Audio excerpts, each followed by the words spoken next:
Hearing for Red Rock Wind Project, and the point of our meeting, we were at the point where we were reading correspondence. So Megan's got her voice ready. Okay.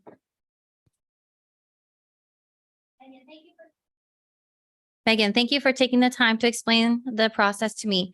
I'm going to allow my representative to present my point of view, but if time allows, you can read my note. My legitimate and undebatable issues are quality of life, protection of birds, including the bald eagles that we have seen near my home, and property value impact. I understand their expert has stated that his opinion, there will be no negative impact to property values if these wind turbines are built very close to our properties. I highly doubt anyone attending the meeting is inclined to believe that it is blatantly obvious to all of us that there will be a negative impact on our property values. We are the experts about how our property values work in our area. We are the buyers and the sellers. An Ivy League expert opinion on this topic provided by someone who does not live in our community is of no value. Carolyn Hinshaw, resident, Dickinson County. Greetings. I am a longtime resident of Emmett County and involved in community and economic development efforts in Estherville and the county for a few decades. I support the development of Red Rock Wind Farm in Emmett and Dickinson counties. You've heard the numerous benefits Red Rock will provide. Two I would like to point out include job opportunities for graduates of ILCC's Wind Tech program and the significant amount of property taxes generated that will flow to our cities, counties, and school districts. Thank you for your service on this board and your careful and positive consideration of this project. Lyle Hevron, 712-380-7100. Megan, I found it interesting how the opening presenter last night made it seem like aerial applications around wind turbines really isn't a big deal because applications only happen when the wind is low and they can shut the turbines off. The first one is false. We can apply up to 15 miles per hour winds. The second part may be true, but is not feasible. They need 24 to 48 hours notice to turn them off. We don't have that kind of notice. We don't know when the weather is going to do for certain in a day or two. So we can't get there because of fog, for instance. They turn them back on and need another 24 to 48 hours notice. It just doesn't work. Also, I'd love to take that guy for a ride mid-afternoon when it's hot and bumpy. Imagine Westlake on a busy day. When it's hot out and the 8 to 10 mile per hour winds, that airplane is being jostled around like you're crossing a rough lake at 140 miles per hour. Now imagine flying right at the wind turbine tower. Even if it's off, you've got to maneuver around the tower without hitting a wingtip on the corn, the ground, the tower. Make sure you don't come up too high and hit a blade. Now stack 2 to 3 turbines in one field with turbines in the neighbor's fields all around the ones you are working. Our average turn height is 500 feet. Now I have to clean almost 600 feet just to get over the neighbor's turbines in my turn. And we've got enough obstacles with power lines, acreages, cell towers, etc. Just saying that gentleman is full of crap. Respectfully, John Hegenvold. At the Board of Adjustment, I am a Dickinson County resident in support of the Red Rock Wind Project for economic and environmental reasons. Shane Smith. To Dickinson County Board of Adjustment, I support the Red Rock Wind Energy Project. I believe in all renewable energy projects that will benefit the environment. The Red Rock Wind Energy Project will also be very beneficial to taxpayers in Dickinson County. A landowner should be free to do things on their property as long as those things meet regulations that the state and county have mandated. It is not right to change those requirements so they are different from other wind energy projects in the county. Sincerely, Margaret A. Bachman, Richard K. Bachman's spouse. Dear Dickinson County Board of Adjustment, I am the spokesman for the Neil Wang Partnership. We own a farm in Dickinson County. We are in favor of solar and wind energy. Yours truly, Curtis Horman. To the members of the Dickinson County Board of Adjustment Planning and Zoning Commission, this letter is to express our deep concern and intense opposition to the Red Rock Wind Turbines Project in Southeast Dickinson County. We echo the same concerns as everyone who has written or voiced their opinions against this wind farm. Our environmental health, physical health, and loss of peace at our acreage, as well as the loss of property value, are all weighing heavy on us. We are also concerned about how our natural landscape, which makes this county such a unique Iowa attraction, will be marred and forever negatively altered. Personal experience has shaded our views on this as well. Our family agreed to a wind turbine west of Milford several years ago in the southwestern Dickinson County turbine project. Since having the mill placed on our property, we've experienced several problems, including a disruption to the natural flow of water across the landscape, due to the easement and construction of the access road and subsequent impact on our crop yields. A continual droning noise is evident from the surrounding mills, in spite of what we are being told about noise, and that constant background interference turns outdoor work and activity into an irritating experience. Please know that we won't be intimidated and we will not ever sign any agreements to release any all wind companies from any negligence and or potential future legal obligations as recourse. We strongly urge you to implement a moratorium for further research into the matter and to reconsider the setbacks and all other pertinent values that have not yet been uncovered. Respectfully, Rick and Carrie Beisch. My wife and I are both Dickinson County residents with a home in Lake Park and former business owners in Okoboji. We still own and lease our commercial property in Okoboji. We are both adamantly opposed to the wind turbines anywhere in Dickinson County. We are convinced that it will destroy much of the beauty of the Great Lakes area. We are sure that it will decrease our property values and we can see no good side to this issue. Dickinson County already takes in plenty of tax revenue without resorting to this. No upside to this at all. We are absolutely 100% against any wind turbines in Dickinson County. Sincerely, Donald and Dane Jasper. As I hear about these wind farm protests, I have to wonder if these people would have protested the telegraph when it first crossed our country. My gosh, think of all those ugly light poles that popped up on every city street and rural road 80 years ago. My view is that Red Rock Wind Farm and Red Rock and wind farms in general are a win-win-win situation. A win for the landowners who voluntarily signed leases in the form of additional revenue stream for their businesses. A win for the taxpayers in rural school districts such as Grettinger, Terrell, Ruthven, Ayrshire, in the form of increased tax revenue. A win for America in the form of much needed low cost renewable energy. Thanks for your time. Carrie Knutson, 1569 3 75th Avenue, Esterville. Please vote no on the windmills plan. The energy does not help us. It is sent out of state. Yet my Alliant bill is planned to increase 13.8%. If the project is supposed to bring in so much money as advertised, then how about decreasing property tax? That's never going to happen. This outrageous number of windmills planned are unsightly, and the sound they create when I had to be near one was absolutely horrific. This is not environmentally friendly. Rich Iowa soil should not be used for this purpose. This is not good for Dickinson County. Thank you for voting no. DeborahLenners@gmail.com.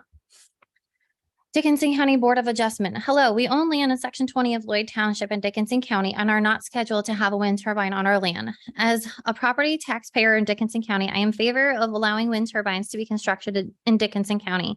I also own land in Carroll County and appreciate the wind turbines we have here because they are not a problem and generate a great deal of property taxes, which is less that individuals need to pay. The well-meaning people that are against the wind turbines now would have been against electric telephone poles, motorboats, and airplanes years ago. Checking with counties that have wind turbines, we find that in reality, the issues they create are insignificant and are a good thing overall. Please vote to allow the wind turbines in Dickinson County. Sincerely, Rhonda Bach. That's a repeat. Dickinson County Planning and Zoning. My name is Greg Jorgensen. I'm a lifelong resident of Milford, and I'm thankful to call Okoboji my home. I'm also thankful for your service to our people. Please consider voting no on the proposed wind turbine farm. At least vote for a moratorium so that setback laws can be updated. There are many concerns with turbines, precious farmland, environmental health. Do we know how much the net energy they actually produce when you consider all that goes into the production, land use, hauling, upkeep, tear down, and burial? My biggest concern is preserving our beautiful natural landscape and skyline. When I see red lights blinking over West Lake sunsets, it saddens me what we've done. This proposed wind farm will be even closer. I can't imagine the shadow, flicker, noise, and red lights for all those who live nearby them. I know it's a tough issue. I hope for more conversations before decisions are made. Please vote no and hit the pause button on this issue. Greg Jorgensen. I'm Doug Evans. I'm a landowner in Emmett and Dickinson, and I'm 100% support this project. Hi, Doug. Remember me? I'm a bit uncomfortable attending evening meetings, but this is my take in a letter. Originally, I was quite neutral, but have changed. Action has to be chipped away at our climate change problem. So I say go for it. We need to do all we can to decrease our carbon footprint, and wind is certainly an important way of doing it. We need to stop naysaying. You all done years of work on this project. Thank you, Colette Rosenboom, 1413 2nd Street, Arnolds Park, Iowa, 51351. My name is Paula Henry, and I am a resident of Dickinson County. I am strongly against the proposed Red Rock wind turbine development around the lakes. It is a huge mistake for our area in so many ways, and we won't be able to take it away once it is done. Noise pollution, absolutely horrible landscape pollution, spontaneous fire, harmful to wildlife, unreliable and unpredictable, expensive startup costs, no wind/inconsistent wind. It surprises me that this development is being considered when this area of Iowa is so unique and valuable to the state. The song Big Yellow Taxi is haunting us. Don't it always seem to go that you don't know what you got till it's gone? They paved paradise to put up a parking lot. Hey, now they paved paradise to put up a parking lot. Please consider thoughtfully delaying this until measures are in place to oppose it. We rely on you to make good decisions for the people of Dickinson County. Respectfully submitted, Paula Henry. Dear Dickinson County Board of Adjustment, I am that's a repeat. Dickinson County Board of Adjustment, I am full support of Red Rock Wind in Dickinson County. Thank you. Jill McBreen, 306 26th Avenue, Apartment 8, Sheldon, Iowa. Dickinson County Board, I am in favor of the Red Rock Wind Energy for the following reasons. Wind is a safe, reliable, and clean neighbor. I support private landowner rights. These wind leases will help our local farmers diversify their income and hold on to their land. Red Rock Wind Energy offers $241 million in local economic investment. That kind of funding can be used to drastically improve our schools, healthcare, and public safety. The project will benefit the local economy by contributing to our tax base and create over 300 good-paying local construction jobs, which will boost the local economy. Sincerely, Chelsea Overrocker, future landowner, Milford, Iowa.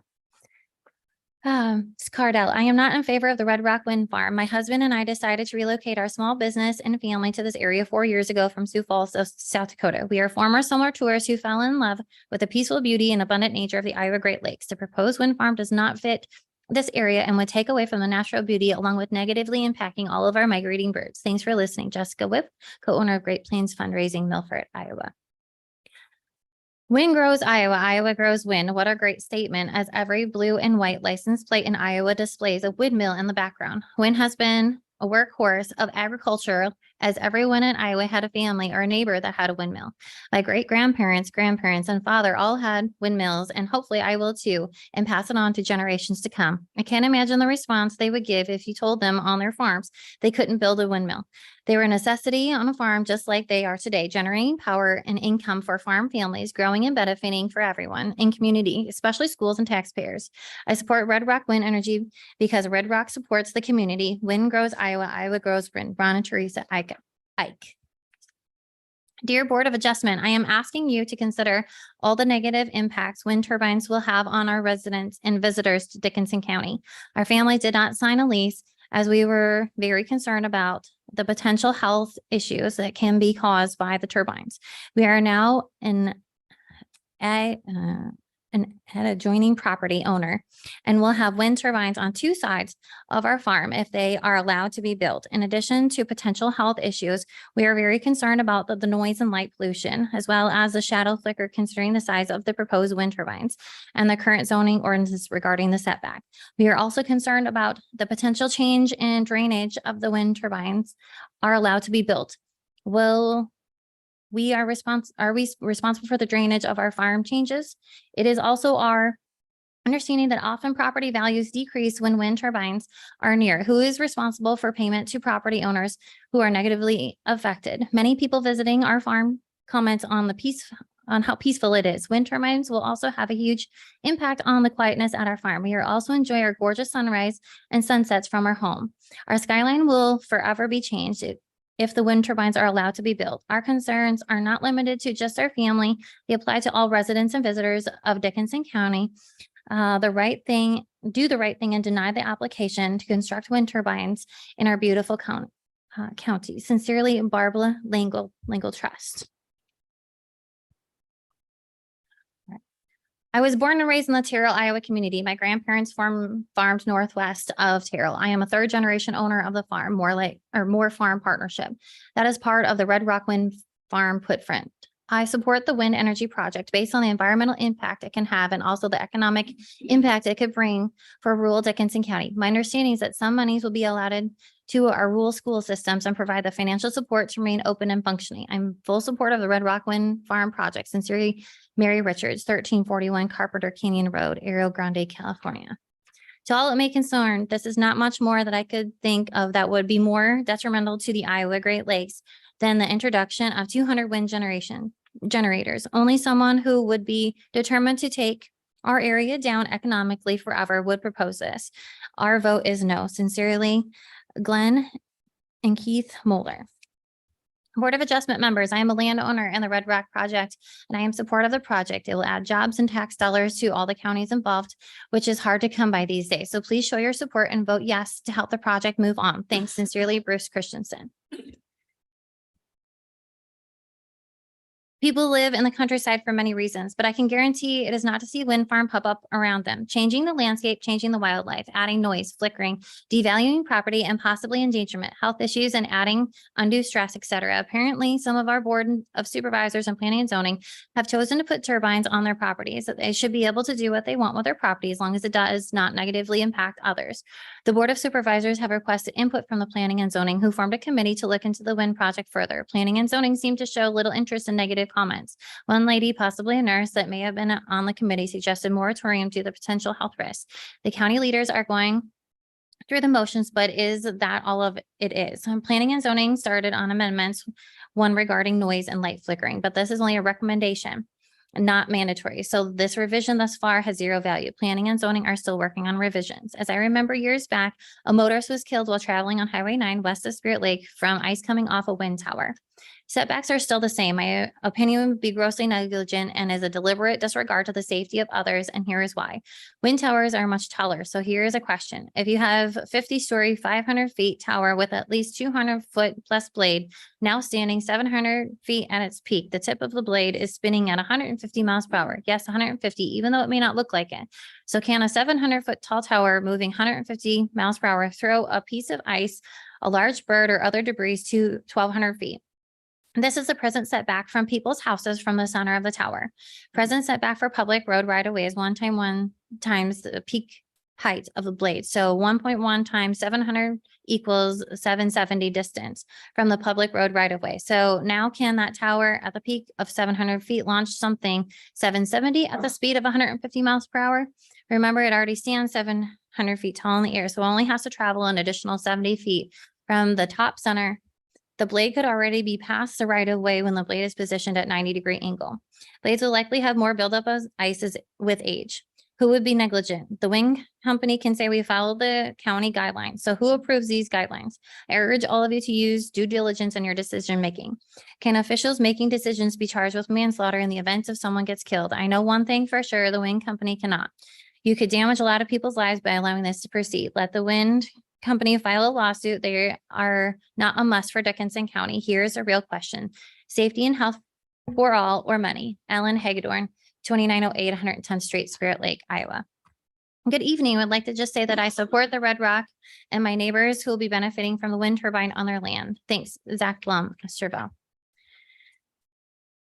Dickinson County Board of Adjustment. I'm writing to support the Red Rock Wind Project. I am a lifelong resident of Lloyd Township in the Terrell area. Red Rock will bring nothing but positive economic benefit to the local area where it is much needed. Projects like this have a much larger impact, economic and environmental.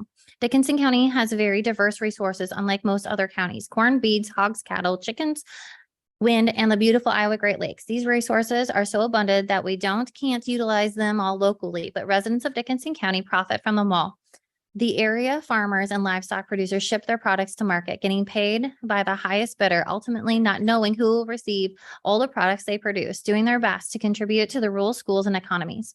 Tourism in the Iowa Great Lakes likely has the biggest impact over the other county or any other county in the state. Thousands of people come to fish, boat, swim, and sail in Okoboji every year. The businesses of the Iowa Great Lakes ultimately don't know where they all come from. And the wind, it is world-class. It is not a question of whether the wind will blow in Dickinson County, but only from what direction. It can produce so much electricity that Dickinson County can't consume it all. Just like all the other resources in this county, it will ultimately never be known who will utilize it all. It could be said that the wind turbines and tourism have a direct positive correlation.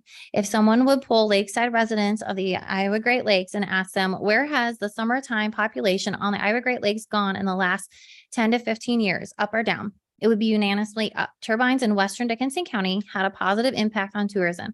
Have anyone's property values gone down in the last 10 to 15 years because of turbines in Western Dickinson County? I know mine have not. There are millions of dollars of economic impact for the people in schools in rural Dickinson County at stake. If DC3 is successful in stopping Red Rock, this money opportunity will never be seen again. Something else you will not see again, the people of DC3. DC3 will not be coming to rural Dickinson County, Ontario with ideas or plans to replace the millions in economic activity they want to destroy. You won't see them at the Okoboji or the Grettinger Ontario Roof and Ayrshire schools donating money to replace what Red Rock wants to create. In fact, creating economic activity in rural areas has never crossed their minds. They have no better environmental alternatives to wind energy. DC3 offers nothing. For the benefit of our environment and our rural communities, you have no choice but to approve the Red Rock Wind Project. That is, unless DC3 has something better. Respectfully submitted, Stacy Olson, 2830 270th Avenue, Dickens, Iowa.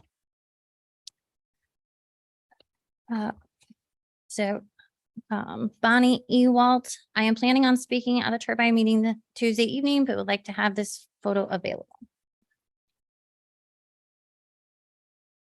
Please, dear God, can we preserve this unique part of your creation from being blasted with windmills? We know the effects already on our land and people, but now we will change the wildlife you have in these areas. So please end this battle for our lives and wildlife. The almighty money is not worth it. Just charge me more for energy. Amen. Evie Cates. Attention regarding proposed windmills in Dickinson County. My name is Erin Height and I live on the west side of Milford. I support the proposed addition of windmills to Dickinson County. I do not own land that would be used for windmills and don't have a dog in the fight, so to speak. I believe that we need to get away from coal and oil-based fuels as much as possible. I am a grandfather who wants to leave a world for our grandchildren. I keep hearing that all this electricity generated by windmills goes to Chicago or further east. The research I've done shows that only a third goes that far east. The other 2/3 go to the grid in Iowa. Iowa is obviously a big producer of beans, corn, beef, and pork. These resources don't just stay in Iowa. They are distributed all over the U.S. and the world. Companies in Iowa, such as Berkeley's, Indian Motorcycles, and John Deere also distribute the resources all over the country and the world. This is just one way of the world. We are all interconnected. I understand that the windmills won't be a cure-all, but it is a starting point to become more energy independent. As a state, we pay other states hundreds of millions of dollars for coal and fossil fuels. With the windmills, we are using a renewable resource that is already present. Renewable energy is the way of the future. Let's benefit from it and let our neighbors benefit from it as long as all ordinances are followed. Respectfully, Erin Hyde, 2192 213th Avenue, Milford, Iowa. This letter is to the Dickinson County Planning and Zoning Board.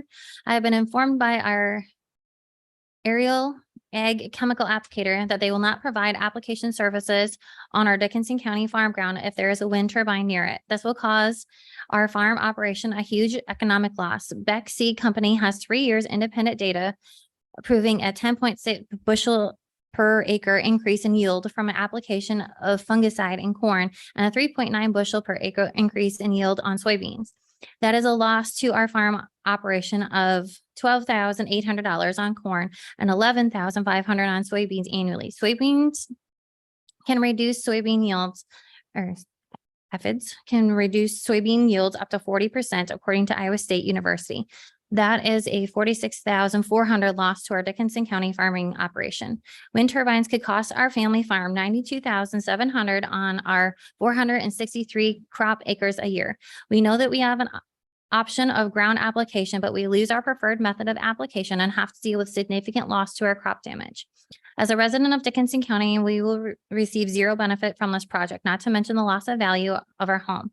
We are a small family farm, and this is the way we make our living. Our area is zoned agricultural. Let's keep it that way. John and Janine Myers, 3321 185th Street, Esterville. As a landowner with a couple of possible sites, we support the Red Rock Wind Project wholeheartedly. Ellen and Ron Williams, 16520 255th Avenue, Spirit Lake.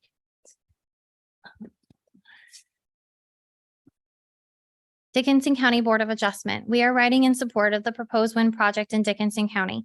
In 2004, the Iowa Lakes Community College was the first in the nation to offer a wind energy and turbine technology associate of applied sciences degree, utilizing a working turbine as a training laboratory. Iowa Lakes was among the first colleges in the United States to earn the American Wind Energy Association seal of approval for wind turbine technician training programs. From there, we developed a sustainable energy resource and technologies families of degrees, certifications, and diplomas that today produce graduates who support a strong renewable energy workforce for Iowa and the nation.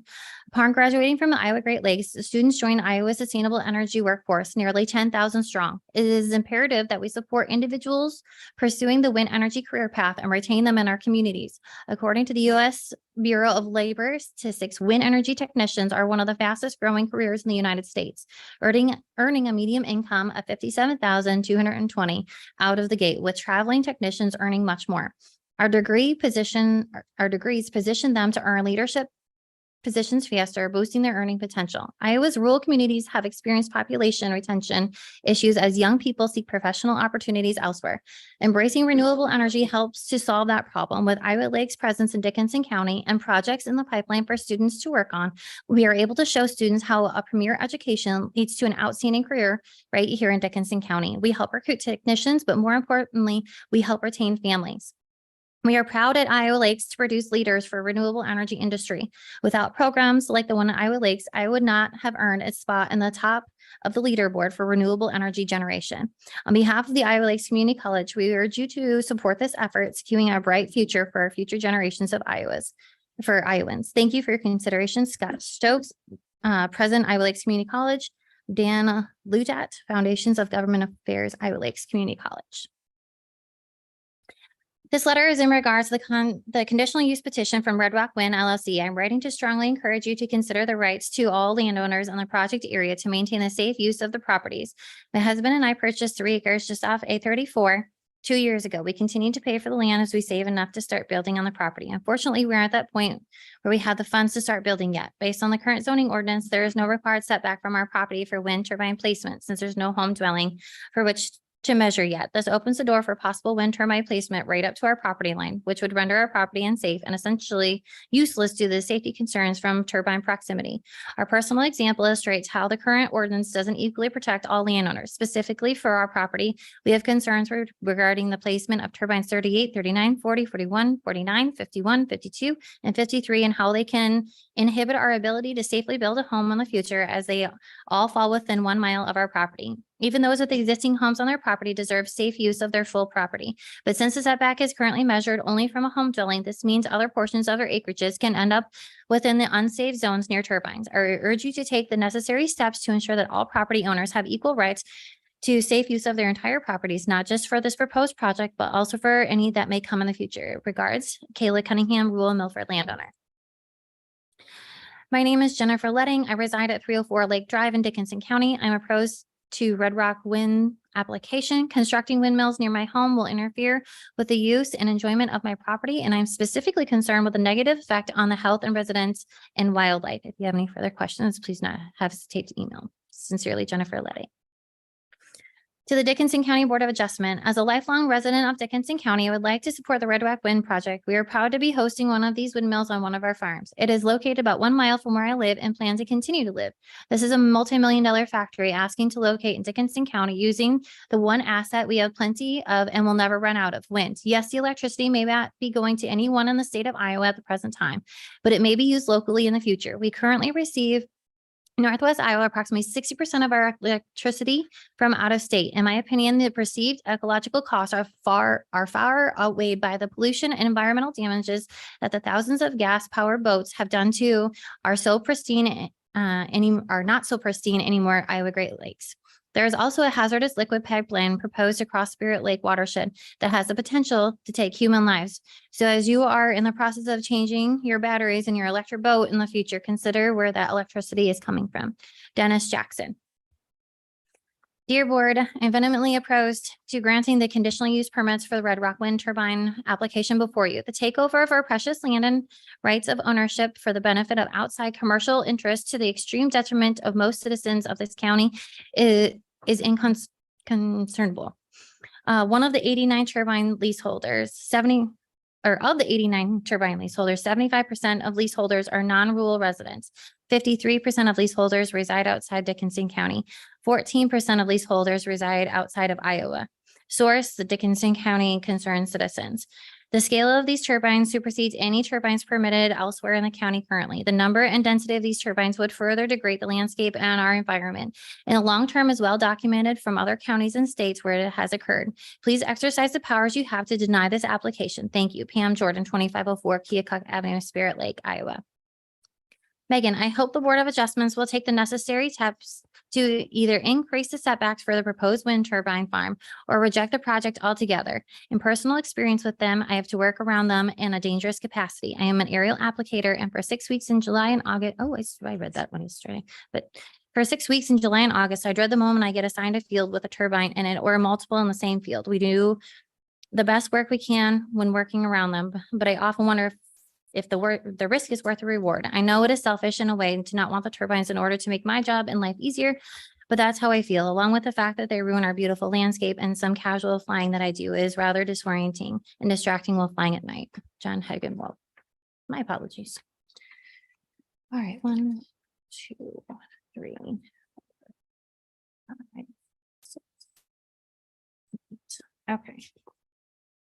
So these are all in response to the Dickinson County Board. I am in favor of the Red Rock Wind Energy Center for the following reasons. Wind is a safe, reliable, and clean neighbor.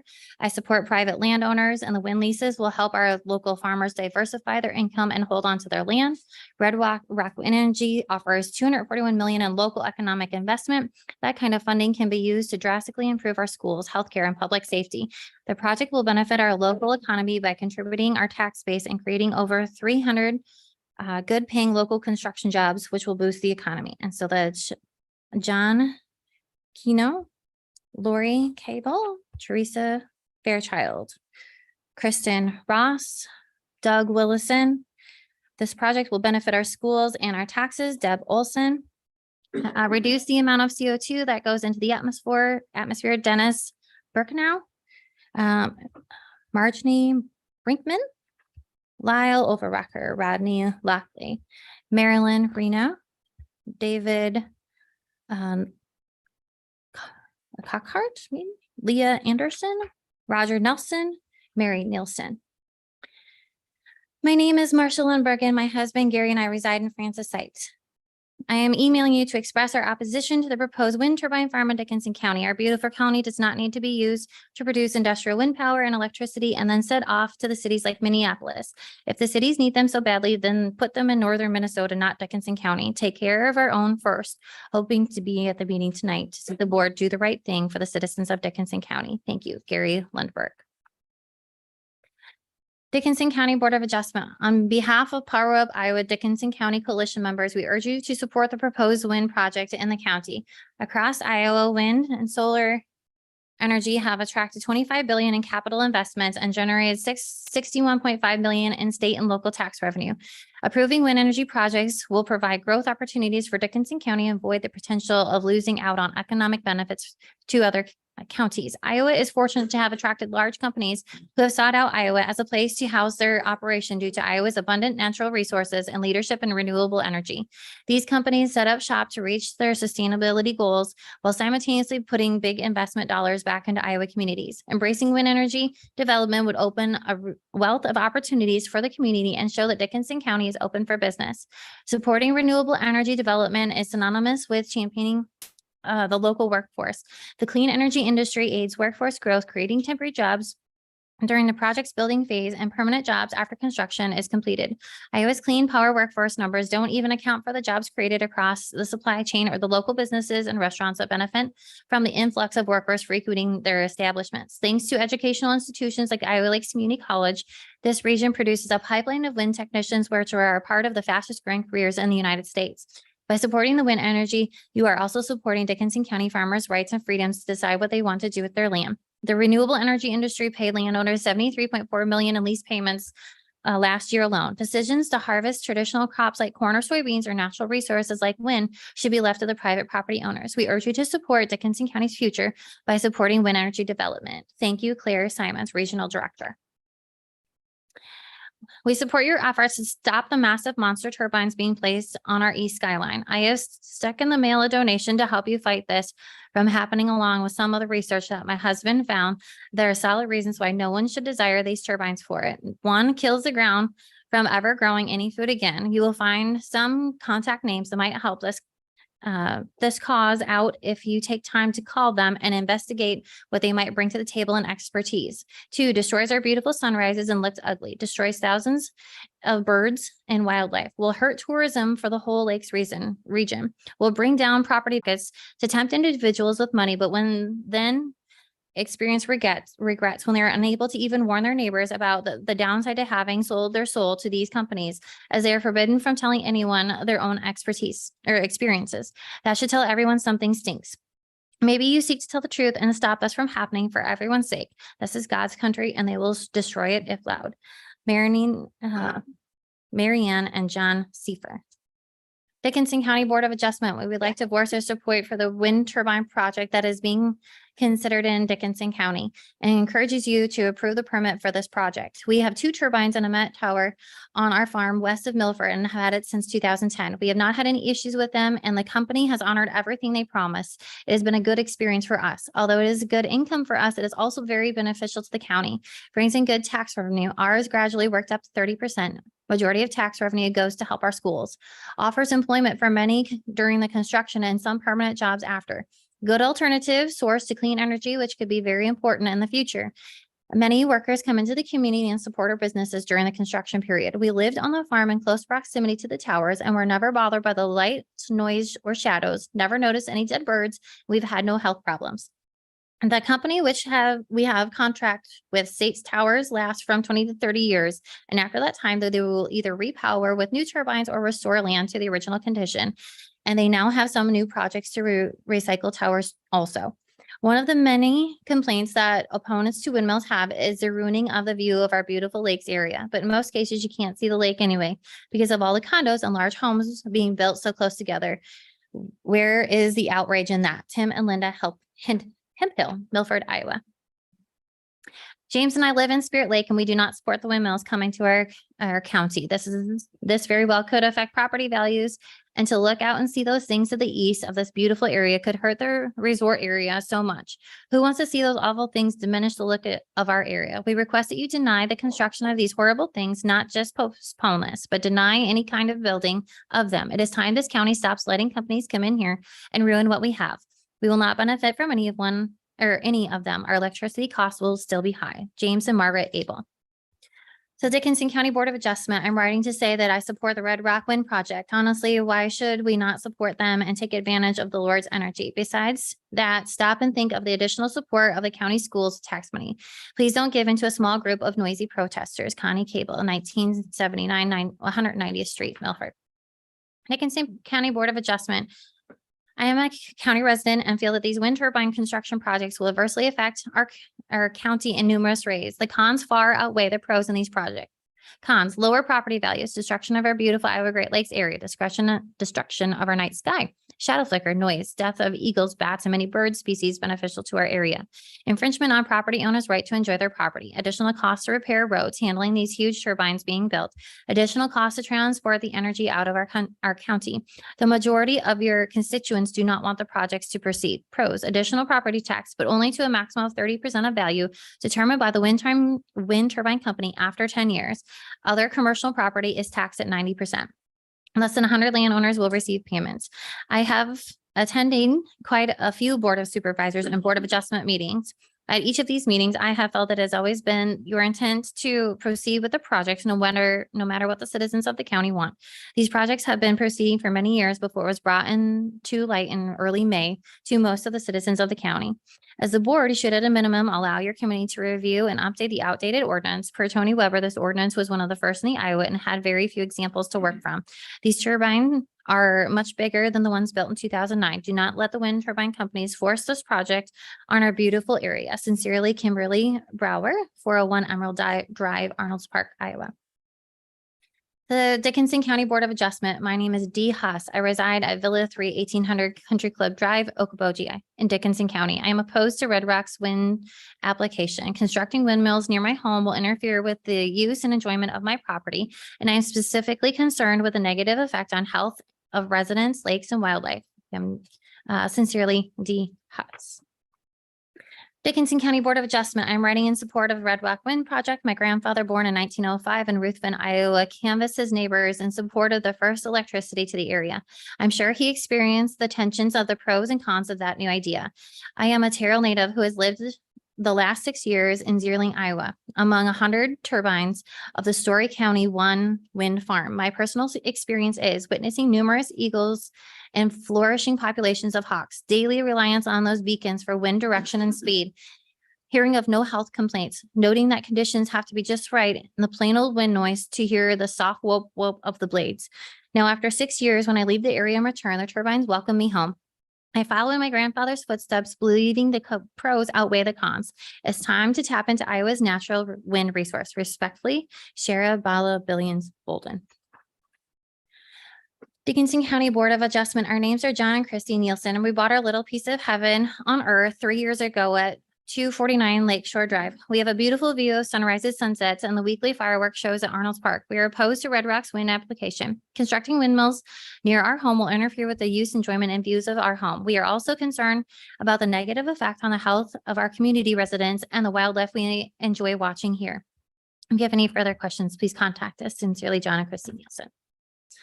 Please consider this correspondence to express my opposition to the project and the proposed land use to build hundreds of turbines in the Lakes region. Having health issues, I know that the threat these pose to increased noise and light disturbances for those of us living in the area. The region is an essence of peace and comfort to many year-round residents and visitors as well. The destruction of natural habitat is immense for birds, animals, and the landscape in general. The damage is irreparable to the ecological balance, not to mention the blight to the skyline. The close proximity to my East Lake home will be a detriment to my property value, not to mention the negative effect to the community at large, our schools and churches. I urge you to take the necessary steps to revise the ordinance and put a moratorium in place to restrict acceptance of this and future energy applications until the current ordinance is revisited, revised, and the community and homeowners are more involved and informed about the county's actions on this matter and informed. I am shocked and saddened that this would be considered acceptable and feel it is a direct opposition to all past efforts to preserve this precious lake area for current and future generations. Sincerely, Donna Oling. To Dickinson County Board of Adjustment, this is a letter of support for the proposed wind project in Dickinson County. I own land affected by the wind project in Dickinson County, but I am not scheduled to have a wind turbine on my property. I was on the Board of Supervisors in Carroll County for 24 years, and when the wind turbines were built in Carroll County, we have 132 wind turbines in Carroll County, and they have been a great asset to the landowners of Carroll County. Also, the wind turbine companies pay a substantial amount of property taxes. $1,962,694 payable for fiscal year 24, which is a great asset to reduce the property taxes for citizens of Carroll County. We have had wind turbines for several years, and during my 24 years as a Carroll County supervisor, there were no significant problems associated with the wind turbines. I fully support the building of wind turbines in Dickinson County, anticipate that Invenergy wind turbines will also be a great asset for Dickinson County. Neil Brock, 1216 Woodland Drive, Carroll, Iowa. And then information at the bottom. I'm a lifelong Dickinson County resident. I do not support the new development of wind turbines by Red Rock Wind. 100+ very large wind turbines in our area will decrease our property values and permanently mar the natural beauty of our county. We rely on tourism dollars in this county, and the ugliness of wind turbines will make our county less attractive. These wind turbines will harm our community and decrease our quality of life. The majority of the investors in the project do not even live in Dickinson County. They want to exploit our resources for their profit. They do not care about our county. I am requesting that you deny the construction of the wind turbines until the updated ordinance to better protect our county, protect our community. Diane Rasmussen, Spirit Lake, Iowa. For Dickinson County Board of Adjustment, I'm writing this letter to give my support to the windmill project plan for Dickinson County. I'm very excited to be a landowner who is slated to have a windmill on their property. I believe our generation and generations to come will benefit and depend on the wind energy heavily. The economic impact will greatly help the county. My family and many other families will feel the positive financial impact for the present and future generations to come. Please don't let the concerns of a few delay this project that have been in the works for many years. Thank you sincerely, Robert Hine. We inherited the acreage and farmland at 2959 140th Street, northwest of Superior. We have wind turbines just to the east of us, north of the drive-in theater. They're noisy and an eyesore. We enjoy our time outside, especially in the mornings, with the beautiful sunrises and the sunsets in the evening. They are ruined with silhouettes of the existing turbines. We do not want any more of these. If any more are built, it will devalue our farm ground and acreage. So this will also cause problems to growing crops and decrease the income received for cash rent on the land. We shouldn't have our peaceful sanctuary compromised. Ken and Roberta Bundy. My name is Patrick Letting. I reside at 304 Lake Drive, Unit D2, Arnold's Park in Dickinson County. I am opposed to Red Rock's winds application. Constructing windmills near my home will interfere with the use and enjoyment of my property and specifically concerned with a negative effect on the health of residents and wildlife. This goes above and beyond the potential negative impact of the value of my property. Sincerely, Patrick Letting. So the Dickinson County Board of Adjustment, we are landowners in the Red Rock footprint and strongly believe in wind energy. We believe that wind energy is good for the environment and the economy of our area. We also believe that landowners should have the landowner right to do what they desire for the land they own. We ask that you approve the Red Rock Wind Project. To the Dickinson County Board of Adjustment, my name is Erin Jansen and I live at 2828 220th Street in Terrell, Iowa, in Dickinson County. I am opposed to Red Rock's wind application as the current ordinance does not address the many concerns of these significantly larger turbines. Constructing turbines near my home will interfere with the use and enjoyment of my property for various reasons, but it's especially because of the impact my wedding venue, Swiss Acres, will see. I have attached photos from previous weddings that includes the direction in which the photo was taken, year taken, and what turbine number will be directly in the viewscape of the picture.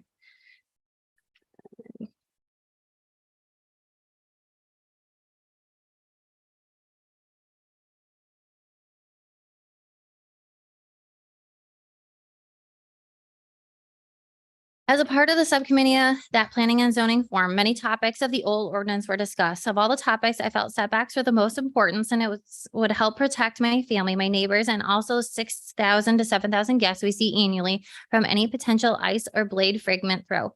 Throughout my research on articles regarding setback, Jen Sorensen was a name that was mentioned regularly. Mr. Sorensen has 35 plus years of research and has PhD in engineering. His bio reads as follows. My research mainly concerns the development of methods for the analysis of flows and flow machines. And the most important area of the application is within the optimization and analysis of wind turbines, both with regards to the aerodynamics of the blades and the wind turbine placement.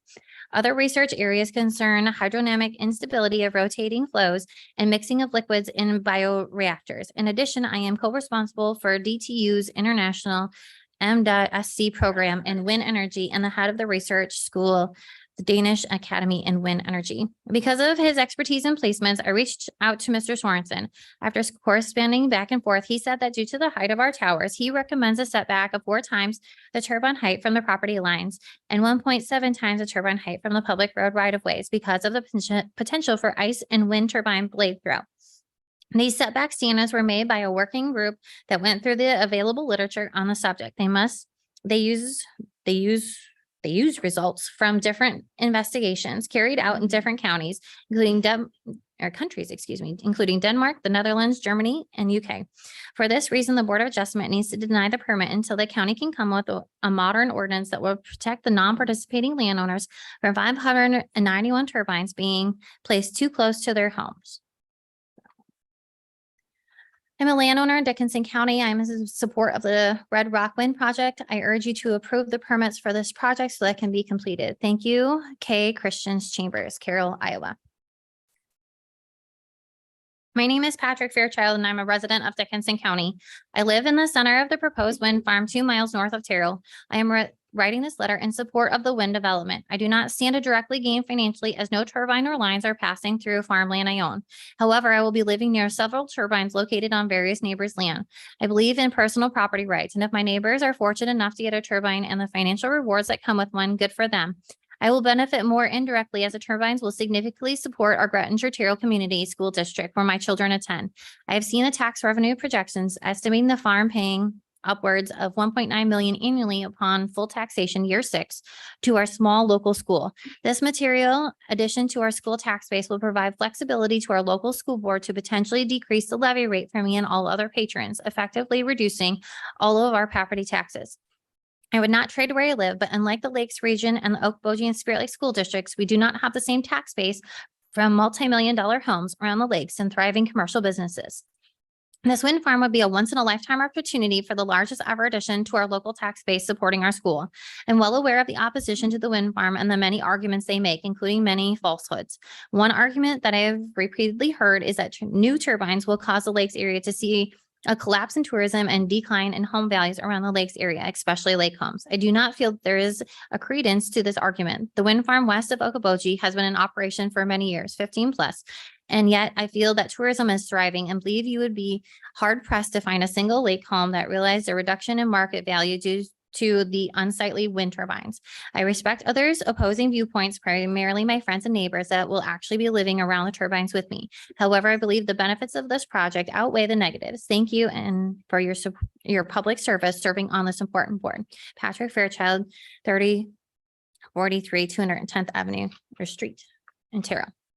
I'm attaching the letter regarding an upcoming county action on the proposed industrial turbine complex. I am imploring you to preserve the beauty of this area, protect the quality of life Dickinson County residents and visitors enjoy, preserve tourism, protect migratory waterfowl and other wildlife species, maintain the character and infrastructure of the area, keep valuable ag land in production, fight visual pollutions, and preserve the quality of life we thrive and deserve. It is your duty and obligation to Dickinson County residents and businesses you serve to preserve the rights to enjoy and protect their community. You must deny the wind turbine project and enact a moratorium to pause further development of the wind turbines in Dickinson County. Wendy Clark, 2411 Lake Shore Drive, Okoboji, Iowa. Dear Dickinson County Board of Adjustment, we would like to take this opportunity to express our support for Red Rock Wind Project that is being proposed in Dickinson County. While we consider the wind projects to be a value-added proposition for landowners, we are also supporters of renewable energy initiatives in general. Wind generation is already one of the more mature and proven renewable energy technologies, and we believe that it will continue to play an important role in the energy system of the future. We are pleased that our land is under consideration as a site for wind turbine, and we look forward to seeing the completion of the project with the promise of many years of clean, efficient energy production. Thank you for your service to the community and your thoughtful consideration in this matter. Susan and Stephen Kinnick.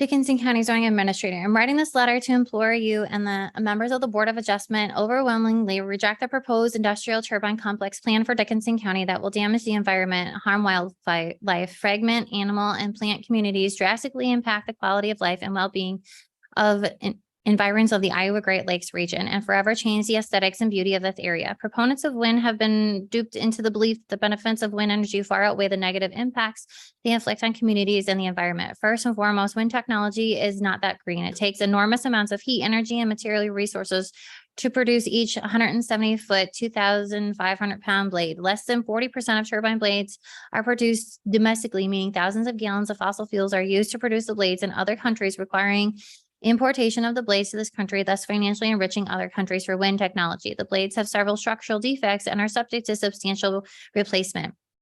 If the wind companies retire the turbine blades to graveyards, such as the one in Wyoming, it takes fuel and wear and tear on the highways to transport each 2,500-pound blade. If a wind company has the resources to recycle the blades, it takes enormous amounts of heat and energy to shred the blades, separate the fiberglass from the other materials, and recycle it into concrete, which is relatively new technology and questionable available material. Depending on whether GE or Vestas turbines are used, you are looking at each tower weighing anywhere from 164 to 267 tons of weight. Each massive tower requires a substantial concrete foundation, 15 to 25 thick, compared to an estimated 3,000 or 30,000 tons of concrete.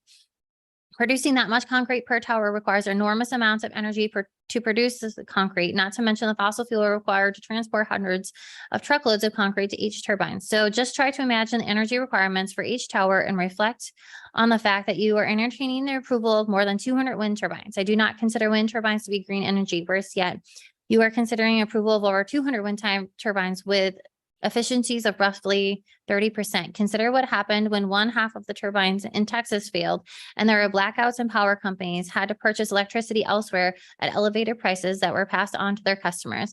Was that electricity created from solar or wind or by non-green coal burning facilities? Are you aware that the fact that each turbine requires about 80 gallons of oil for lubrication or an estimated 12,000 gallons of crude oil. What will happen when the powers that be manage to annihilate fossil fuels? Will the turbines function without lubrication? If synthetic lubricants can be substituted, how are they produced? Will their production use green energy? If an ice storm or tornado devastates a wind farm, how long will it take to get wind turbines back online? What will be done with tons of scrap turbines?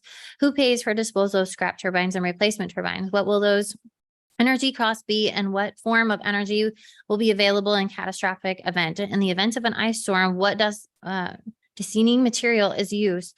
De-icing material is used. How is it produced? How available is it? How green is the energy, fossil fuel required to power the helicopters needed to fly on the de-icing materials? Proponents of wind farms have been convinced that taxes paid by wind farms provide extra revenue for school budgets and local infrastructure improvements. Wind farms are promoted as a means of reducing state and local taxes. According to information published by the Lakes News Shopper, turbines are paying 5% and will increase increments of 5% to a cap of 30%. My question is 5 to 30 of what?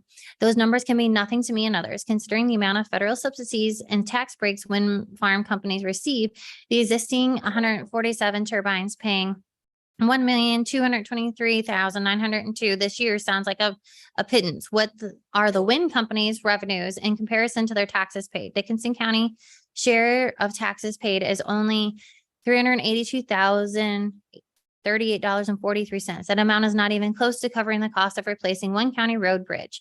I believe you supervisors need a reality check regarding the cost benefits you expect from taxation of more turbines and the millions of dollars that will be needed to repair roads, bridges, and other infrastructure damaged by the transportation of turbines, the construction of turbines, the retirement of turbines, the degradation of intensity production, prime agricultural farmland, and hundreds of miles of transmission lines needed to move wind generated electricity from our beautiful, productive rural areas to urban areas whose residents will likely enjoy lower electric rates than Dickinson County residents will realize.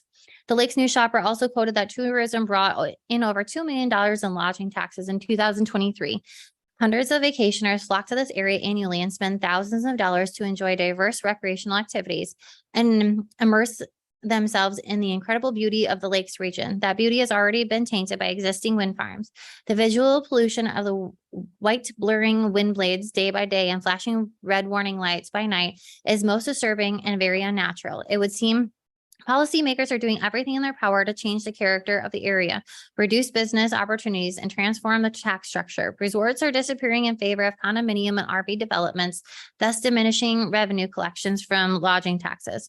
What restaurants were destroyed by COVID have vanished in favor of housing and condo developments, to the extent that there are fewer and fewer bars and restaurants to provide services to year-round residents and vacationers, i.e., less sales tax revenue, and a shift to increase property taxes. It is unimaginable the taxes paid by wind farm companies will offset the loss and devaluation of productive agricultural land and the devaluation of properties in proximity to the wind turbines. Potential wind turbine leaseholders are enticed into lease agreements, not realizing the 10,000 to 20,000 annual payments will not necessarily compensate them for the loss of ag land acres. Devaluation of ag acres, fragmentation of farms, production problems such as timely use of roads that may be blocked by turbine construction, and maintenance crews and transport vehicles. Wind turbine operations that hinders timely aerial applications of nutrients and pesticides, and the obstruction of planting and harvesting operations. One last point I would like to shed light on is a recent publishing of papers from 2 Harvard University researchers with support other studies that have established the concept of wind shadow.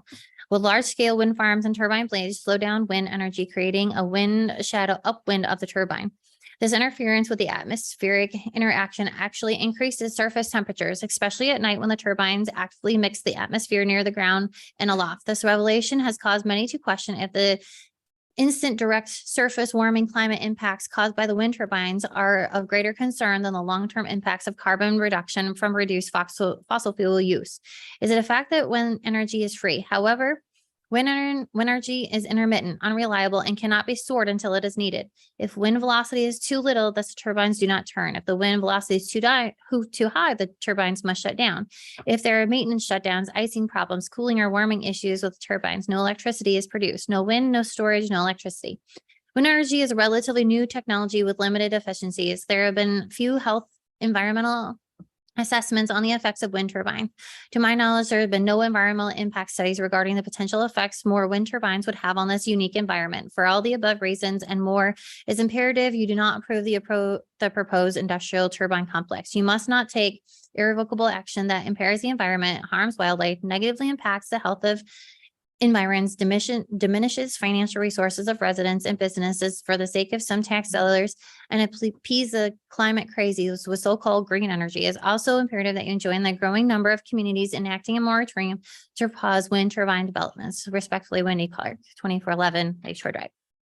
Dickinson County Board of Adjustment. I wrote this letter to express my support of the Red Rock Wind Energy Project and other green renewable energies. I understand some people are opposed to wind energy, so I'm going to explain my reasons for signing up my farm for Red Rock Wind Energy Project. First, many of us believe we need to try to do something more positive to reduce cleaner renewable energy. For those who oppose those efforts, ask them if they had better ideas for how to reduce air pollution and still provide an affordable and increased supply of renewable utility scale electrical energy. Opponents who criticize wind energy for not being a consistent source of electricity generation due to variable wind speed should be encouraged to research new longer-term energy storage technologies that are being developed. Iron air storage battery technology is just one promising new technology that has significant possibilities for longer-term efficient utility scale electricity storage. For example, Forum Energy plans to test their new iron air storage battery concept at two utilities in Minnesota. Jeff Bezos and Bill Gates invested significantly into Forum Energy, so it has strong financial backing. Commercial property taxes that are paid by wind energy companies to local county governments are very significant. That helps to control our tax obligations for other property taxpayers in the county, and it also helps to provide increased services, including much needed funding for area schools. I encourage taxpayers in the county to thoroughly research commercial property taxes to the local county governments that are paid by wind energy companies, and then consider if they taxpayers prefer to pay higher property taxes on other properties if wind turbines have not been located or will not be located in the county. Some opponents complain that wind generated electricity should be used locally, yet other industries in the county send many of their products to other areas. Farmers send a lot of their crops to the other areas and even for export to other countries. The Superior Ethanol plant sends a lot of their products out of the county. Numerous businesses around the lakes area also do a lot of businesses outside of the county. An important goal for any successful business is to sell their product and services to many customers from a large area. Local government officials and local taxpayers should support these business growth efforts because that obviously increases revenue and employment for the whole county. So why shouldn't a wind energy company be encouraged to do the same thing? When I considered whether to support wind energy development, I was aware of a few possible negative issues. I also considered the very significant benefits and possible future advancements. I strongly believe the potential benefits far outweigh the negatives and will lead to other local businesses that will grow from new technologies. For example, 120 years ago in 1903, the Wright brothers flew their first heavier-than-air Wright Flyer. Only 66 years later, in 1969, men landed on the moon, and now commercial aviation provides worldwide travel for many of people. During each new innovative step along the way, some people criticize those efforts. That is just one example how society has benefited very significantly from new technologies, while some people have criticized anything new and different until they could actually see the benefits. In closing, I believe people involved in this project have very good motives. I urge others to consider how very important utility electricity is and how oftentimes take it for granted. Think about how it helps when we feel how helpless we feel when electric power is interrupted during a winter snowstorm. Think about how a lot of electricity is generated with fossil fuels and then advantages that renewable energy products will provide for the future. This project is just one step toward an improved environment and a reliable, affordable energy supply. The next step will be energy storage projects that will provide more consistent and reliable renewable energy. Sincerely, Richard K. Bachman.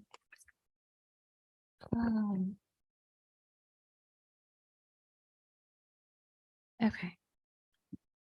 According to our last two census, Dickinson County is the only non-metro county in Iowa with an increasing population that can be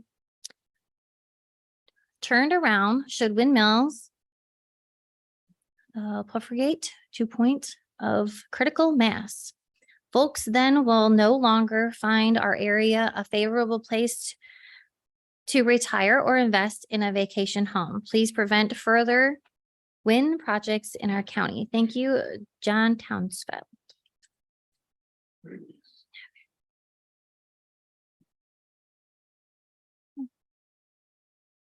Dickinson County Board of Adjustment regarding Red Rock Wind application. As the mayor of the city of Milford, I am providing this letter on behalf of several citizens that have concerns about the proposed Red Rock Wind Turbine project. The concern covers a variety of issues that I am providing for your consideration. Application. The application is very long, reflecting the size of the project.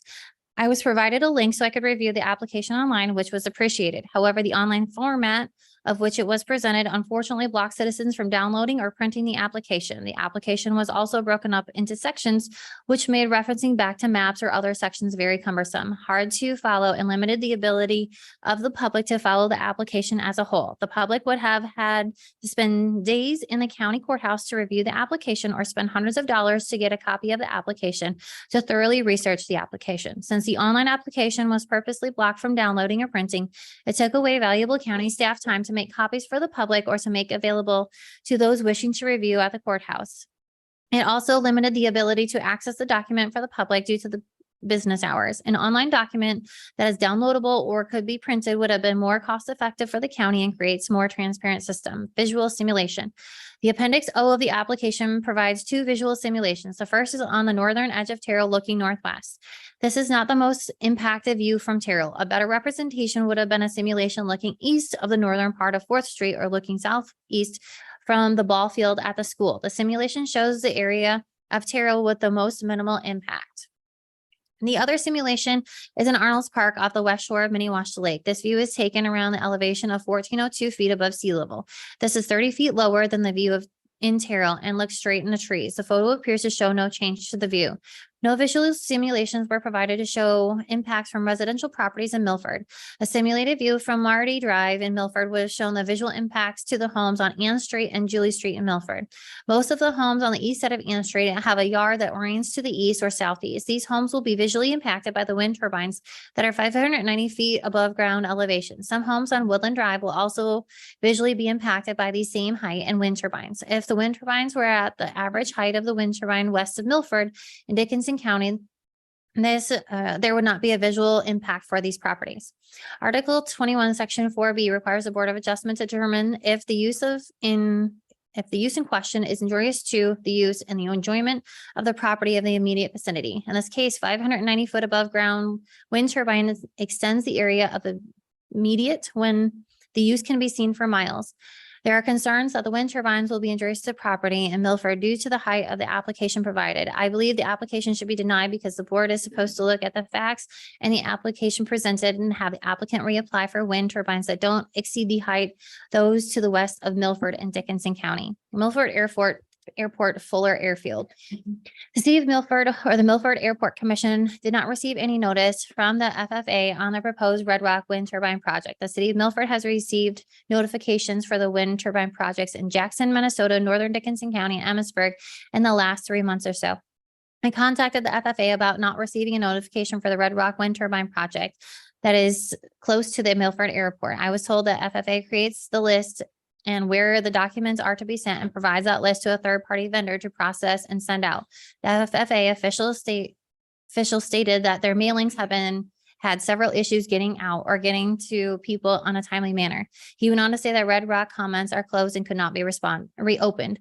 The Red Rock application does provide concerns for the Milford Airport. The Milford Airport Commission met on October 17, 2023 to discuss the notification of the proposed wind turbines for northern Dickinson County. The focus started with a discussion on the Red Rock project that there was no notification received by the FAA. The concerns discussed about the Red Rock project were safety concerns, radar control lighting system, maintenance, and height. The economic impacts for the Milford Airport and for farmers to find pilots who would spray crops in the wind turbine areas and the future airport location concerns. The Airport Commission believes that there should be no wind turbines allowed within 3 miles of any end of the runway to the Milford Airport for safety reasons. The next concern was 590 feet above ground elevation for proposed Red Rock project. These heights are also questionable concerns for the safety of aircraft using the Milford Airport. The concerns on the lights was based on discussion of using radar activated lights for the Red Rock project turbines. Commission Chair Chris Stein could only find information about 3 test sites in Iowa that were using the system. The radar activated system has not been improved in Iowa from his research.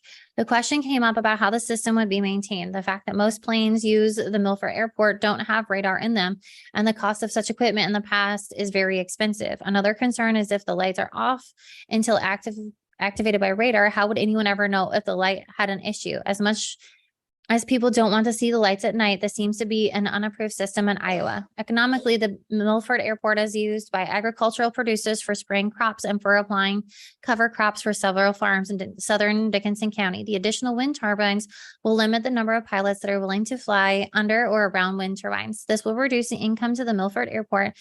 The limit access to aerial spraying will have an economic impact on agricultural operators with possible yield loss or more costly means of managing the crops and soil of their fields. Finally, the Milford Airport Commission and the city of Milford have been looking at options to relocate the Milford Airport.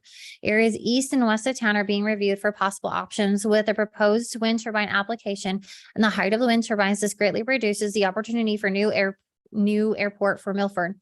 If this proposal goes through as presented, the city will have to start part of the process over for evaluating areas for a new airport east of Milford. This in turn will be costly as it requires hiring an outside company that works with the city to determine such locations, which we have already completed. It would cause an unnecessary hardship. Under Article 21, Section 4A, has safety as one of the items of the Board of Adjustment is to consider. The potential of radar operated lights, if approved, should have the requirement of inspection, maintenance, and repair records be shared with the owner operator of any operational aircraft runway in Dickinson County. The idea that the state or federal government has the staff or the time to inspect this is not acceptable. And for the safety of those in Dickinson County, there should be a minimal requirement that is enforced by Dickinson County zoning office. Additionally, these wind turbines will limit the use of aerial spraying due to safety. These limitations would not occur if the wind turbines were not present and would allow agricultural producers to have the same enjoyment and use of their land near wind turbines. Under 21, Section 4L, the Board of Adjustment is to look at traffic on streets. Wind turbines may have little impact on street traffic, but can have an impact on air traffic and creates hazards for such. With the aerial spraying operation, this does create a hazard for these operators. The hazard has become an economic issue for the agricultural producers who use aerial spraying. This review of the section could include air traffic and should be denied for the hazards it creates on the land where the wind turbines are located and on adjoining properties that use aerial spraying. Under Article 21, Section 4C, the application request should not impede the orderly development of improvement of surrounding properties. This section gets to the point of the relocation efforts of the Milford Airport. The wind turbines limit the future location of the airport. The height of the wind turbines impacts the location of the airport even further. I believe that this should be taken into consideration for future developments. Future city growth. The closest wind turbines to the city of Milford are 1 through 7, according to the maps in the application. These turbines are about 1.5 miles from the current southern city limits of Milford. The turbine leases are for 40 years with a possibility of 2 additional 10-year leases, making for a total of 60 years. The fact that the wind turbines have the ability to stay in place until 2083 and are within 1.5 miles of the city of Milford limits impacts the southern growth of the city of Milford. The city of Milford future land use plan and projects and the city growth to the south another 1/4 mile in the next 10 years. The city should have additional protections for future growth. If anything, wind turbines should be at least 3 miles from the current city limits to not limit future growth. Even the county's Planning and Zoning Commission is looking at changes to future land use from agricultural to residential on property within about 1 mile of the proposed turbines 1, 2, and 3. Under Article 21, Section 4C, the application request should not impede the orderly development of the improvements of the surrounding properties. Based on the amount of time that the wind turbines can be in place, based on the lease agreements and the normal and expected normal development of the city of Milford progressing south, the application should be denied, and any new application should provide for no wind turbines within 3 miles of any city limits to allow for orderly development and improvement of surrounding properties. Sincerely, Steve Anderson, Mayor of Milford.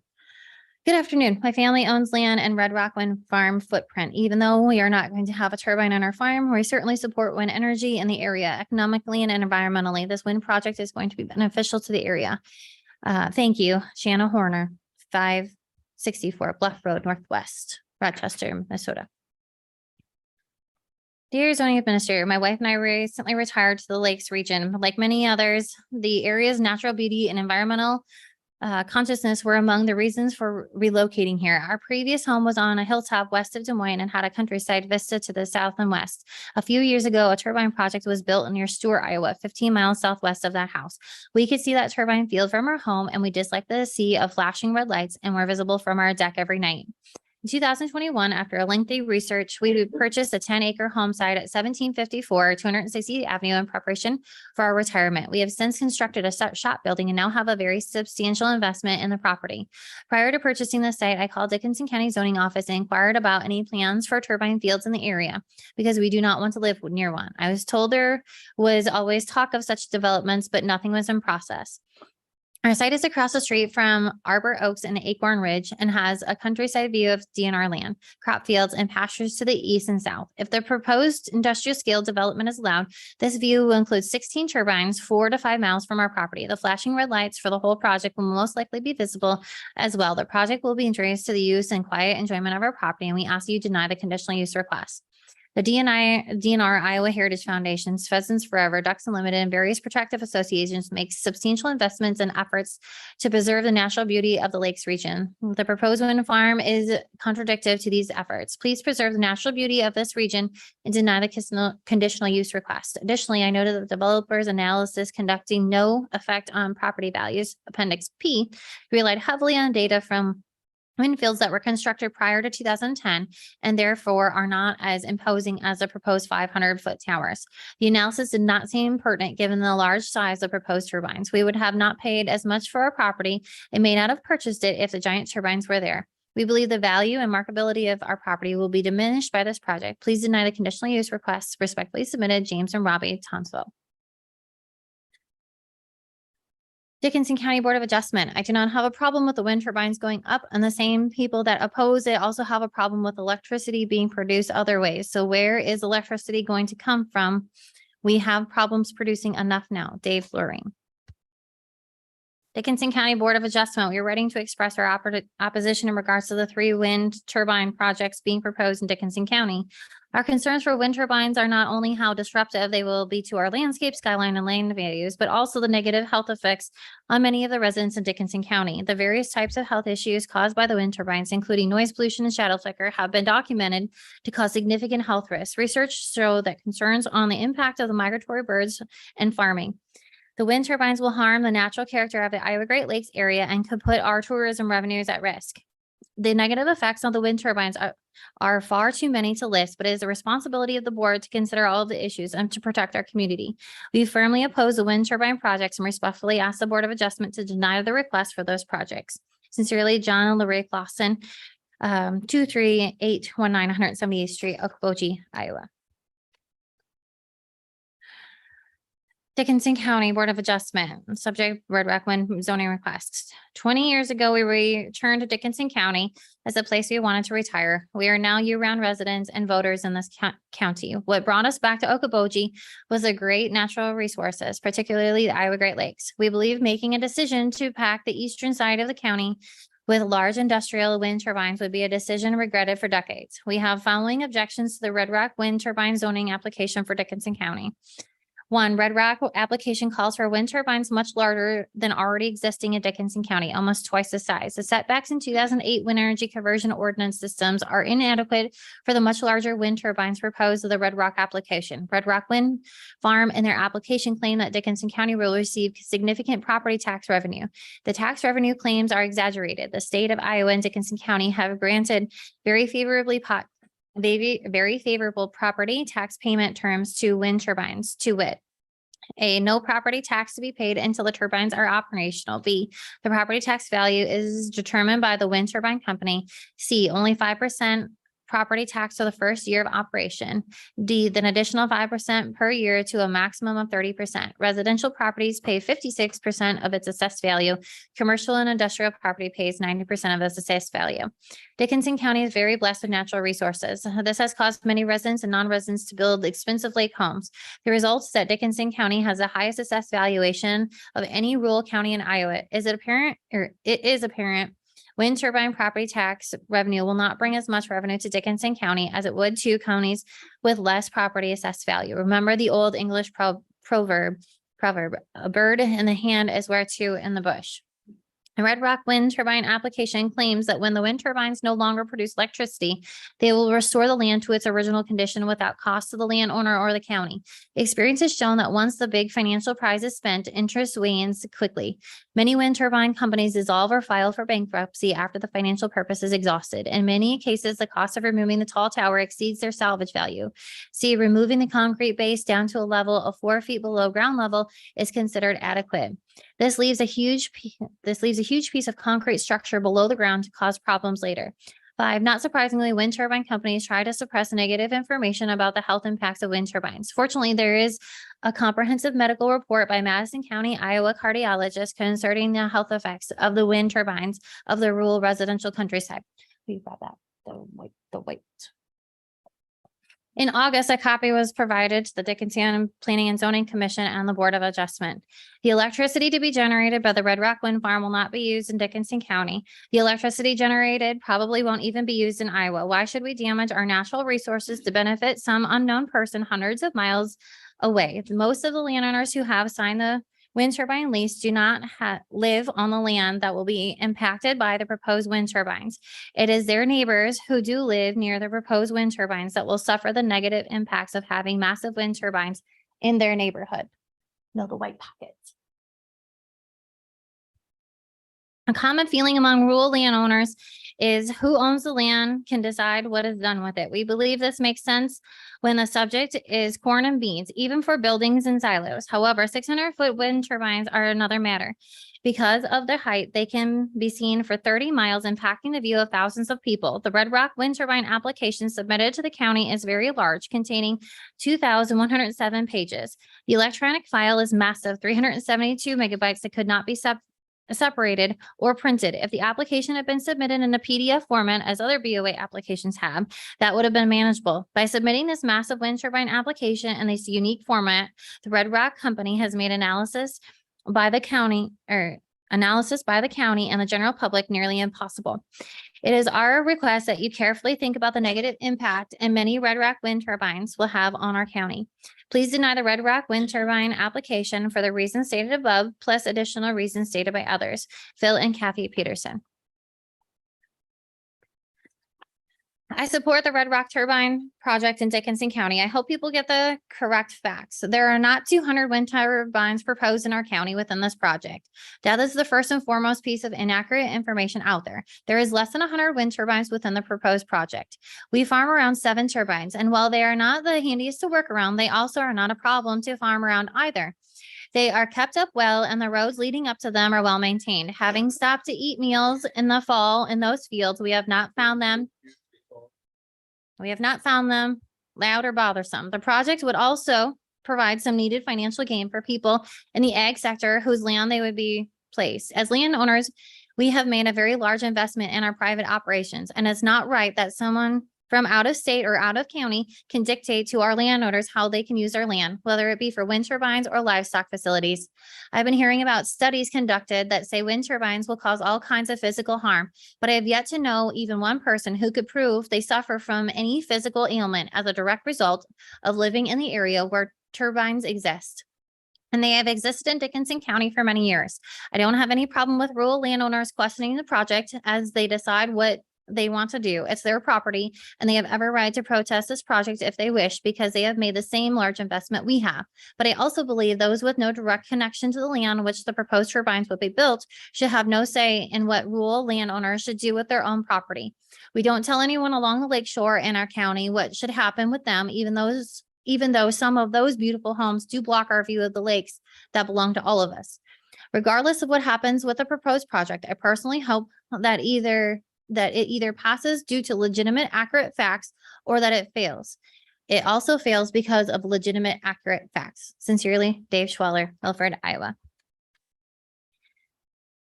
Dear members of the Board of Adjustment, what matters when considering the approval of wind turbine projects? A land mass twice the size of California is needed to power U.S. using wind energy. Farmland being taken out of production to install giant concrete metal wind farms. Each tower takes about 1/2 acre out of commission. Absentee landowners reap the financial benefits of wind turbines, or wind turbine suffer none of the negatives living near them. There is no real recycling solution for turbine blades, so they end up in a landfill. This will add millions of tons of waste to landfills. Decommissioning wind turbines is very expensive, approximately $500,000 per turbine. Will this encourage the companies to abandon them? Even discontinued tons of concrete used for a turbine foundation will be left behind and covered with a few feet of soil. When the power grid goes down, there is a recovery process called black start that depends on power from gas or hydro turbines spinning away inside a power plant. What happens when a wind dominant grid goes black? Will utility consumers be responsible for the cost of repairs to wind turbines damaged by natural disasters? The effects of wind turbine noise, shadow flickering, and electromagnetic fields to humans and animals. No accountability for killing migratory birds, eagles, bats. Why does the wind industry get a pass? China controls most of the rare earth elements used in wind turbines. Child and slave labor is often used to mine these elements. More and more wind turbines are built, yet the price of electricity continues to rise. So the wind turbine industry receives hundreds of millions of dollars in tax credits. Now, thanks to Inflation Reduction Act, companies can now transfer or sell tax credits. Warren Buffett summed it up perfectly. For example, on wind energy, we get a tax credit if we build a lot of wind farms. That's the only reason to build them. They don't make sense without the tax credit. Respectfully submitted, Laura Weaver, P.O. Box 108, Okoboji, Iowa. To the Dickinson County Board of Adjustment, the executive board of the Okoboji Productive Association is concerned about the environmental impact of Red Rock Energy proposal to install wind turbines in Dickinson County near the Iowa Great Lakes. Although the mission is dedicated to improving and enhancing water quality and ecological health of Lake West Okoboji in the Iowa Great Lakes watershed. We have goals that include participate in the control of lake development to prevent environmental threats and promote sustainable urban and agricultural development that won't upset the delicate ecological balance of the lakes and watershed. Our greatest concern are with the potential environmental threats and wildlife disruption, particularly with the density and size of the proposed turbines. In particular, Dickinson County has invested heavily in restoring habitat and is along a major flyway for migratory birds. We don't know how significantly the construction of the proposed project will affect wildlife, but this needs further assessment. In addition, there will be a number of environmental issues related to wind turbines. These include biosystems disturbance, noise, visual pollution, electromagnetic interference, and climate change. Although it is difficult to project the impact of the proposal on these areas, it is hard not to be concerned about the potential environmental threats based on existing scientific research. On the basis of our concerns of the potential environmental threats and upsets of the delicate ecological balance of the lakes area, the OPA opposes the wind turbine proposal and requests the board to reject the proposal. Sincerely, John Fieselman, President of the Okoboji Protective Association. Dickinson County Board of Adjustment. First, thank you for serving on the board. Never an easy task to look to the future, but are asked to make decisions now and to try to please most, maybe not all people you represent. My name is Dennis Bowling. I am writing this letter to you because I may represent a unique perspective on your upcoming decision on the wind project you must make. My wife, Darlene, and myself are located in several, or are local in several ways away from Iowa and proud of it. We farm in Kasuth County, plus have an ag equipment business that sells equipment in 30 plus states in the US and Canada. But we also have houses in Dickinson County, one being a Bridges Bay complex, and currently building 2 new houses on West Okoboji, 1707 Lakeshore Drive and 1706 Lakeshore Drive. I do support the wind project and all the value it brings to the entire community. We have been farming in this area for almost 50 years. We started our ag business, Dragon Tech USA, Dragon Tech Incorp. 20 plus years ago on our farm, and it remains on the farm today because we want to help develop this rural area. We've been blessed with businesses that generate $70+ million worth of sales, employing 30 plus employees. Income created locally tends to stay local. People that stay at the lakes on a seasonal basis, but live outside the area of discussion, of course, have a say in this matter, but not at the same level of the local people and landowners that need this income locally. I know that a certain amount of people from this new lake neighborhood for us that are opposed to said projects, which I find confusing. How can they think that they have a say over how a legal landowner can or cannot create income off of his or her property from a distance of 10, 20, 30 miles away? Of course, they have the right to their opinion, but at the same time, I know many of them have concerns about climate change that could be argued either way. But without a doubt, Iowa has a great opportunity to create energy in multiple ways to bridge the gap between fossil fuels to smarter energy sources. Iowa is blessed with wind is blessed with wind. As a farmer, I have cursed it more than I'd like to remember.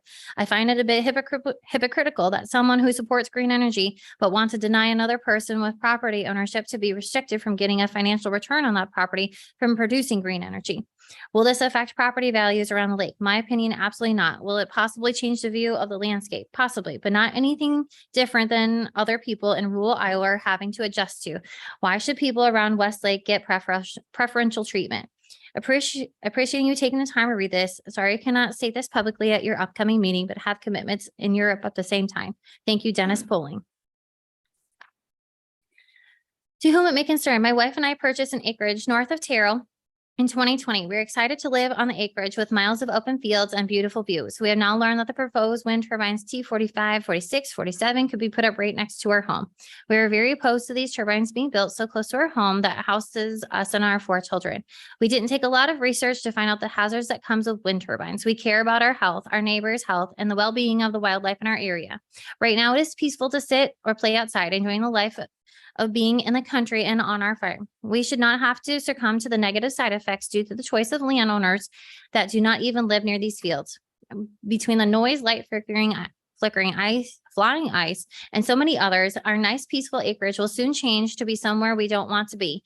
We are pleading to you to consider our families and others that actually live where these would be put up and understand that our voices matter. You need to put people first. Mike Gable, 3336 220th Street, Terrell, Iowa.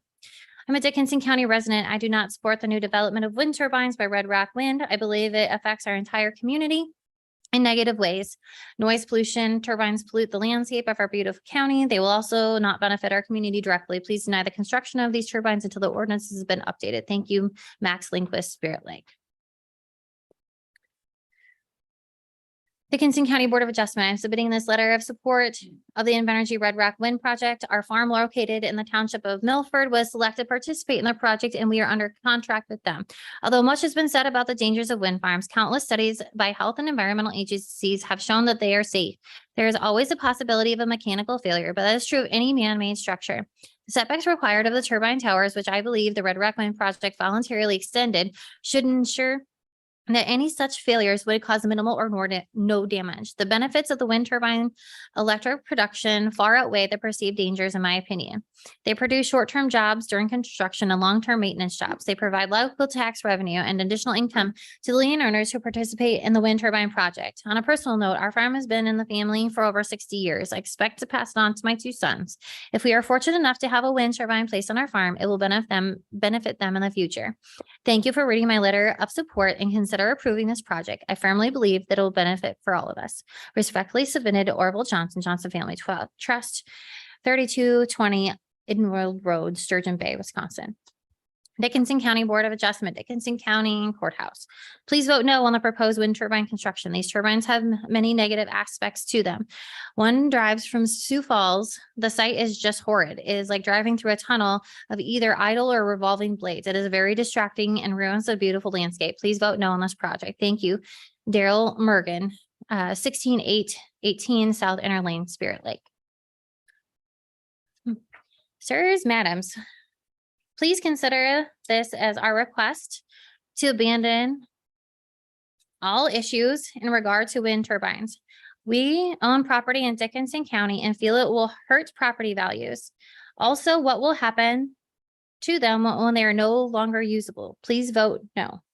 Tim and Joan Triber, 1004 Sunrise Lane, Arnold's Park.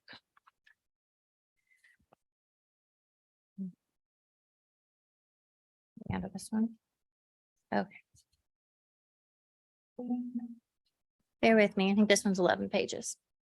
Requested medical statement regarding health risks associated with industrial wind turbine emissions, written by Dr. W. Ben Johnson, MD, cardiologist, retired. I have been asked to submit my comments and opinions about industrial wind turbines and possible adverse health effects. I disclose that I do not wish to be compensated for this effort. I do this because I believe this topic is inadequately and inaccurately explained by the news media and is misrepresented by special interest groups. I am also not a climate denier, but rather I am an avid environmentalist who believes that man is largely responsible for climate change. I'm also very familiar with the process by which counties are charged with the responsibility of permitting and regulating and the deployment of IWTs. This is done through local governance and county ordinances. All voting should be done by elected and appointed members who have zero conflicts of interest in the concern. All voting members should recognize that they are first and foremost responsible to the health, safety, and welfare of the citizens of their county. I am recently retired Iowa cardiologist who focused on heart rhythm management. During my clinical practice, I also served on the citywide institutional review board as a voting member and a chair for more than 10 years. These boards are responsible for operational oversight to ensure the ethical conduct of human research in the community. In that arena, it is extremely important to explain care options to patient and answer all their questions to the best of one's ability. When varying treatment risks exist, it may be important to obtain informed consent based on the patient assessment, knowledgeable of the literature, and personal experience. I approach the concerns of IWTs and possible adverse health effects, AEHs, in that same fashion. The most important concept in this extraordinarily contentious topic is that the IWTs have never been proven to the health safe. Safe is defined as protected from or not exposed to danger or risk. Wind energy and an energy company developers talk about the thousands of IWTs successfully placed in Iowa and equate that to safety. Large numbers of operational turbines, even without voice complaints, is not the same as having formal scientific and medically verified data through unbiased research processes. As an aside, having recently spoken directly to one insurance company's underwriters, claims for these losses, any reason associated with IWTs are not covered.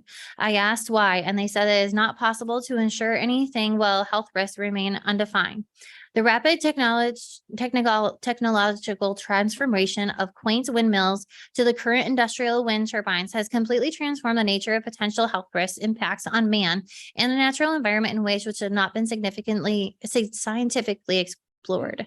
In the past 25 years, we have seen rated maximum outputs of single onshore turbine increase from greater than 1,000 kilowatts to now in excess of 6 megawatts through the new materials.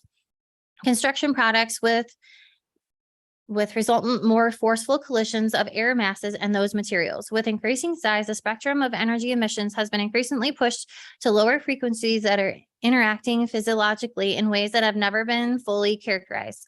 Indeed, serious concerns are being raised about how the body responds consciously or unconsciously to perceived threat. Defining health is an essential requirement as we make choices of how we live our lives and imagine coexisting with wind turbines. Health is a broad composite of not only physical and mental health, but also depends on a positive living condition. Well-being is dependent on having good mental health, high life satisfaction, and recognizing one's meaning or purpose. Many definitions of well-being and quality of life include recognition of the natural world and the need for preserving wholenessness.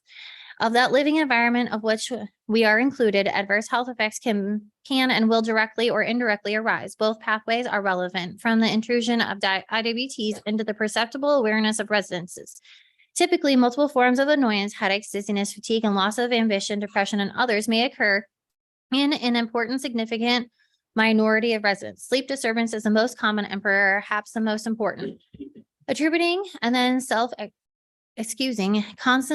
consistently similar, very significant resident complaints related to IWT generated chronic annoyance and sleep disturbance as a manifestation of the deficient and weak personal character is yet another inconvenient truth of corporate insensitivity. Caring and empathetic physicians and other practicing providers who carefully listen to their patients are aware of malingering and secondary gain focused behavior. This is very different. Affected resident statements and acquired abilities represent real and unfortunate responses to uncontrollable threats thrust without recourse into their core values of family security, health, and social justice. Multiple published review articles that seek to produce community acceptance of IWT intrusion suggest that developers spend at least 6 to 12 months informing the public and the plan impacted residents about what they should expect and could experience. Education about basic concepts of low frequency and audible noise is a measurement in terms of frequency and associated energy content.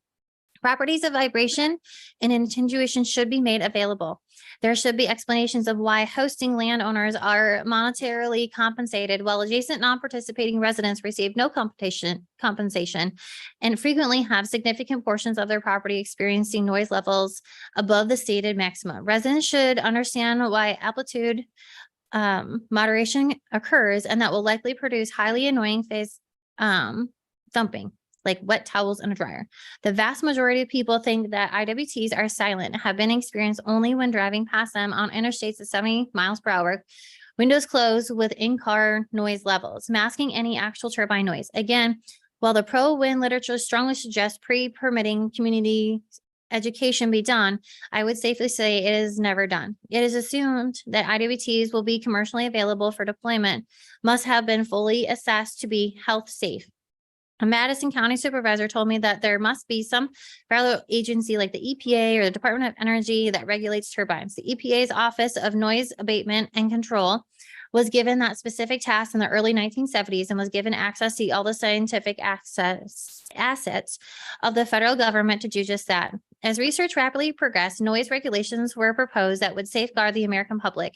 In 1982, the Reagan administration convinced Congress to not close the Office of Noise Abatement and Control, but instead completely defunded it. As such, for the last 40 years, an empty office remains open with no activity. The entire range of research, public education, and policy proposing ceased with all such activities were passed to state and local governments without financial assistance or guidelines, has remained as such to this day.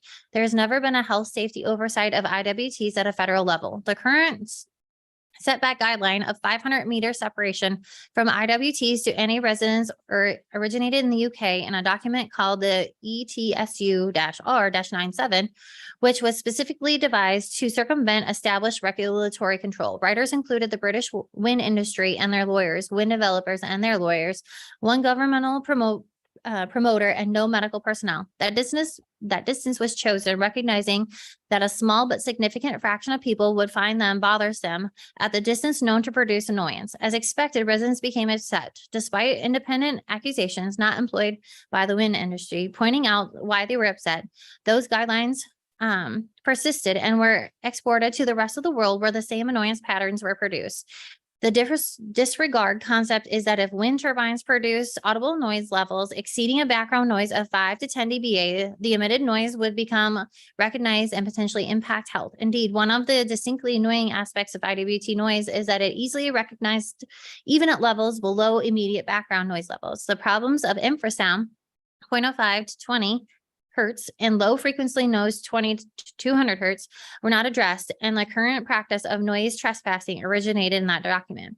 The impasse in defining and thus protecting residents from IWT associated health impacts has evolved because of the pro-wind faction that would like to believe that wind turbines are safe without the proof that they are. In addition, the wind industry believes that one, annoyance is the patient's inappropriate reaction to the IWT rather than the IWT noise causing true symptoms from the turbine itself. Two, despite the most bothersome complaint being sleep disturbance, the IWT noise does not directly cause sleep arousal. More research shows that to be incorrect. Instead, the wind turbine noise directly and or indirectly at a perceptible level, less than 300 dBA, can produce sleep disturbance as stated, or excuse me, greater than 30 dBA can produce sleep disturbance as stated by the World Health Organization. Finally, wind industry stated that there are no data that cardiovascular disease is caused by IWTs. This is true, but only because it has been never specifically studied, i.e. there's none ever produced on the entire subject, pro or con data. This despite suspicions that noise could produce cardiovascular disease over 50 years. If the EPA had been funded and continued to study and regulate noise using the current more sophisticated science, we would likely have clear answers to noise pollution in general and IWT emissions in particular. Both the scientific and medical communities now see chronic diseases differently. The human immune system appears to be likely evolving in all of them to varying degrees, many degree diseases and health impactful environments, stressors use similar pathogenic pathways of oxidative stress, tactular cellular consequence of excessive waste.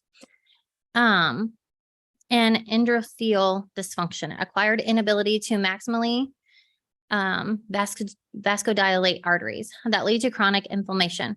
According to the current accepted process of cardiovascular disease development, perceived stress produces sympathetic activation that produces direct nervous system stimulation that releases specific white blood cells from bone marrow. Released monocytes are attracted to the inner walls of the arteries where they transform into macrophages that migrate between the cells and oxidize, degrade, accumulate cellular debris and lipids. Additional cell recruitment via chemical messengers brings more white cells, and the process eventually produces the signature lesion, also named plaque. These are cell enclosed pockets of lipid-rich material gradually enlarge and remain cased in a thin layer of cells. The time course of disease or origination to plaque capable of rupture may take 2 to 4 decades.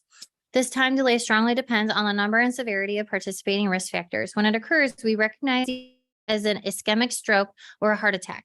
The protracted disease course is ignored by various groups as they judge whether IWT noise emissions may participate in any capacity to cardiovascular disease development. Inside the aging body, or where chronic disease exists in an unrecognized state as a subclinical disease, or when healthy life behaviors have not been pursued, there is an acquired circulating biochemical background termed chronic low-grade inflammation. The extent of this cloud is reflective of ongoing systemic inflammatory disease activity and a vasculating inflammatory balance modulated by both negative bad health habits, smoking, poor sleep, etc., as well as positive health promoting habits, physical exercise, healthy food, adequate restorative sleep. Additionally, we are seeing that positive psychological and emotional lifestyle choices that best achieve well-being will lessen the burden of inflammation. Also included are the presence of varying degrees of environmental stressors, risk factors that may adversely contribute to systemic inflammation. Environmental stressors heighten human stress levels in large part through triggering heightened sympathetic autonomic tone. Referred to earlier, the autonomic nervous system should be seen as a parallel nervous system that prepares the optimal body function in times of both stress and relaxation. One can best measure the characterize the vasculating neuronic balance through a measure of heart rate variability, HRV. In brief, during periods of sympathetic tone, there is a heightened nerve traffic from the central autonomic nerve system that through direct intervention of the heart's syncoid node, heart's natural pacemaker, causes the heart rate to be slightly faster with less beat to beat variation between beats, producing a pattern of reduced heart rate variability, kicking up the normally balanced levels of the sympathetic tone, fight or flight, and parasympathetic tone, sleep, eat, comes at a cost of heightened body systems, preparations that include heightened immune cellular responses that may collaterally facilitate arthrogenesis. It appears that environmental stressors, air pollution, and various transportation, noise pollution have final pathways that are similar. More supportive is that chronic disease appears to use the same lucrin-specific types of cyclinoids produced by the white blood cells across different processes. During COVID-19, cytokine storms occurred in response to the coronavirus infection. Inflammatory interleukins such as the IL-1-beta, IL-6, and TNF tremor necrosis factor alpha were produced and mediated targeted organ systems. The same inflammatory sequence is present in important aspects of the arthrogenesis. Similarly, nearly half of patients with significant rheumatoid arthritis die from heart disease through sometimes termed cytokine spillover from increased amounts of rheumatoid arthritis producing cytokines that can also promote arthrogenesis. We should not assume that possible inflammation arising from IWT emissions would use another unique disease process that is not common to other chronic diseases. Ischemic heart disease, the end product of the arthrogenesis, remains the last killer of people worldwide, 16% in the world's death. There's a remarkable series of scientific medical publications from the Massachusetts General Hospital and elsewhere involving PET/CT imaging, positron imaging tomography. I did not go to medical school. Okay. So the PET is an imaging technique that uses radioactive tracers attached to sugar molecules. The scan can detect changes in the body's metabolism and chemical activities. A PET scan is often done in conjunction with a CT or MRI scan, the latter providing an anatomical reference to the simultaneously imaged metabolic activity. Such studies have clarified that the autonomic sympathetic activation assessment from various environmental stressor sources sequentially leads to increased lymphoid tissue metabolic activity, then via increased white blood cells released from the bone marrow to enhance arterial metabolic activity, reflective and increased localized atherogenesis. Elevated biomarkers in creatine levels have also been correlated to the intrinsic inflammation inherent to the atherosclerosis. The central remaining question is whether IWT emissions can also invoke that same triggering inflammatory pathway and provoke cardiovascular disease, and have been recently shown with other environmental stressors. Importantly, exposure assessments that need to be studied. Frequency content, both infrasound, low frequency, as well as audible noise. 2, stimulus intensity measured as sound pressure levels appropriate to the noise composition. And 3, duration assessment with acute exposure versus more prolonged exposure. 4, clarifying different aspects of night associated with sleep versus daytime exposure will be needed. There are other factors as well. Finally, in light of the recent 2009 PET imaging studies, recognition of potential variation in an individual amygdala noise sensitivity should be included as a relevant exposure variable. The amygdala is a key neurological nucleus in the central autonomic nervous system. Those above mentioned Massachusetts General Hospital studies found that individuals with higher resting relevant PET indicated amygdala metabolism had heightened arterial inflammation. Perhaps this relatively enhanced amygdala activity may account for the roughly 1/4 of the IWT exposed residents being deemed noise sensitive, rather than assumed to be a negative, cognitively, emotionally directed annoyance response. Of note, the recent TV commercials advertise a whole new platform of anti-ketone antibody medications to specifically try to interrupt chronic disease processes, such as chronic kidney disease, inflammatory bowel disease, rheumatoid arthritis, eczema, and atopic dermatitis, systemic sclerosis, systemic lupus, and others. Additionally, many of those diseases have stated increased risk for cardiovascular disease manifestations. Finally, an exhaustive 2021 review article about IWTs and adverse health effects, the authors affirmed that proof of causation is a goal with best approximation being provided in the Bradford Hill criteria. The author summarized, based on our analysis of clinical, biological, and experimental evidence and its concordance with the 9 Bradford Hill criteria, we conclude that there is a high probability that emissions from IWTs, including infrasound and low frequency noise, result in serious harm to the health in susceptible individuals living in or working in their proximity. These effects can be attributed to IWT related events, such as reoccurring sleep disturbance, anxiety, stress, and likely others. Conclusions. There has never been a federal oversight of industrial wind turbine noise emissions. Wind turbines are unregulated and have not had undergone evaluations to determine health safety. In stark contrast, the EPA, with continued funding, has an interrupted focus to understand air pollution. As a result, the U.S. EPA by 2010 confirmed that the increased exposure to 2.5 micron-sized particles increased cardiovascular and all-cause mortality. 3, Dr. Thomas Munzel and his working group in Germany, as well as other researchers in Europe, have described autonomic and inflammatory processes involved with road traffic noise that produce cardiovascular disease. They have also highlighted other important consequences of the environmental transportation noise that leads to oxidative stress and endothelial dysfunction associated with air traffic, and looked at cardiovascular disease associated with the traffic. Recent noise research strongly suggests that IWT noise might trigger sympathetic autoatomic activation that could trigger the atherogenesis pathway, similar to a transportation noise and air pollution pathways. A 2016 study, Walker et al., noted that low frequency noise lowered HRV more than did higher frequency noise, and the effects persisted longer after noise exposure ended. A 2021 study, et al. First reported evidence documenting reduced heart rate variability of human sympathetic activation form operating wind turbines. In 2019, a study by Polson et al. Reported on long-term exposure to wind turbine noise and risk for myocardial infraction, and stroke using post hoc analysis and IWT sighting from homes and noise modeling from past meteorological records, along with national health records for those homes. The authors found that the highest levels of IWT noise to be associated with the highest relative risk of incident MI.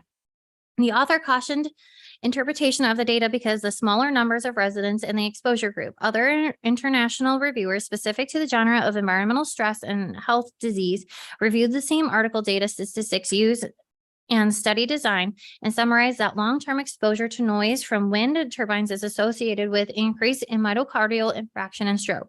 That differing data interpretation extremely concerning. 6, medical science has surged with a transformational understanding of chronic disease processes called chronic systemic inflammation, clarifying that cardiovascular disease is not a passive storage disease, but rather a gradual cellular medicated process of injury mitigation without resolution or cure. A key component is bone marrow release of white cells, which occurs with stress. Science is now defining and confirming that some non-traditional risk factors do facilitate cardiovascular disease, such as air pollution, transportation noise, drug addiction, HIV, PTSD, highly refined carbohydrate ingestion, and many others which cause those similar pathways. Psychosocial stress is an additional risk factor that is likely very important when considering IWTs. Wind Energy's physician experts say that there is no evidence or insufficient evidence that IWTs cause AHE. So they imply that their wordage that evidence searches exhausted the possibility that cardiovascular disease could develop with exposure to wind turbines. I can assure you that such assumed research was never done. The relevance of the precautionary principle is the question at hand. This principle is a philosophical and legal approach to innovations with potential for causing harm when extensive scientific knowledge on the matter is lacking.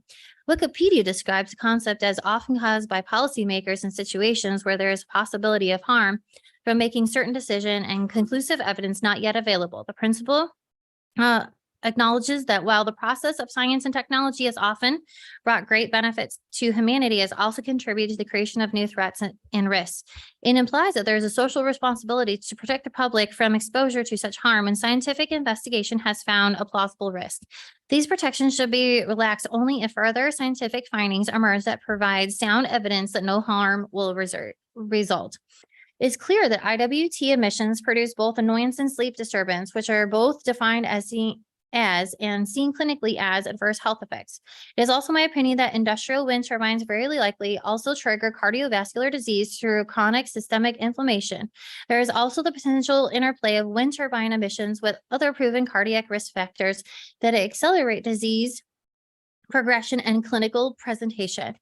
Indeed, there may be substantial long-term consequences of synthetic activation on humans in the environment, atrial AFib, and other sympathetically triggered arrhythmias.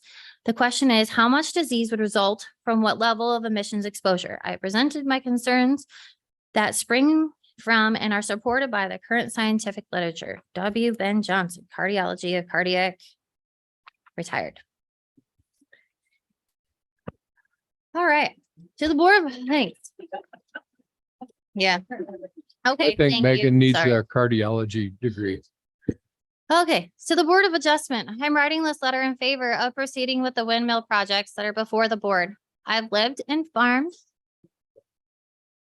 in this area most of my life. The wind is always blowing. This is a resource of this land created by increased elevation we have because of the Buffalo Ridge. I have felt for many years we should harness the wind to our advantage. Using the assets of our land seems to me to be a logical and common sense approach. I have heard a lot of arguments about turbines affecting our vistas in this pristine area, saving our eagles, medical problems, et cetera, et cetera. The companies that are installing these turbines have had 15 years to get approvals from a DNR, county supervisors, and now the Board of Adjustments.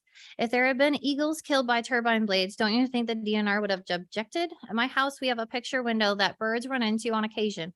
Should we stop putting in picture windows? About affecting our views, have you seen other things that alter our sightlines? Telephone poles, water towers, big condos on the lakes, elevator silos, etc. This is a way to produce electric in a manner that is not going to affect our global warming.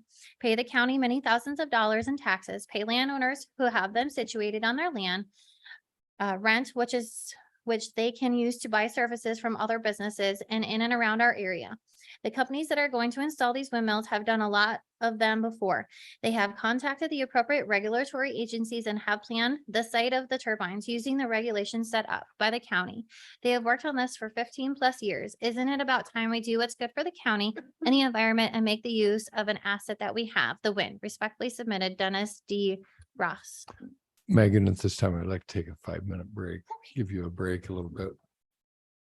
So we'll resume in about at 8:05. It's 8:01 right now.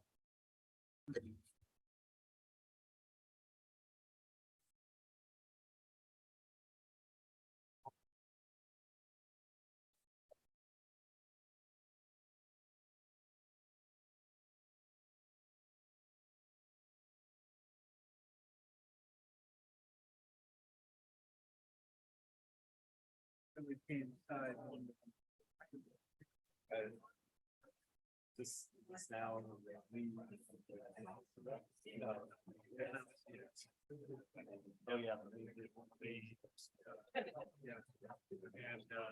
And Arizona tied it up.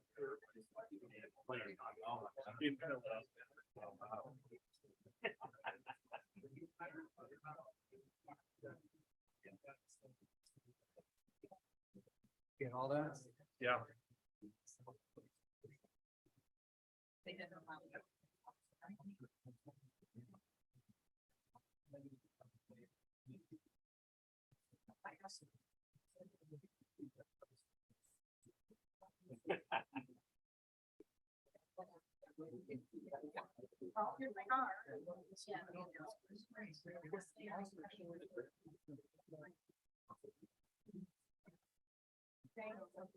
I'm just giving over.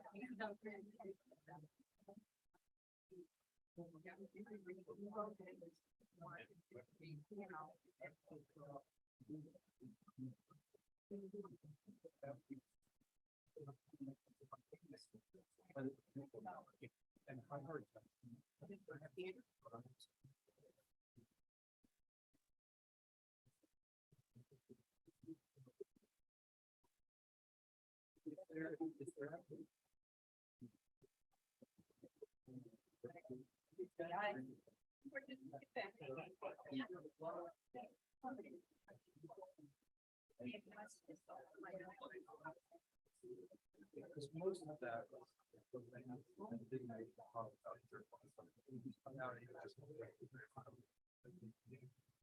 And then he left Alex. Yeah, and he's like, yeah.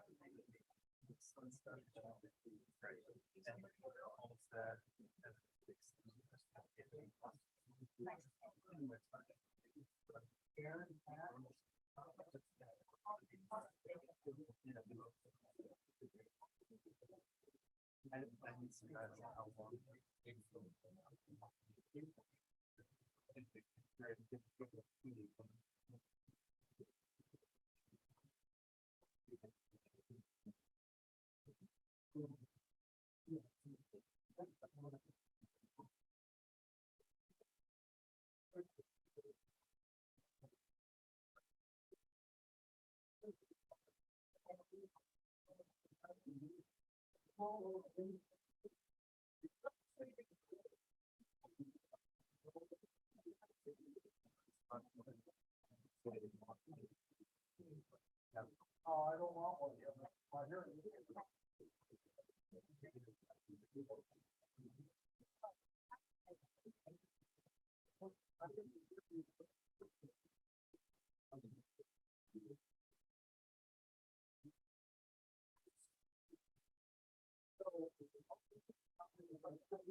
Yeah, I'm not.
How many murders the last one?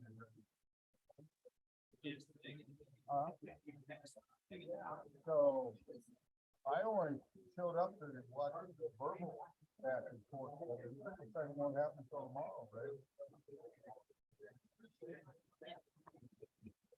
I'm way down the list. I better come back.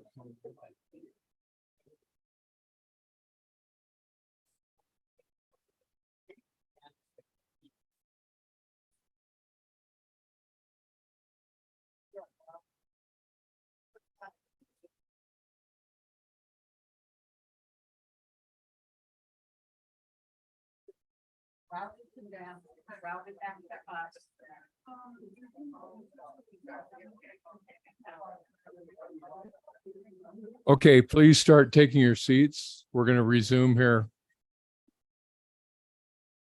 Steve, are we three? Is that? Okay.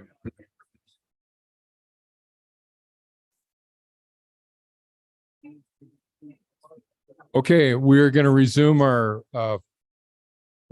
and I know it's long, but this is part of our process. We have to read all the correspondence, so it's a record.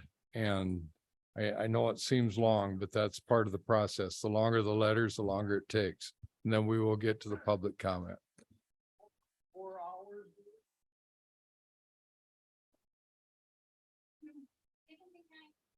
Dickinson County Board of Adjustment. The Iowa Great Lakes Association is a dedicated environmental organization in Dickinson County with over 1,000 members. Our mission is to protect, preserve, and enhance the Iowa Great Lakes while supporting clean water efforts and local environmental initiatives. We are deeply concerned about the proposed Red Rock wind turbine development in our county. According to U.S. Energy Information Administration, wind turbines have been associated with various negative environmental impacts. Key concerns from the IGLA include negative visual impact on the landscape, degrading the natural beauty of the region, and flashing red lights disrupting the night sky. Noise pollution from the turbine blades, construction and maintenance. Habitat disruption for birds and bats due to spinning turbine blades and changes in air pressure. Negative environmental impact from non-recyclable turbine materials. Disruption of farmland, soil erosion, and water quality degradation. Increased impervious surface from construction contribute to water pollution, adverse effects on biodiversity, and increased eagle mortality. The potential for noticeable climate change caused by wind turbine development, habitat reduction, erosion and vegetation alteration from construction. Wind turbine approval will place the county enhanced tourist revenues at risk. Additionally, the U.S. Department of Energy acknowledges the negative impact of wind energy on wildlife, and a scientific study suggests climate change effects. Site clearing and grading, along with construction of access roads, towers, support buildings, utility and transmission corridors, and other insular facilities will reduce and alter existing habitat, causing erosion and runoff and reduce vegetation. This influx of industrial wind turbines could harm the natural character of the Iowa Great Lakes region, which Dickinson County and its communities are dedicated to preserving. IGLA firmly opposes Red Rock's application for conditional use and respectfully asks the board to deny the request. Sincerely, William Van Orsdale. Dear Ms. Cardell, accept our letter against more wind turbines in Dickinson County, Iowa. Wind turbines are extremely detrimental to our environment. Wind turbines are soon to be responsible for putting a large number of migrating bat species on the threat list. Additionally, wind turbines require much more maintenance than most people realize. Dust and water particles hit the turbine blades at speeds of over 200 miles per hour. With that, time causes the blades to deteriorate and need replacing. It is very costly to change these blades. Wind turbines also have very limited reuse when they are done. They are not many ways to efficiently recycle them, so they mostly plug up landfills at the end of their life. Wind turbines are not energy efficient at making power spatially. Fossil fuel plants can make electricity on a smaller footprint than a wind turbine farm to make the same amount of electricity. For example, my son worked on a plant in Florida that generated 1,000 megawatts on a 1,000 foot by 1,000 foot piece of land. The wind turbine in Pierce, Nebraska is on more than 1,500 acres and generates 60 megawatts. All of this does not include the noise pollution, health risks, etc. Additionally, the Iowa Great Lakes relies a lot on tourism. People come to see the beauty of the lake, not wind turbines. Please do not allow more wind times. Sincerely, Dr. Michelle Walsh.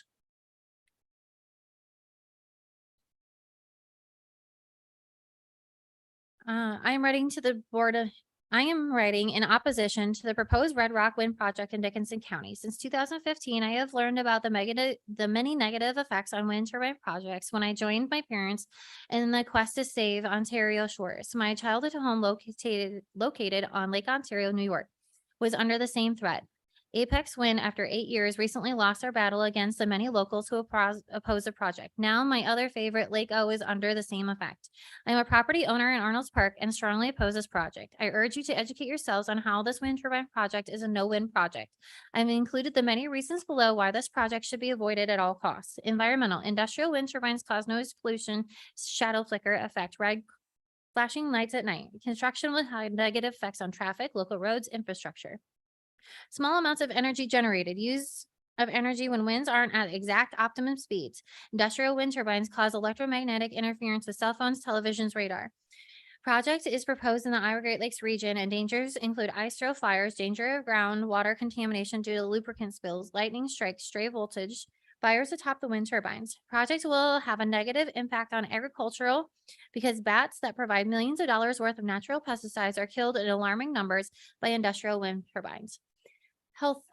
Human health. Negative human health effects are caused by low frequency noise, infrasound, shadow flicker effect, red flashing lights at night. People around the world who live near turbines report health conditions including sleep disorders, headaches, concentration difficulties, tinnitus, nausea, impaired heart rate, and anxiety. Studies show negative health effects on the living near industrial turbines are increasing. Wind turbine size has increased and the sound they emit have also increased. Property values, lower property values. Common sense and many studies by independent scientists and professional appraisers refute the study touted by many wind companies. There are reports of people unable to sell their property and even some deserting their homes. Lake properties will be especially affected. This will affect how the taxes are distributed in the towns. Wildlife and birding. Wildlife is displaced due to roads, turbine construction, removal of trees. Low sound frequency and infrasound has negative effects on livestock and wildlife. Turbine blades kill the injured birds, bats, waterfowl. Nesting eagles may be in the region of the proposed wind turbines. Turbines are lit at night, and this negatively affects wildlife in a formerly dark skies region. Tourism character of region. Proposed near the Okoboji Spirit Lake region, home to significant Midwest tourism, negative effects on tourism, recreation, and local businesses as people avoid the turbine zone. Lastly, there are other options. Communities that oppose IWTs in rural lakeshore, dark skies, and wildlife migratory regions are not against renewables. Solar, hydropower, geothermal, and biomass systems are all alternative sources of energy. Thank you. Should you have any say in the best renewable energy options for their people should have the say in the best renewable energy options for their location. Thank you for your attention, Jennifer Letting. 304 Lake Drive, Arnold's Park. My name is somebody from Terrell. I'm sorry. It might be Vanna Fairchild. Oh, Donna Fairchild. She spoiled at the bottom. The chance of wind project near Terrell and many going into town and school system is the last chance to save them. I'm not going to say the wind tower in my backyard is beautiful. However, sometimes you have to take a hit to save your town and schools. A wind town on West Okoboji is not what we were talking about here. Terrell is not Terrace Park, but it's a nice little town with huge grain elevators, but it is worth saving. I support a wind farm near Terrell, Iowa. Dana Fairchild. The Planning and Zoning Commission. My name is Dan Wall. I spoke at your meeting a few months ago to express the inadequacies of setbacks in ordinances for the new proposed mega windmills. To date, nothing has been done to protect the citizens who will be living in close proximity to the megawatt windmills. I live adjacent to 7 260-foot windmills in Superior Township. Current setbacks for the windmills are 1,400 feet. My family home sits around 1,700 feet, and we still have light flicker and loud noise with 15-mile-an-hour southwest winds. When I spoke at the aforementioned board meeting, I invited the members to my property so they could experience the reality of living in close proximity to the existing 260-foot windmills. Having not been contacted, I can only assume the board members are not interested in the reality of the consequences of siting a windmill too close to a residence. At 590 feet tall, the new windmills would be over double the size with no new setbacks in regards to the citizens of our community. Where is the voice of reason that speaks on behalf of our neighbors? I feel disheartened by those on the planning and zoning board who chose to do nothing to protect the people in our community. To let this project go forward as it currently stands is shameful. Affected Dickinson County resident Dan Wall. Patrick and Nancy Jones, Dickinson County Board of Adjustment. Our family lives and farms in Dickinson County. The opportunity to have windmills on our property is a way to generate additional tax revenues for our local communities. Sincerely, Patrick and Nancy Jones. Dear members of Dickinson County Board of Adjustment, I am writing to express my strong opposition to the construction of wind turbines, specifically turbine number 81 and turbine number 13 as proposed by Red Rock Wind. I am a non-participant landowner and I have several concerns that I believe warrant careful consideration. One, excessive flicker. The application for turbine 81 suggests that it will generate 39 hours of flicker per year, which exceeds the 30-hour limit that Red Rock committed to in their application. This extended flicker would be significant disruption to my daily life. Proximity and visual impact. Turbine 81 would be located less than 3/8 of a mile away from my property. The close proximity means that I would have to endure the constant noise and the nightly flashing red light that would invade my living space. Having to keep my shades drawn at all times to mitigate these issues is an imposition to my quality of life. I need to keep my shades up to maintain a clear view of my premises for safety and security reasons, making it even more challenging. Visual disturbance. The constant motion of the turbine blades, visible from my kitchen, dining, and living room areas, would be highly irritating and disruptive. It would interfere with my ability to enjoy my garden, flower beds, and outdoor space. Noise disruption and sleep. I'm a light sleeper, and I'm concerned about the additional noise the turbine may introduce into my home at night. Sleep disturbances can lead to weakened immune system and increase vulnerability to autoimmune disorders. TV signal interference. I also worry that the turbine's presence could interfere with our TV signal, potentially forcing us to invest in expensive satellite services. Additionally, I object to the construction of wind turbine number 13 due to the potential danger it poses to aerial spraying on my 70-acre farm. Aerial spraying requires sufficient space for aircraft to maneuver safely, and any obstruction like this turbine could not only devalue my property, but also hinder essential agricultural practices for weed and pest control. In light of these concerns, I request that you decline the construction permits for wind turbines 13 and 81.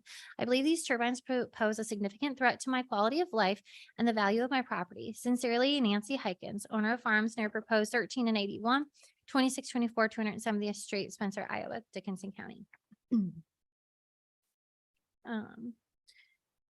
Dickinson County Board of Adjustment. Dear members of the Board of Adjustment, I'm writing to express my strong objection to the consideration to the construction of wind turbines number 81 by Red Rock Wind. I'm the owner and president of EMS Farms and I have several significant concerns regarding the turbine's proposed location and its potential impact on the property. Firstly, the turbine's location may severely restrict the practice of aerial spraying on my 40-acre farm, especially where planes are spraying in the east-west direction. Aerial spraying is an essential agricultural activity for weed, insect, and fungus control, and the limited space for aerial maneuvers would undoubtedly devalue the farm. Further, the placement of this turbine would negatively affect the rental house on my property. The imposing issues of shadow flicker, noise, and the continuous flashing red light during nighttime would disturb the occupants and in turn reduce the property's desirability for tenants. The turbine's proximity being less than 3/8 a mile away exacerbates these concerns. Given these issues, I kindly request that you, as members of the Board of Adjustment, decline the permit for the wind turbine 81.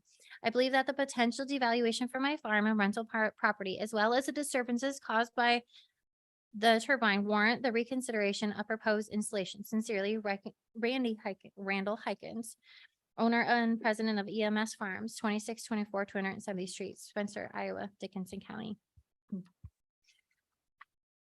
All right. Scott and Aaron Titterington, 2410 260th Street, Milford, Iowa. We are taxpayers, landowners, and homeowners in the proposed windmill development site in Dickinson County. We consider the wind farm a way to diversify our farming operation and would like you to count this letter as a vote of support for the wind project.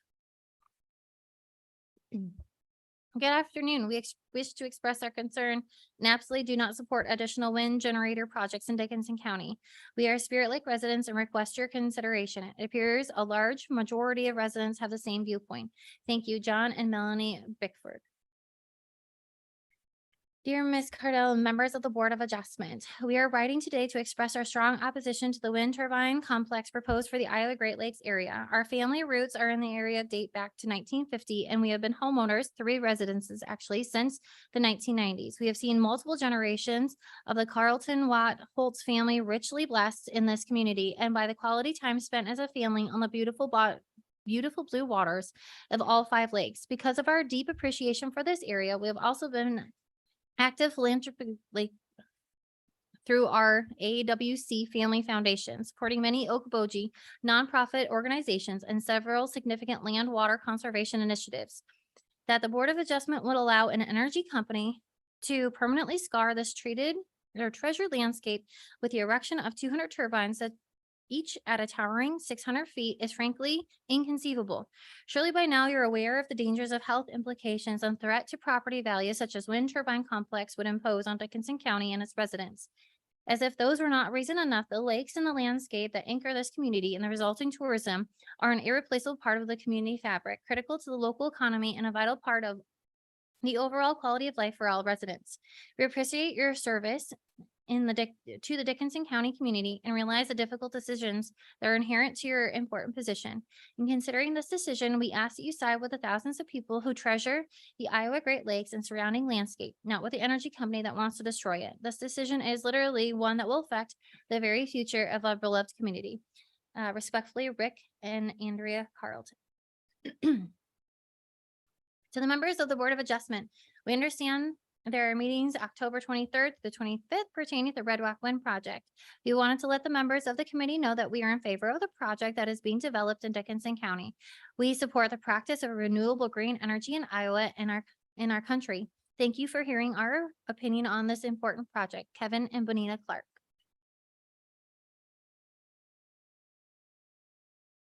Alrighty, please rally the troops to put a hold on the Red Rock Wind Farm until our county has an updated zoning ordinance for wind generation equipment. We are the jewel of Iowa for natural resources. We can all agree on that, but this issue isn't about eagles. It's about our tourism dollars from our biggest markets going to our biggest competitors instead of our new white metal forest. Look at the site map for heaven's sake. This is about the very real possibility of our property valuations taking a big hit. The problem is we don't know exactly whose property value is going to tank the most. Obviously, the closest to the turbines and resulting infrastructure will take a huge hit. If allowed, we will see turbine from all of our lakes. We currently see just a few turbines to the west. The proposed windmills are 67% taller than those. So yes, you will see the new turbines from all of our lakes. And you will see them 24/7 as the constant red flashes fill our night sky. So will those lake homes on the north and west shores of Big Spirit and West Okoboji decline the most? How about Terrell, Superior, and Milford? I'm scared if I live along Manhattan Beach, Bridges Bay, Arthur Heights, Eagle Harbor, Pelican Ridge, South Shore, or any lake property facing east or south, will our homes suddenly be worth half of what they were? Will your home? This is about when the value of your home significantly drops for a permanent reason. You can no longer dictate when you sell. For some, mortgages become higher and their property values and are stuck paying for negative equity. Even if your house is paid off, many close to retirement count on home equity to help finance retirement. Now what? This is about local businesses struggling or closing as tourism moves elsewhere. This is about every city in Dickinson County either cutting budgets or having those left to pay more. This is about you. This is about you taking a stand and not risking your financial well-being, your quality of life, and protecting your Iowa Great Lakes. Go to the meetings Monday, Tuesday, and Wednesday. After all, the worst loss in life is knowing that you could have done something and you didn't. P.S. The attorney representing Red Rock stood in front of the BOS and lied about the legality of a zoning moratorium. They just want our natural resources for profit. We want them for life. Ken Hansen, Milford, President of New Physical. Dickinson County Board of Adjustments, to whom it may concern. I will forego rereading the credible sources information available on the internet about the cons associated with wind energy and everything read from the letters tonight. These things are green energy companies. These are things green energy companies already know. Bottom line, wind energy poses some serious environmental risks to wildlife and humans. Not to exclude rural land grabs, a perfect storm for man-made famine and a dependency on China for mining 95% of the rare earth materials. What is a vision for the current generation and future generations living in this toxic wasteland created under the pseudo name green energy? Unfortunately, the only thing green about this initiative are the greenbacks going into the pockets of Invenergy, Red Rock Energy, and the lobbyists at the taxpayers' expense. Sincerely, Sherry DeLamont, P.O. Box 108, Okoboji, Iowa. All right. Dear sirs, Album requested I send you a note in support of wind energy as an important component of the entire American energy system. I believe energy will help fight the growing concern with climate change and offer benefits to local government in a form of tax revenue. Jim Rosendahl. Dear board members, I would like to ask you to not allow the new wind turbines to be placed in the county. There are so many already. They take away from the beautiful landscape farm portion of our area. They are noisy, unsightly, bringing no real benefit to the local land and homeowners. Thank you sincerely, Alta Gilbert, 2205 27th Street, Spirit Lake. To Dickinson County Board of Adjustment, my name is Colton Hafner and I reside in Kansas currently. This summer was my first year as an ag pilot in Dickinson County. I'm concerned that my future as an ag pilot in Dickinson County will be eliminated due to the proposed IWP projects. If the turbines were to be approved, moving to Dickinson County will not be an option. We will look at other counties not affected by turbines or not move to Iowa at all. We look at other states that are more peaceful, quiet, safe for ag pilots. We love the area so much, I'm considering moving my entire family to Dickinson County. My family loves the lakes area and water sports and activities in both the summer and winter. Part of the draw to Dickinson County is a quiet countryside. As possible future residents of Dickinson County, I'm disappointed that the county would even consider a project such as this. I ask that you consider the impacts that this will have on our current and future residents and deny the Red Rock application. Colton Hafner. I have these. The Dickinson County Board of Adjustment. By signing this letter, I support the Red Rock Wind Energy Center. Support for the Red Rock Wind Energy Center is support for a safe, reliable, clean energy source, private landowner rights and wind leases that will help local farmers diversify their income and keep the farm in the family. An additional $241 million in local economic investment used to improve schools, healthcare, and public safety. The benefits to the tax base to the creation of 300 good paying construction jobs, which will boost the local economy. The Red Rock Wind Energy Center will bring social and economic benefits to the county, additional income to local farmers, while all providing clean, homegrown energy to the community. We ask that you hold the values of our community and stand and support Red Rock Wind Energy Center and clean energy for Dickinson County. Brett R. Nelson, John Reno, Francis Olabre, Michelle Torreson, Wallingford, Ralph Torreson, Wallingford, and Lois Torreson, so Wallingford. To the zoning commission, as I am 83 years old and live 5 hours away, I ask that you read this instead of my sister and I attending the meeting concerning zoning for the wind turbines on acres of land that we own. We own 80 acres in section 12, township 98, range 35, Lloyd Township, northeast, northwest. We are opposed to the wind turbines on our land for several reasons. One, we do not want the topsoil turned over because it will never be the same in the future. We are very concerned about the noise they create for the neighbors. We are very concerned about the way these turbines kill birds. We are concerned about what happens when the turbines need repair.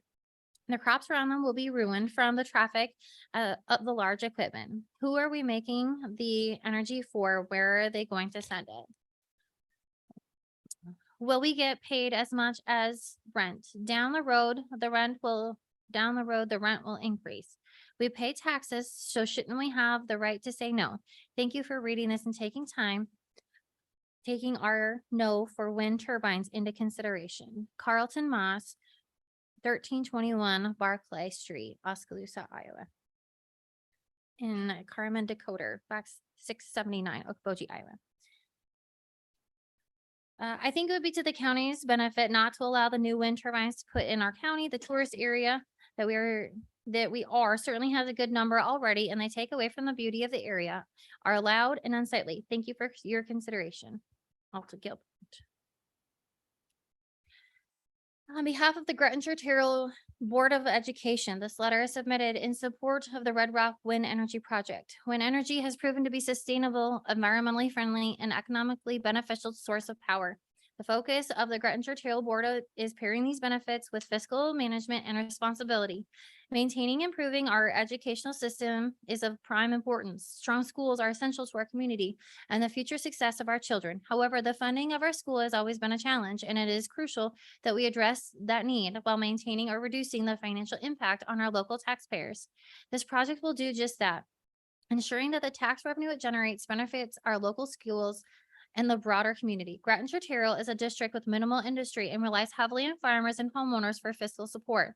Increasing the valuation within the district boundaries by the addition of this wind project reduces the proportional share of its responsibility for our stakeholders.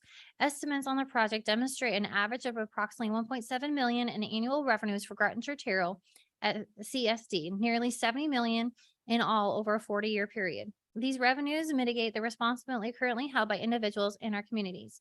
This project also goes beyond Grettinger-Terrell District to enhance the educational opportunities in a regional manner, including Okoboji, Esterville, Lincoln Central, and Iowa Lakes Community College.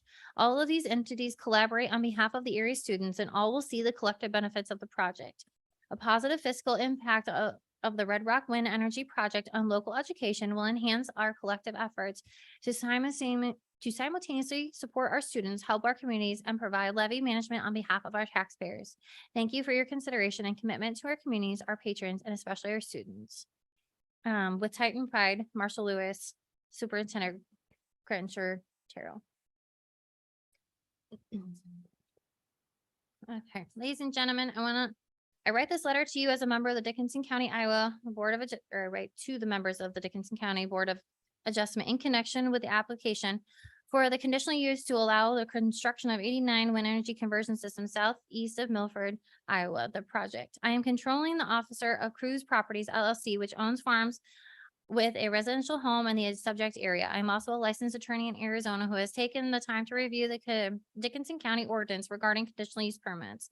With due respect to all involved, this project, which was proposed to me in early 2018, is inappropriate for the issuance of a conditional use permit for the reasons briefed herein. Stated most simply, the project does not satisfy the requirements of Dickinson County application for conditional use permit. A continued agricultural use. Will the 89 energy conversion system units promote the most appropriate use of the land? The land in question is predominantly located within the A1 agricultural district under Section 5, Article 5, Section 1, the Dickinson County Code, hereinafter code. The section expressly requires the county to preserve land best suited for agricultural, especially prime agricultural soils, from the encroachment of incompatible uses, and to preserve in agricultural use land situated to eventual development into other uses until such time an orderly and beneficial conversion from agricultural use is provided or program. The construction of the project will certainly materially impair the preservation of the overall agricultural uses long-term, perhaps more importantly, materially impair the conversion from agricultural uses to other uses permitted and contemplated under the code. Long-term agricultural destabilization. The project may have minor impact on lessors due to the interim rental payments, but will serve to destabilize the future value of the property as the project is abandoned or diminished in use. There is also environmental impacts from the operation of the project, which will diminish the value of the land. I am confident public input will provide examples for your consideration. Open space. Open space considerations are real and must carefully considered. There's already a number of units located west of Highway 71, which arguably impair the potential future development of that property. Adding to the project on the extremely large expanse on the east side of Highway 71 will generate a substantial field of units on both the west side of Highway 71 and the east side of Highway 71. This is a primary access route into the Iowa Great Lakes, which will adversely impact aesthetics of the beautiful region. This lack of open space with unobstructed views will forever impact the area, and it's inconsistent with your own conditional use permit application requirements. Proximity to Milford. The project is located far too close to the town of Milford, which is more concentrated population that will likely require expansion in the future. The impact of the units upon the future residential uses should not be understated. The project is a very long-term project. This is a direct impact under factors under your conditional use application and should be denied on this basis only. The inconsistent use with ag use. The project will adversely impact the farm culture of the area and will generate uses which are inconsistent with the ag classification. The unit may more reasonably be suited for areas zoned for commercial use or civic use under the code and not for the location of 89 units in this tranquil agricultural use area. area. I acknowledge that the use may be permitted under Article 5, Section 3 of the code under conditional use permit if the requirements are met and documented. However, in this case, the magnitude of the project is so substantial, involving so many sections of land, the project constitutes constitutes a conversion of the zoning classification to a change in zoning without following the appropriate requirements. Stated another way, if 1 or 2 units were placed in a large area under conditional use permit, that would not constitute a material change to the zoning. However, the location of 89 units within the area without an appropriate conversion to a clearly permitted use is well beyond the express requirements of the code and is not fair and reasonable application of the code under the circumstances. Just consider for a moment the impact of 89 additional units in the region and the adverse impact on the agriculture. This should be considered in light of the future of energy production and alternative sources now in process, which will not generate the adverse effects of this project.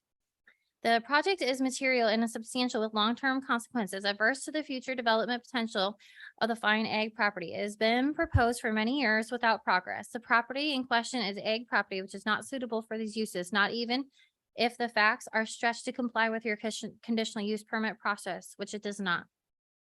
The thought of units on both sides of Highway 71, very close to the highway, extending miles to the east, will hopefully persuade you to deny the application and preserve the continuing ag use into the future until appropriate conversions are based on market demands. Finally, I refer you to Article 4, Section 6, subparagraph A of the code, which expressly states, no building or structure shall be erected, nor shall any building or land be used which does not comply with all of the district regulations established by this ordinance for the district in which the building or land is located and for which a zoning compliance permit is required. Emphasis added. The provision clearly places the burden of proof on the applicants for the conditional use permit. Such burden has not been met for the reasons outlined herein and for other reasons you might find appropriate. The approval of the conditional use permit in this instance should be rejected entirely. I apologize for not appearing personally at your hearing. I just received notice of this hearing yesterday and travel will not permit me to participate. I hope you will interpret this communication constructively by someone with both a legal and financial interest in the region.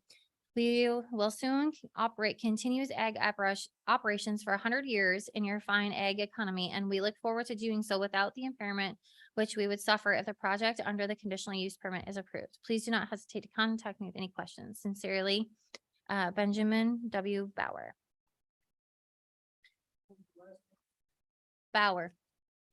Bauer. Please present this letter to each and every one of your Dickinson County Board of Adjustment members. My name is Don Butel. My wife and I have lived at 2460 290th Avenue, Terrell since 1976. We have enjoyed the peaceful atmosphere that people in the county strive for. There are windmills that are scheduled to be erected near us that will affect the lives and lifestyles of 6 families that live on acreages close to them. 5 of the families that will be affected by the windmills have, in the last few years, spent large investments on both time and money in purchasing and improvements of their acreages. One owner has also started a business of raising elk. He wonders how the windmills affect his animals. 5 of the 6 acreage owners have signed the petition that are in opposition to the windmills. Our properties will be subject to both shadow flicker and noise. Why should our peace and quiet be disrupted through no fault of our own? Will there be a loss in property values? Ask any realtor. Where windmills have been built, property values have dropped. Has a Board of Adjustment done their due diligence and asked other county assessors about devalued property values? Why is it that other counties facing opposition to windmills have taken stronger measures to ensure the safety concerns of the residents and constituents by making longer setbacks and eliminating any shadow flicker on non-participating landowners? Take a look at Woodbury County, where the Woodbury Board of Supervisors moved the residential setback of windmills from 1,250 feet to a new distance of 2,500 feet. In 1975, the 3 closest landowners had to sign papers saying they had no objections to my wife and I building our house. I am still awaiting the landowners of the proposed windmills being built near me to come and have me and my wife give our permission to build them. This letter is to let the Dickinson County Board of Adjustment know that 5 families who live close to where 3 windmills are scheduled to be built are in opposition to them. Of the 3 windmills we are speaking, none of the owners will live next to them. We are non-participating landowners have the right to our enjoyment of our property without interference of noise and shadow flicker. You have asked the residents of Dickinson County to respond to the opposition or not to the proposed windmills. I have spoken to 15 different families within 3 miles of the proposed windmills that are in opposition to them. You board members have the power to either protect your citizens from being harmed from shadow flicker, noise, health problems, devaluation of property values, disruption of peaceful lifestyle, or to allow these monstrosities to be built and affect the lives and lifestyle for many residents for many years. Please stop the windmills. Respectfully, Don and Dixie Butel. Ms. Cardell, please read and present to the Board of Adjustment my feelings about the proposed windmill regulation that the windmills will have no more than 30 hours per year of shadow flicker as stated in the windmill application. This is totally unacceptable. I've lived in the same house since 1976 and I've not had 1 minute of shadow flicker in all those years. I do not know why I should be subjected to any shadow flicker, not 1 minute, not 30 minutes, and not 30 hours per year. I propose that no non-participating resident should be subjected to any shadow flicker on their property. If the applicant cannot abide by a simple request like that, they should not be allowed to build that windmill.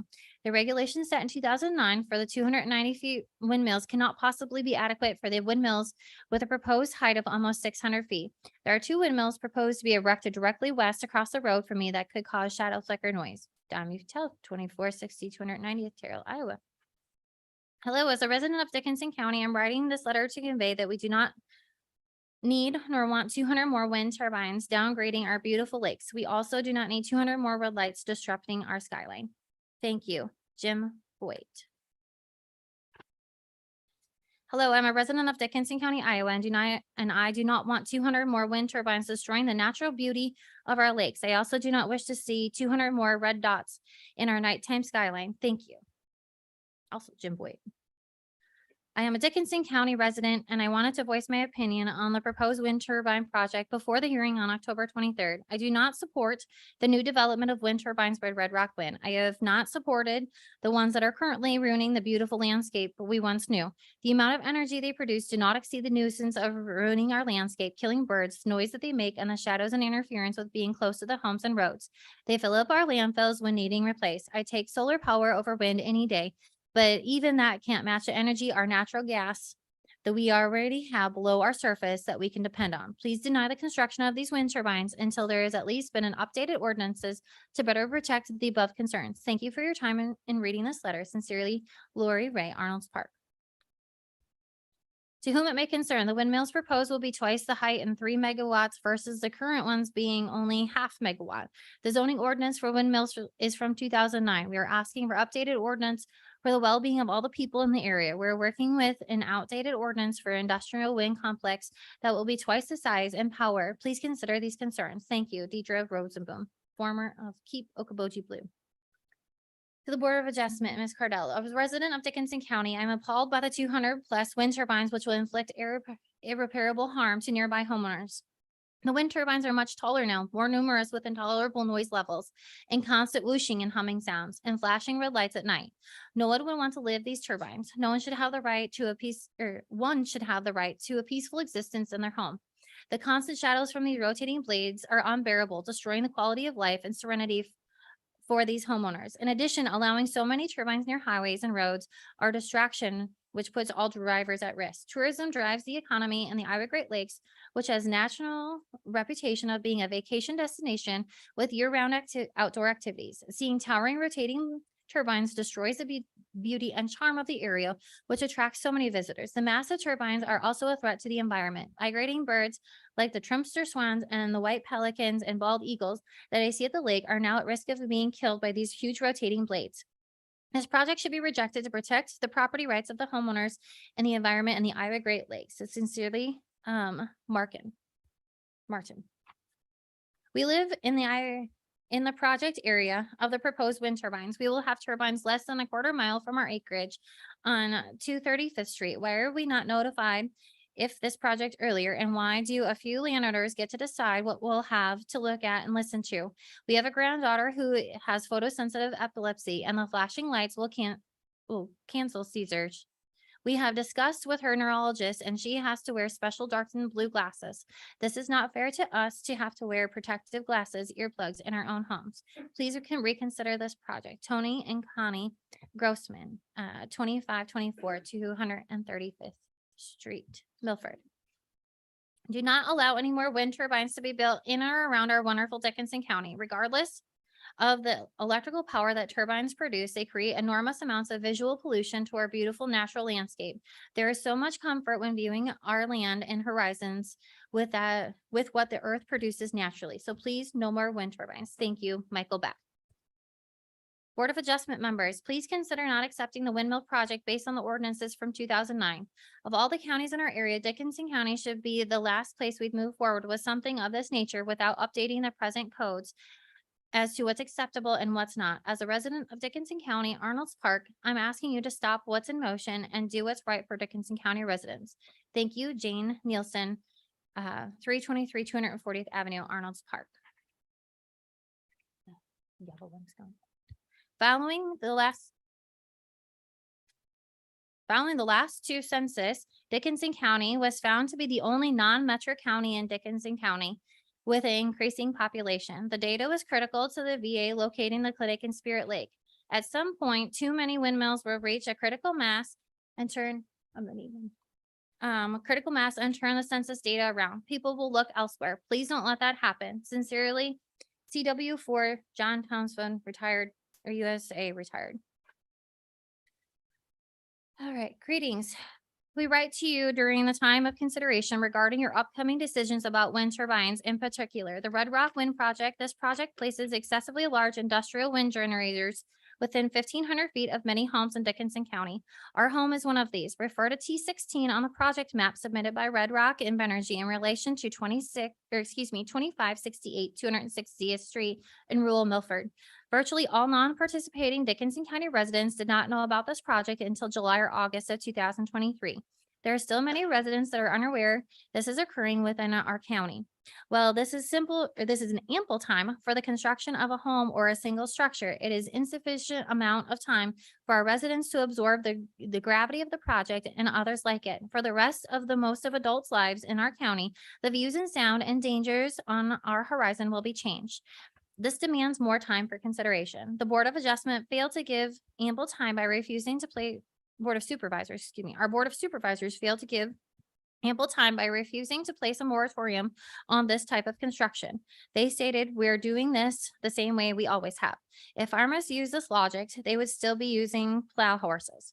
The seriousness of the decisions was much better than the way we always do things. Our county residents deserve decision-making that is tailored to the task at hand. More time to make proper decisions is the best for our county, and more time should be granted. Therefore, we ask the Dickinson County Board of Adjustment reject all of Red Rock Wind Project construction permits requested this time. Let the residents of Dickinson County truly absorb the full nature of these wind turbines. In the meantime, we also request that Dickinson County Board of Adjustment recommend a moratorium to the Board of Supervisors on all wind turbine construction until proper distances can be determined. This is the best for all of Dickinson County. Richard and Geraldine Von E. Wagon, 2568 260th Street, Milford.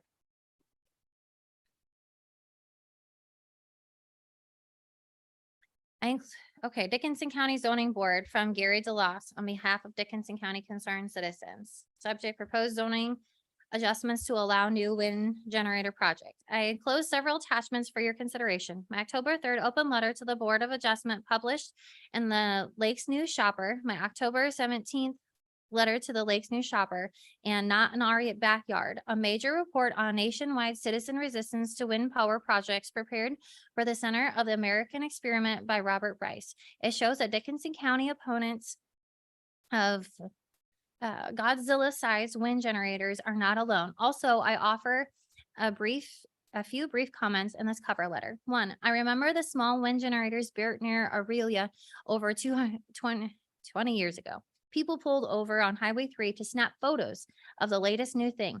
Those early wind machines were tiny compared to the giants being built today. The massive wind generators of today mean similarly massive side effects. Those negative side effects have caused many people to turn against today's giant machines and should cause a rejection by local zoning officials. Today's gigantic machines are justifiably seen in industrial structures and electricity factories placed in the middle of farm fields. Consequently, local citizens are resisting these machines, which would alter the rural landscape day and night for decades to come. both for rural residents and for those who live in town but travel local highways daily. The Iowa Supreme Court recently ruled that that only a single permit is required per wind machine project, not one permit per machine, as they all connected by transmission lines.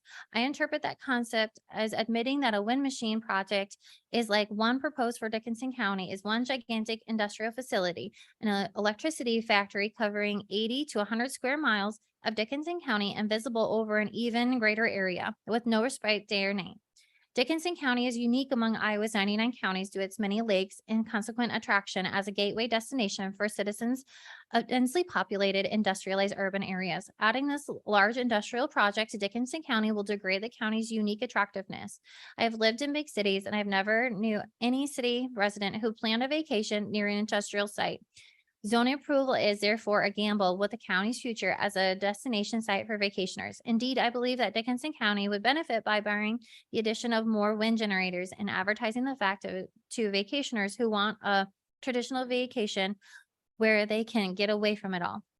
Do not forget about year-round residents. These wind machines will stand there for decades to come, visible day and night. Zoning was invented largely to protect the somewhat difficult to measure feelings of property owners about their neighborhoods. That means a denial of zoning approval for this project due to the vigorous opposition by members of the public is a legally defensible decision. Sincerely, Gary DeLoss. One more.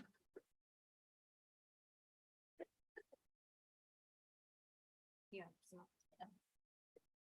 Okay.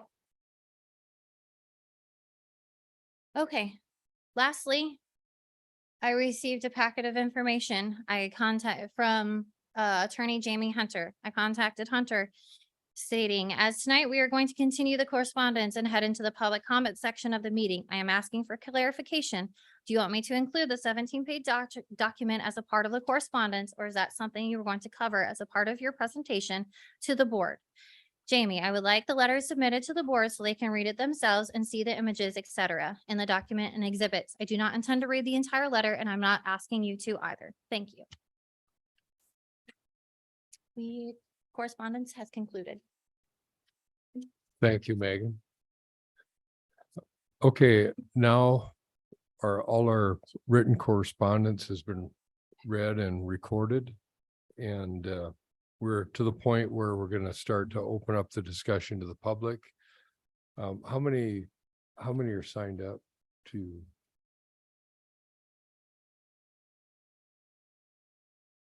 There's 37. Okay, we've got 37 speakers. So what I would like to do, I would like to have a motion that we limit the speakers to 3 minutes or less. And we'll be here 30. Why don't we plan and just wait till tomorrow? We call tonight, everybody go to bed. We will extend it to tomorrow if we go over. Just a moment, Barb. Okay, that's a discussion from the board. Would you like to get started with the public comment portion this evening? Okay. And what do you feel as a board is an appropriate time frame for the members of the public to speak? Okay, Cammie would like to stick with 3 minutes. Does anyone else? Please. Is there Any other further discussion? comments from the board?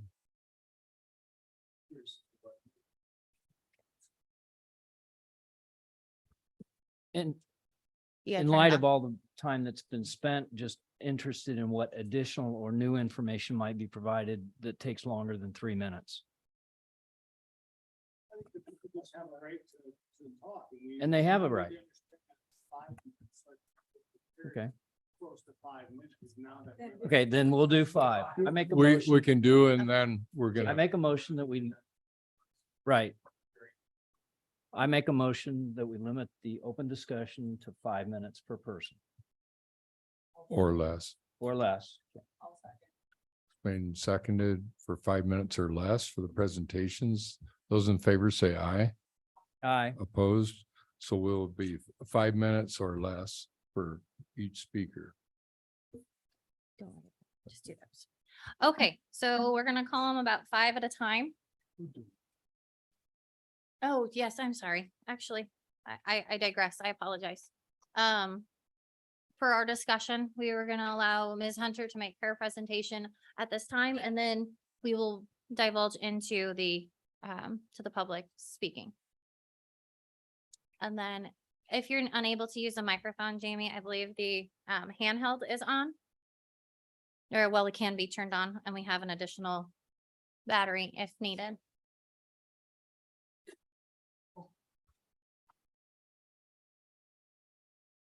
And please state your name and address for the board, please.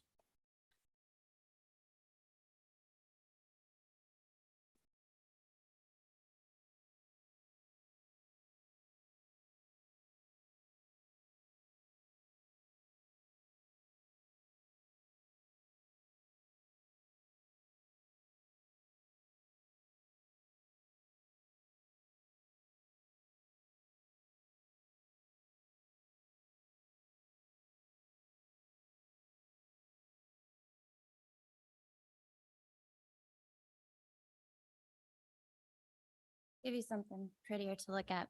My name is Jamie Hunter. I'm the attorney for the Dickinson County Concerned Citizens. It's a grassroots group of citizens who live, work, and raise their families in Dickinson County. It's not a multi-billion-dollar corporation, so we do not have a parade of paid consultants coming through to address each issue tonight. You're just stuck with me. So I've submitted a couple letters to you. The first letter covers the deficiencies that I found in the application, reasons why Red Rock's application must be denied because of their failure to follow the procedures and requirements set forth in Article 21 of the zoning ordinance.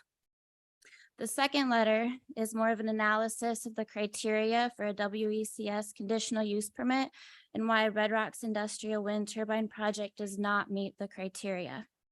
In that letter, I cite to several different studies, many which conflict with the information we heard last night. Along with the letter, I've included 8 different exhibits. I included one of the studies as an exhibit, which is Exhibit 2, and Punch and James analysis, and that also rebuts a lot of the information that you were told yesterday. So all of that has contained in a binder for you, and I hope you'll take the time to read it if you have not read it already. Exhibit 8 in that binder is a petition in opposition to Red Rock's application. It's got 57 pages of signatures. At the time that I submitted it or prepared this on Sunday, we had 1,287 signatures in opposition to this project. Since then, we've had another 130 signatures or so, which I've brought with me here tonight as well. So we've had over 1,400 citizens sign this petition in opposition to industrial turbines in their county. And I encourage you to read through the petition, read through the names on there. I don't want to single anyone out right now, but as Dickinson County residents, I am sure that you will recognize many of them. We have business owners, pilots, real estate brokers and agents, community board members, teachers, doctors, nurses, pastors, farmers, environmentalists. There's urban and rural residents on there, full and part-time residents, white collar and blue collar, Republicans, Democrats. In this time of polarization, this is one issue that the community has truly come together on. These turbines are bad for Dickinson County. Now, a multi-billion-dollar corporation based in Chicago is not in the business of caring about our land. Large corporations generally care about making a profit. And Invenergy stands to collect millions of dollars in tax credits from this project that they will likely sell as they have in the past for millions of dollars, presumably because they're not paying enough in taxes to use those credits themselves. To them, it's about profit. But to the 1,400 people who have signed this petition, and to the people who are in this room, and to the people that are upstairs, and the people that have written letters in, this is their land, this is their livelihoods, their peace of mind, their health and well-being.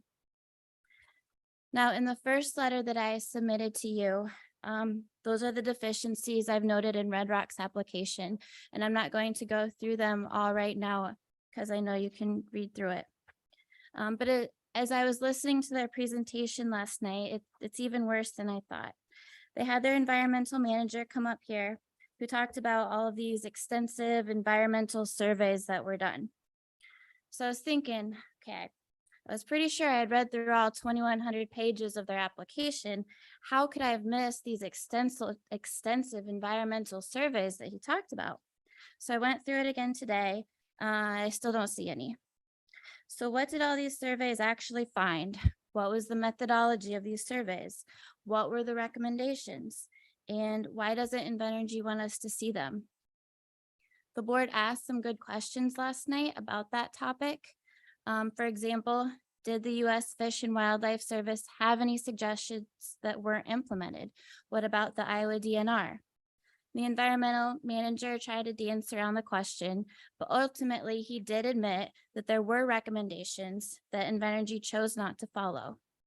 But he still wouldn't tell us what those recommendations or guidelines were that they decided not to follow because they didn't have to. Why won't they tell us that?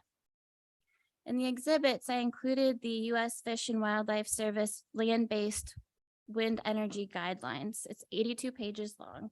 I don't think that Invenergy should get to pick and choose which guidelines they follow. They should follow all of the guidelines and all of the best practices to protect our land, and they should be transparent in that process. Article 21, Section 5D3 of the zoning ordinance requires a list of agencies to be notified about the project, and it states, any reports from these agencies are to be provided to the county 30 days prior to the Board of Adjustment first public hearing on such matter. The U.S. Fish and Wildlife Service and IDNR are two of the agencies listed. Last night, we heard Invenergy tell us that they've been working in coordination with these agencies. We were told the agencies were pleased with the studies that they've done. But none of that's in the application. Where are these reports? Where are these communications that we were told that's been done? Those are required to be submitted to you. We were also told last night that FAA had approved this project. And I don't think that's technically accurate. The FAA issues a determination of hazard or no hazard. But regardless of what they call it, that's also not in the application.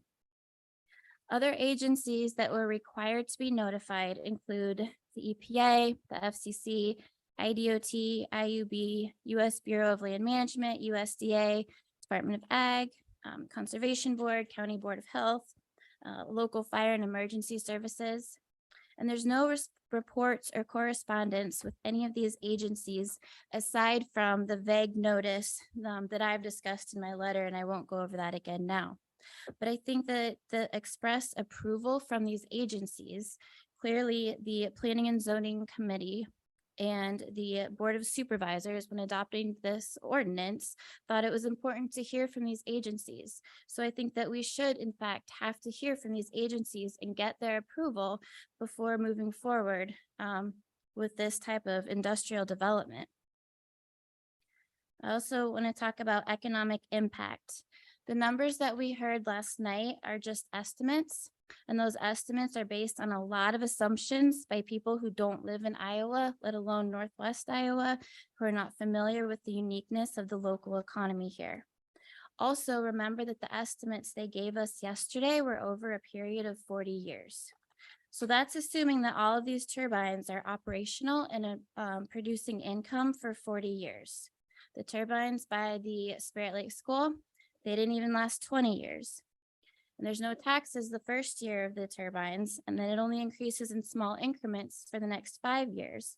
So you might only end up with 15 years or so of these turbines actually at full operation or for full taxation.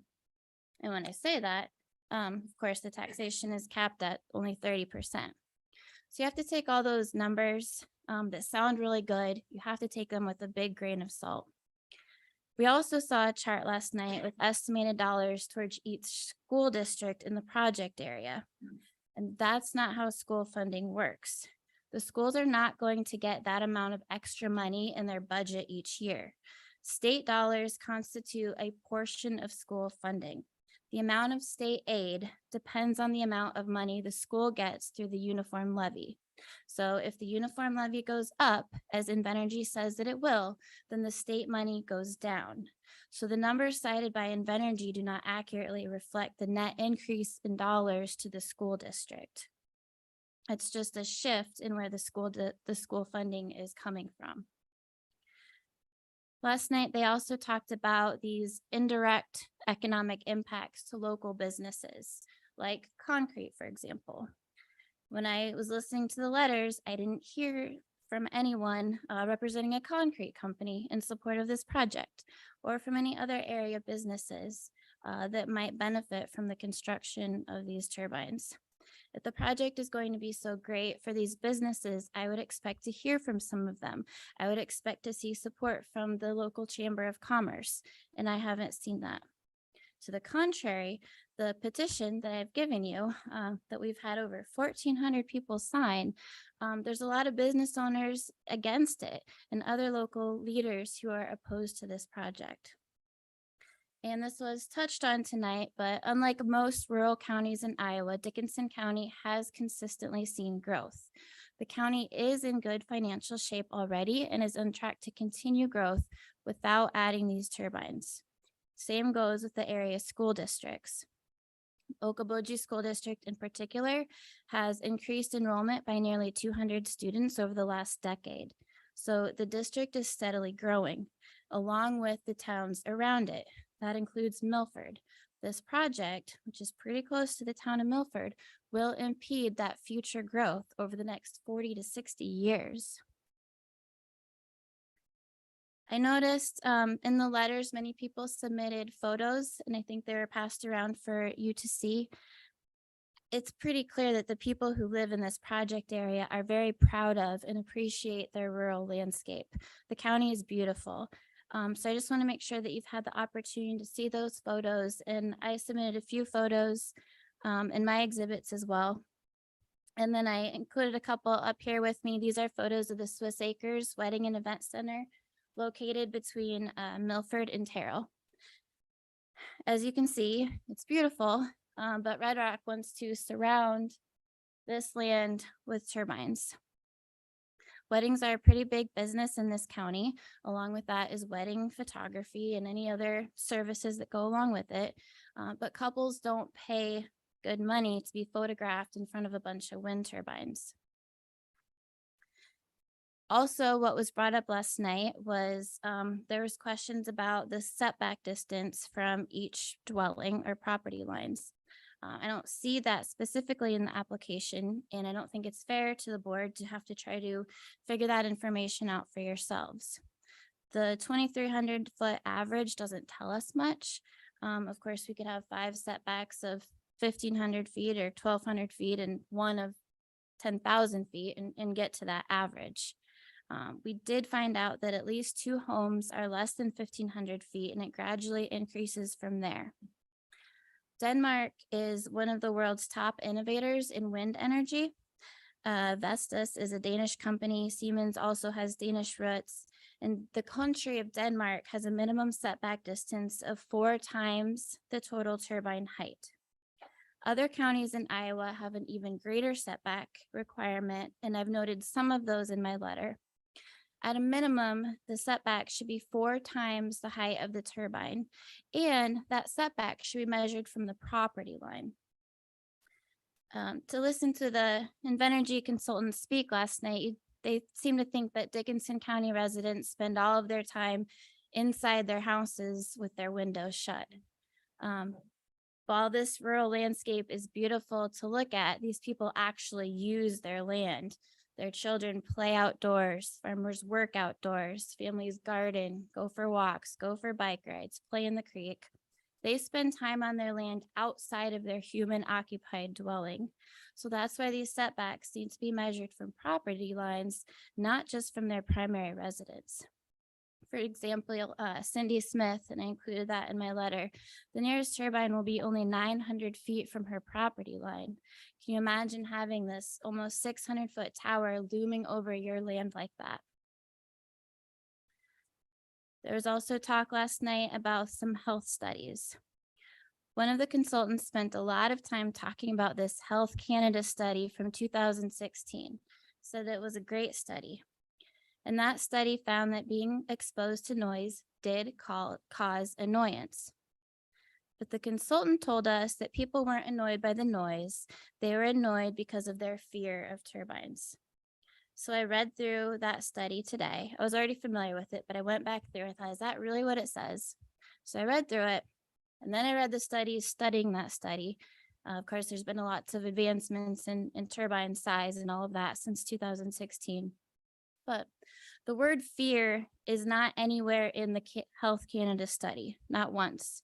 But that's the word that we heard the consultant say last night. There is a reference to physical safety or concern to physical safety in the study. And so I will quote that directly. The study said that concern for physical safety and closing bedroom windows to reduce wind turbine noise during sleep also increased with increasing wind turbine noise levels.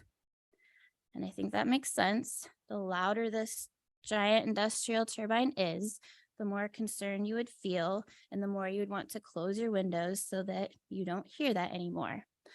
That's not a fear over misinformation about turbines. Now that study concludes, and again, I will quote directly from the study. Study findings indicate that annoyance toward all features related to wind turbines, including noise, vibrations, shadow flicker, aircraft warning lights, and the visual impact, increased as wind turbine noise levels increased. The observed increase in annoyance tended to occur when wind turbine noise levels exceeded 35 dB and were undiminished between 40 and 46 dBA. And that's why that we've asked for levels to be below 35 dBA. The study did not find that people were only annoyed by turbine noise because they had fear, not even close. So I don't know if these consultants think that we don't read here in Northwest Iowa, or everyone is me too busy with harvest to fact check them. But when they misrepresent the findings of these studies, it really calls into question their credibility. What else are they misrepresenting? What other information are they keeping from us? Their inability or maybe unwillingness to answer basic questions like, where are these turbines manufactured, also calls into question their credibility. Invenergy had like 10, 15 people here, and not one of them last night stood up and could tell you where they get their turbines, or definitively tell us where they get their turbines from. Or maybe they just didn't want to tell us. Now regarding noise, to their credit, Invenergy admits that turbines make noise. But the noise consultant went on to say that he would not call them loud relative to other sources of industrial noise. Industrial noise. This is not an industrial district. This is an agricultural district. We should not be comparing those things. Invenergy also pointed out that the zoning ordinance doesn't provide a limit on noise levels.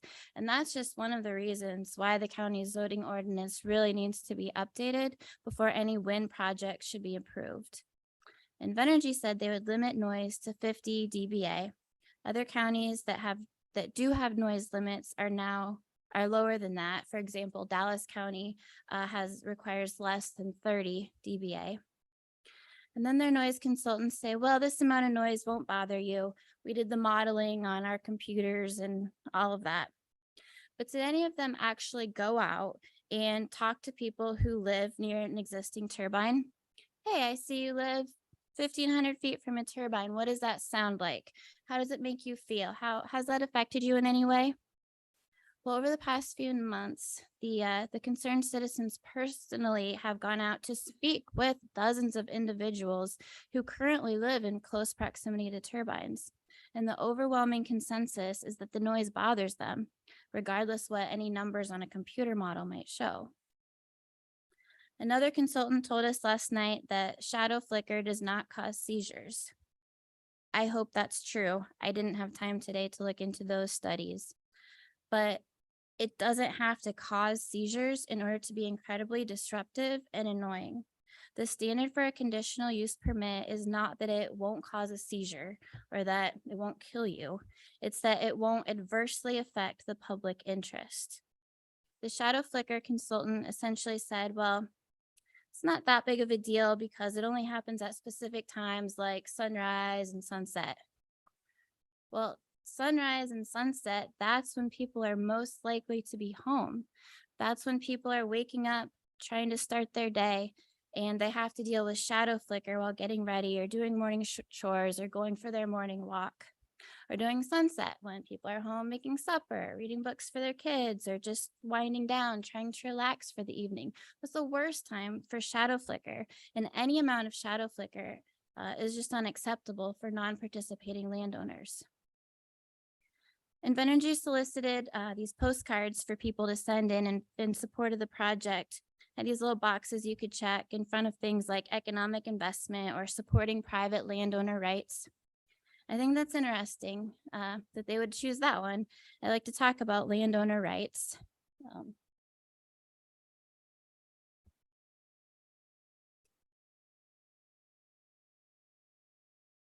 So I don't know how well you can see this, but this is from their application, Appendix M, page 4.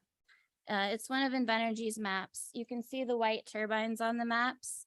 The blue turbines are the blue houses are the participating owners, and the yellow houses are the non-participating owners. And I actually explained that to my daughter when she's 7, when she saw this, and she said, whoa, it's a lot more yellow on there than blue. And she's right. There are a lot more yellow houses of non-participating landowners amidst all of these turbines than the blue. So what about the rights of all of these yellow landowners who do not want to live in the middle of an industrial wind turbine complex? The rights of these yellow landowners not to hear the turbines, not to experience the infrasound, not to hide from the shadow flicker, not to be annoyed by the flashing red lights. What about their rights? Speaking of the flashing red lights, I think we can all agree that those are incredibly disruptive to our night sky and just very annoying. No one likes them. We also care about air travelers and we want them to be safe. The ADLS that was talked about yesterday, that's a new technology. I believe Invenergy said they've only implemented it in one project so far. That was in North Dakota. And we don't even know if the FAA will allow it. So I don't think it's fair to Dickinson County pilots and their passengers to be guinea pigs for this new technology. So that really opens up a whole new set of concerns. Now, I've been an attorney long enough to know that it's possible to find some sort of an expert opinion to support almost any position. So I really want to take a step back from the expert opinions and competing studies and put all of that aside. Wind turbines in Dickinson County are a conditional use. No landowner has the absolute right to put a turbine on their property. It's determined on what's best for the county. Applicants must meet all of the criteria in the zoning ordinance. So my letter addresses each criteria. And again, I'm not going to go through all of that. I hope that you will read it. So I just want to briefly highlight a couple. Article 21, Section 3B, the project must not adversely affect the public interest. We've had over 1,400 signatures against this project. You've heard their reasons, and you'll hear more when the public comments start. This project is not in the public interest. The conditional use must also not be injurious to the use and enjoyment of other property in the immediate vicinity. This one is huge. And I think it makes a vote to deny this application really easy. You don't need to wade through studies on decibel levels and infrasound. The citizens have the right to enjoy their land. They have the right to step outside onto their porch in the morning with their cup of coffee and enjoy the beautiful sunrise over their crops. Even if there's no noise, no shadow flicker, no infrasound, the turbines ruin the aesthetic landscape. There's a lot of personal value and enjoyment in that. That's not something that needs to be studied or any additional scientific research. That's citizens in these yellow houses saying, we enjoy our landscape, we enjoy rural life, We enjoy being outdoors. Please do not take that away from us. And none of these paid consultants can dispute that. One of the letters last night complained that this was not a popularity contest, and that's true. It's not. It's about the public interest. And who knows what about the best interests of the citizens of Dickinson County than the citizens themselves. So I ask that you listen to them. And thank you for letting me speak. And on behalf of the Dickinson County concerned citizens, we ask that you deny this application. Thank you.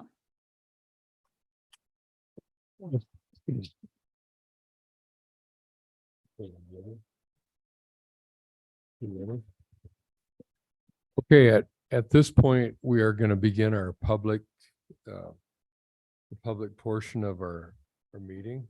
And So if we could call the first four numbers, which would be Bob Henshaw's first, Rebecca Kern, Kristen Sheldon maybe, and Mark Mitchell. And as you come up, we need to have you state your name and your address for the record. Okay. So And then you'll be on a timer. Everyone hear me okay? Good. I can't hear. I have bad hearing anyway. Old guy. I'm speaking in behalf of my Please state your daughter. name for the record. Oh, I'm sorry. Bob Henshaw, Spirit Lake. Thank you. I'm speaking in behalf of my daughter for the first section of this. She can't be here. She works up in Minnesota. Her main concern is the property resale value that'll be diminished. I did a Google search like a lot of people have done, and on studies, and there's been several of them that show that there have been decreases in property values, especially on older homes that are, even those that are being refurbished. But if the older homes like out in the countryside out here where she has one that's 100 years old or more, they get devalued more, even though it's been refurbished. So that's their big concern. My wife and I have been thinking about buying or building on an acreage out in the country near her. But we're reconsidering that because of this issue. Another issue that I have, bald eagles have been seen in the area. We've seen them out there in where she lives for the last several years, about 8 or 9 months out of the year. And one of the things we've heard is that, well, there's not that many bird kills because they look underneath the turbines and there aren't that many bodies. Well, raccoons, skunks, coyotes are real good at cleaning up dead bodies. And so if they're not out there looking for those dead bodies or those eagles or other raptors, they're not going to see them. They have to be out there looking all the time. And that just isn't practical. So that's one issue that I'm very concerned about the impact on those and other migratory birds.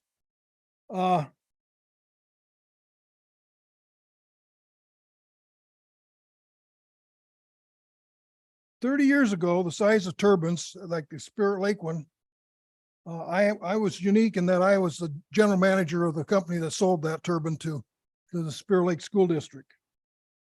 I was in that position for about 3 years. I was in the pioneer stage of this industry. You can tell us apart from the other ones like these people here because of the arrows sticking on our backs from being the pioneer. No one has any complaints about those windmills that are in the countryside that are made out of galvanized metal and stand 60, 70 feet high and are about 8 to 10, 12 feet diameter. They're part of the countryside.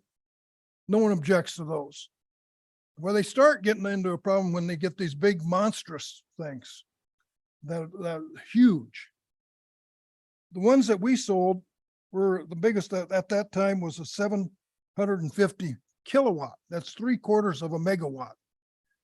About 1/6 or 1/8 the size of what is being proposed with the 6.1 or thereabouts, anywhere between 3.9 and 6.1 megawatts. or 1,000 kilowatts is a megawatt. I'm concerned with, as the years go on, technology is going to increase and they're going to get bigger and bigger and bigger. Some people talk about the dangers of them. Throwing ice in that. There's another thing you should look at Google and just see about a turbine that goes self-destructs when they have what they call a runaway, where there's all the safety features fail and they can't control it. It'll take off. And they just literally shake themselves apart after some time. Fire usually erupts on them. Then they just destroy the tower, everything. And it doesn't just drop straight down. Let's see. How am I doing on time? About done? Oh, 30 seconds. I'm sorry. Is anything of any of this turbine made in Red China? Anyone answer that? Huh? Oh, Okay, direct your comments to the board, please. okay, well, I don't want anything from Red China. That's another negative thing. Thank you for your time and your attendance. Thank you.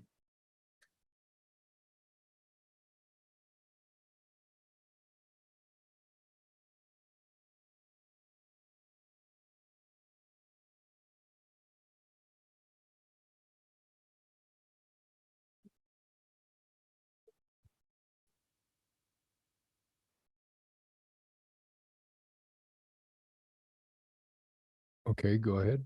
State your name, please. Good evening, board. My name is Rebecca Kern, and I am a resident of Dickinson County. I reside at 2658 320th Avenue in Terrell, Iowa. Which- Closer, please. Even closer. There you Okay, go. there we go. My name is Rebecca Kern, and I reside at 2658 320th Terrell, Iowa, which is just really close to the Clay County border, south and slightly east of the town of Terrell. And my husband and our two children reside there. And we bought the property about 2 years ago.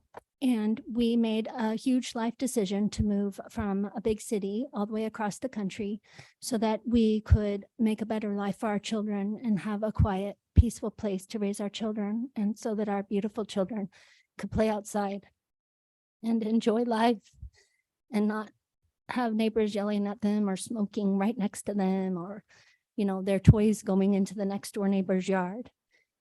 And we love our property. We have about 6 acres. It's a little more than 6 acres. And right now what's being proposed is 3 wind turbines that are basically directly in front of our home. One that's extremely close. I believe it's number 88. It's extremely, extremely close to our home. If you look at the map, it's just slightly to the north of our tree grove, but with something that's towering almost 600 feet tall. I'm afraid we'll still see it above our tree line.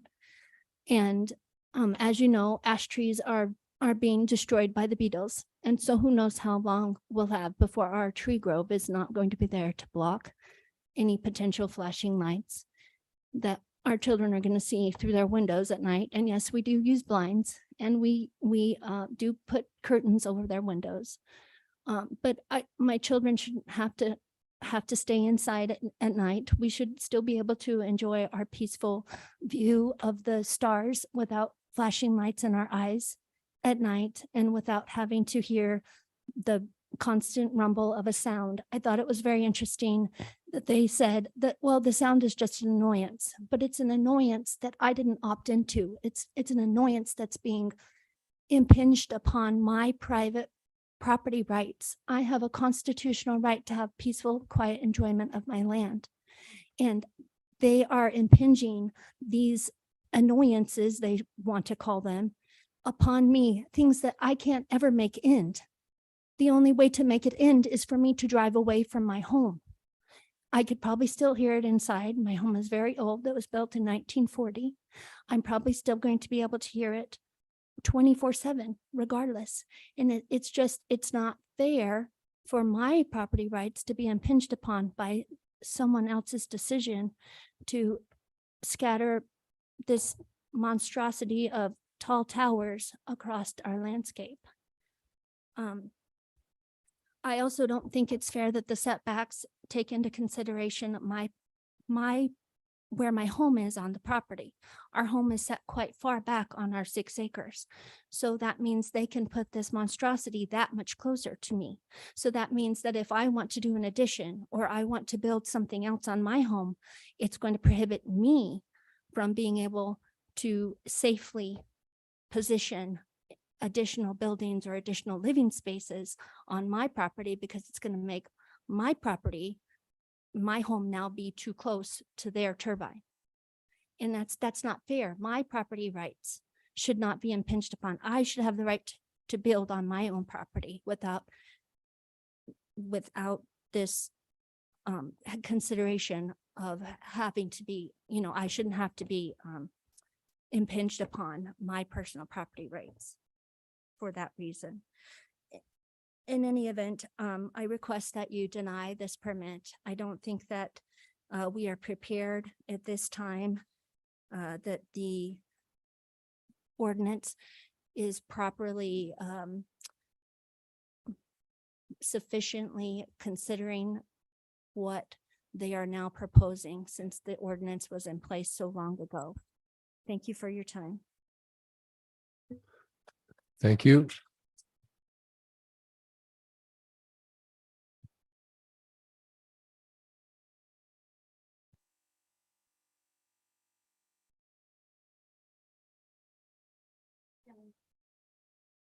Give me just a moment. They can only see the clock upstairs, and since the clock is only relevant here, I'm gonna stop screen sharing.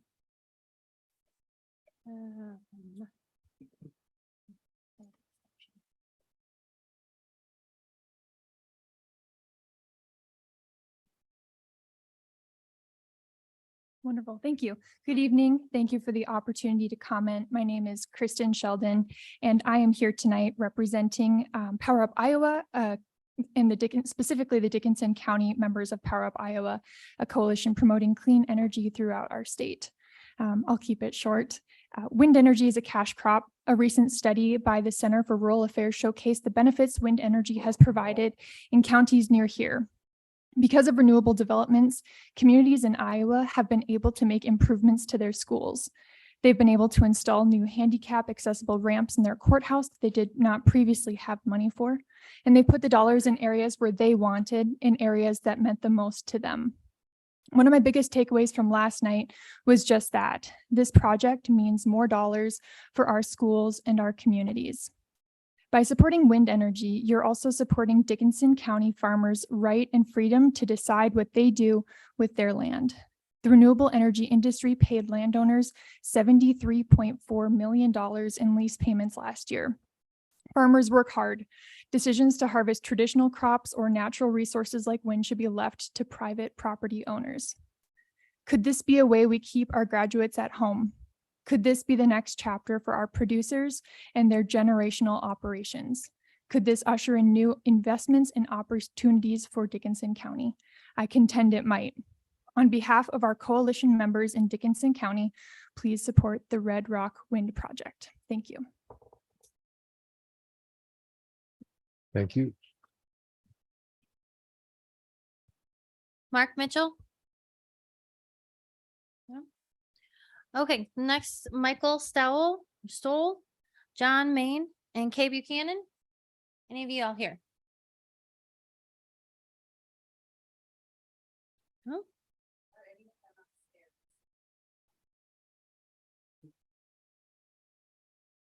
And if they come down, they can pop down. Wendy Clark?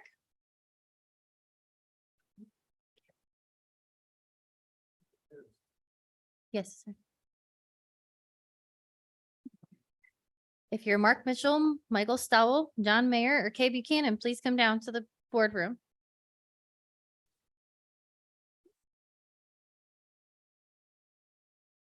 My name is Wendy Clark. My residence is 2411 Lakeshore Drive. I was here last night, listened to all the presentations. Basically, I heard facts, figures, I saw graphs, I heard simulations, I heard models. I did not hear real world situations. And that gives me pause for concern. Jamie Hunter in her presentation brought a lot of good things up. One thing I wanted to say also was we were told that 519 jobs would be created. I don't know if any of you go around to the businesses in the communities, but there are so many help wanted signs out.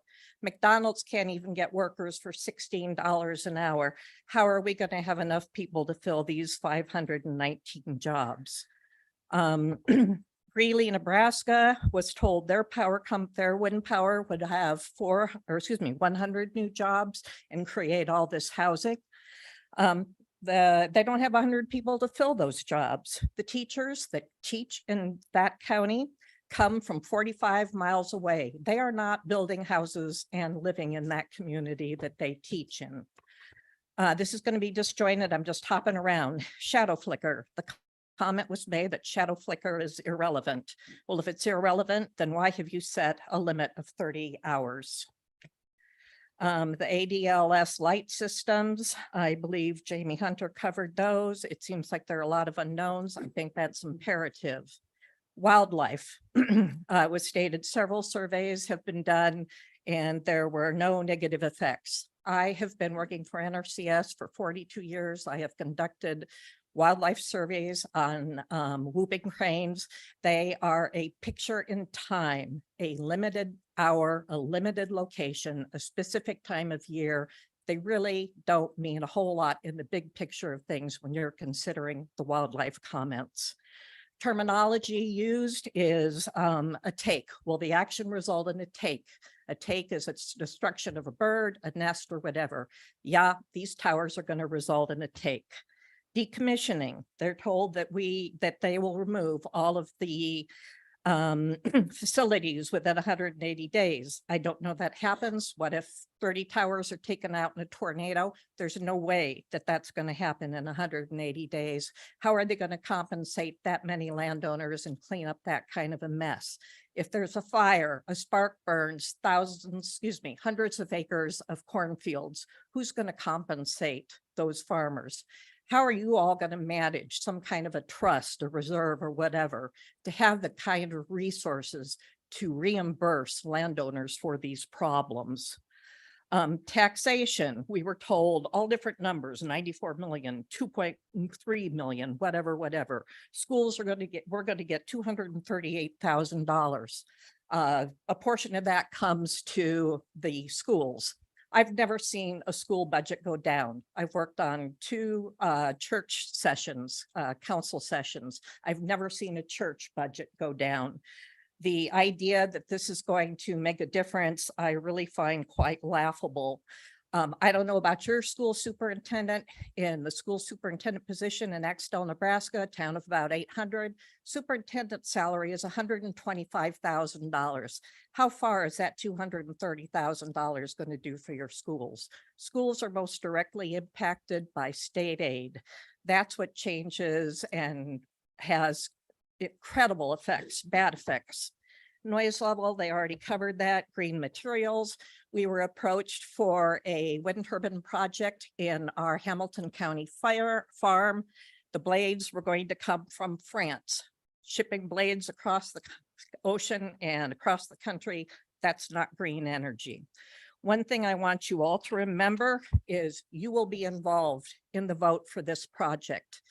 I don't know what the long range growth plan is for Dickinson County. 1,200 feet is your limitation. For those of you who are challenged, that's the length of 4 football fields. That's the distance between this setback. Not enough. If you vote for this project, if you limit the growth of this county, because this is 20, 30 years down the road, your names will be remembered as the names that brought these turbines to us, stymied growth, and caused all these problems. Thank you for the opportunity to speak.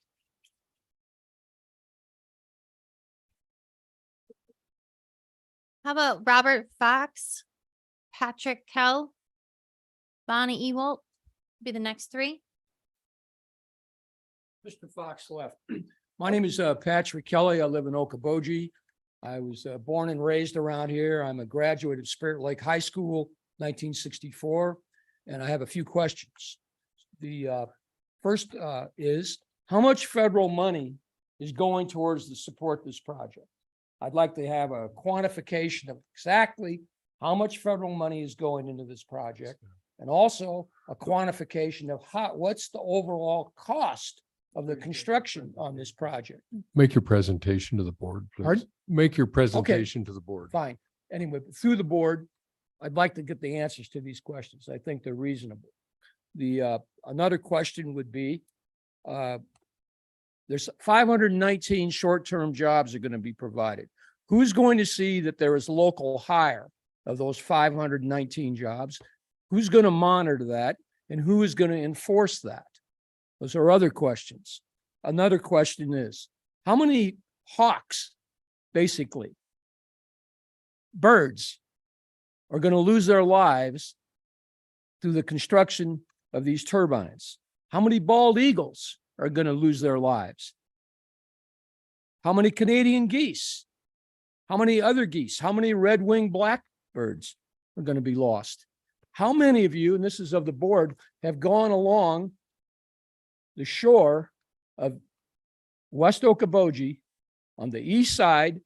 I live on Echo Bay, and looked across and seen the 20 or 30 or 40 windmills that are clearly evident across the lake. And how much calculation has the board made in terms of like how much new visual pollution is going to be east of East Okoboji, east of Spirit Lake? This is a serious, serious issue. The heritage of this area is kind of sacrosanct. Supposedly at one time, it was a holy land for the Ogallala Sioux. And the fact that we are considering going forward here without even additional setbacks or without pumping the brakes on this project and really seriously looking at it is, in my estimation, a little bit of a travesty. With all due respect to the people that are coming in here, great. They're not going to be around here. The rest of us are going to be here. We'll be here. But these people that are coming in and want to do this project, they're going to be long gone. So I would just, those questions, I'd like to get them answered in terms of specifically, we got the people here. They have the expertise. They should be able to answer those questions. I think overall, there's been a little bit of lack of transparency here, but I want to thank you folks. I want to thank the staff here. They've been forthcoming in terms of like affording an opportunity for the public to come here and participate. It's very, very important. So I want to thank you folks for affording that opportunity to us. And I know it's a tough situation, and I wish you well on your endeavors. And I want to thank all the people, whether you're for it or not, for taking your time out of your lives and coming here. This is important. So particularly the seniors like me, I thank you for coming. You know, with that, good luck on your endeavors. Thank you. Bonnie Ewell.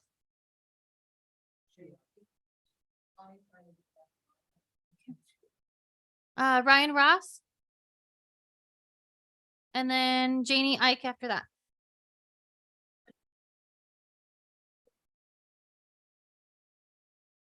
Got to dig down there deep and get my notes here. My name is Ryan Ross. I am at 1667 330th Avenue. It's an Esterville address, but Dickinson County. Ryan, can you closer to the mic? Sure. I wanted to share an experience with you all before, as I begin my comments. On Sunday, on August 27th, my family and I attended an outdoor event at the Little Sioux Stems Farm, south and west of Milford. It was a beautiful day. Lots of people went out to enjoy the singing of Brad Morgan, the flowers, the food, and the fellowship. And so many visitors came to their farmstead that parking was arranged across the highway at Little Sioux Orchard.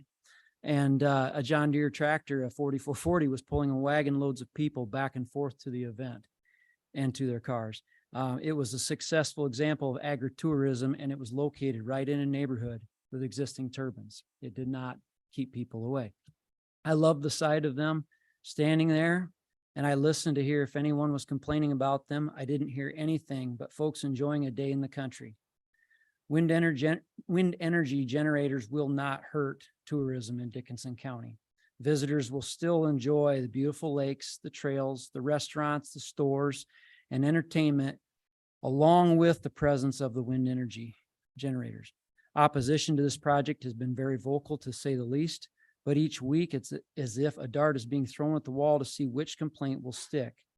The disinformation campaign continues as I see signs saying, "Save our lakes." The wind project is not near the lakes. The closest project generator is more than 3 miles from the very southern tip of Lower Gar, with most in the far southeast corner of the county, where most of the land is in the Grettinger-Terrell School District, as you heard from their superintendent. There are not 200 proposed sites, as the signs would have you believe. There are at most 89. The opponents have voiced concerns about birds. We've heard it many times here tonight. The National Audubon Society, which is the bird people, has their position stated clearly on their site. It's audubon.org. Under conservation, they state in bold, and I quote, "Audubon strongly supports wind energy that is sited and operated properly to avoid, minimize, and mitigate effectively for the impacts on birds, other wildlife, and the places they need now and in the future. To that end, we support the development of wind energy to achieve 100% clean electricity," end quote.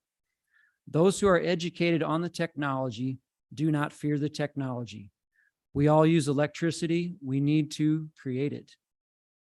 You have been given the information pertaining to the income to the county.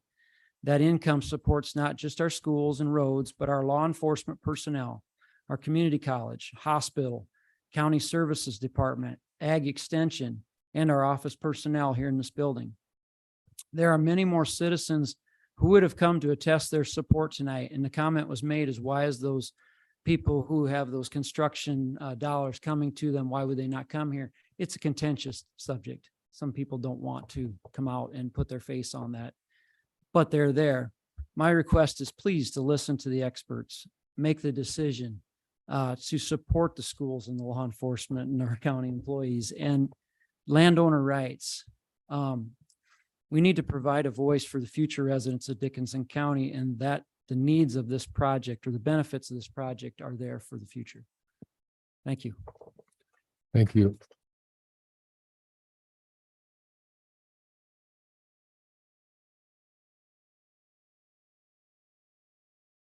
After Janie, Ron Williams.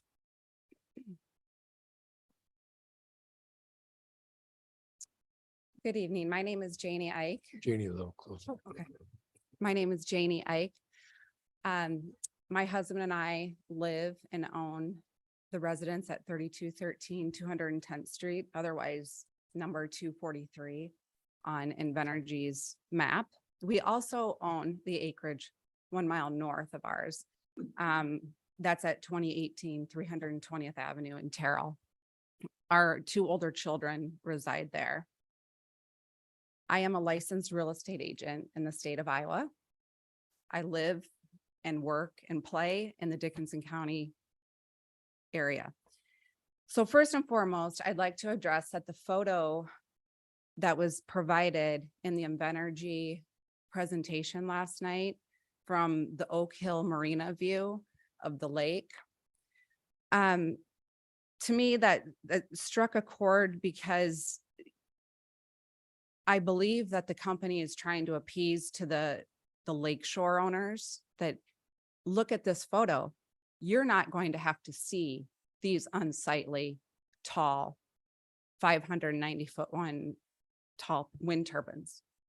So to balance that out, it would have been nice to provide maybe a simulated photo, heck, from my house, because guess what? From my kitchen windows, I'm going to have to see turbines 43 and 44. From my living room windows, I'm going to have to look at 36 and 37.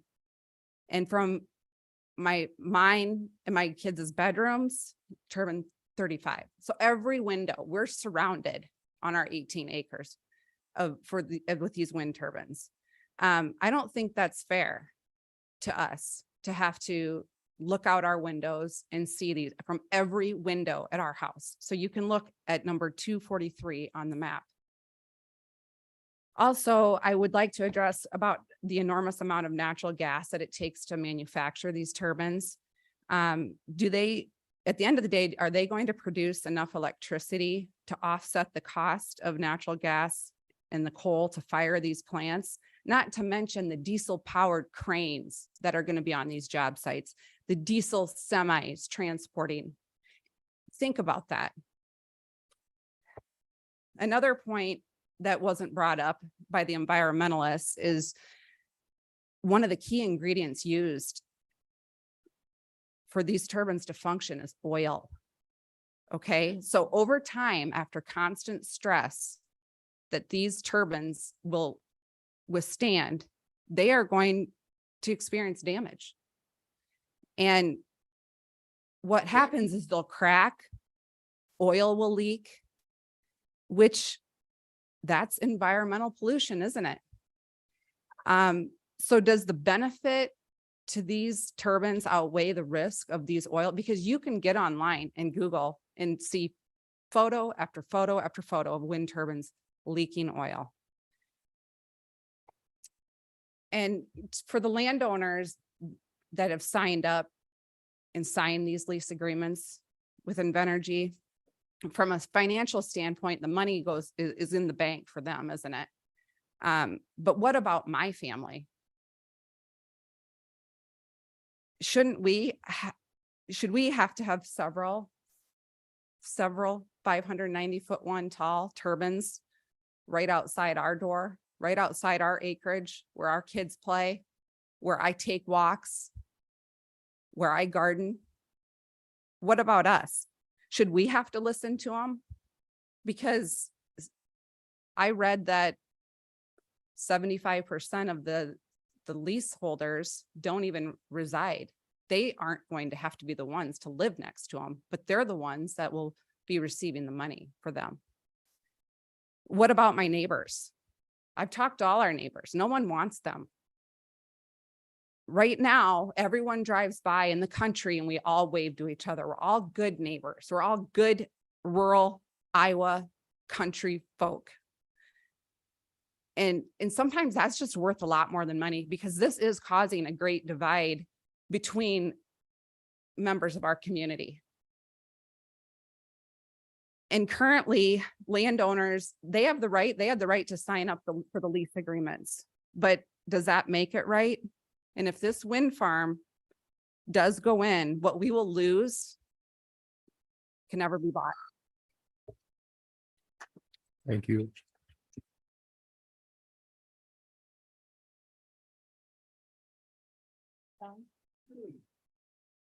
Good evening. Connie, just one moment. Connie Mortensen. Kristen Ross. Okay. Go ahead. No, you're up next. She's just on deck. I'm sorry. Hopefully I'll keep a voice here. I'll make it short real quick. My name is Ron Williams. We live in Francis Sites. My wife and I have property that she inherited in the area. There is projected to be some of these structures on that. I grew up southwest of Milford. There are windmills around there. I have farmed around those. I don't farm now, but I had no problem being around them at all. Although I respect the opinion of my neighbors and friends, we do support Red Rock in this project, and I'll let it go at that. Thank you. Thank you.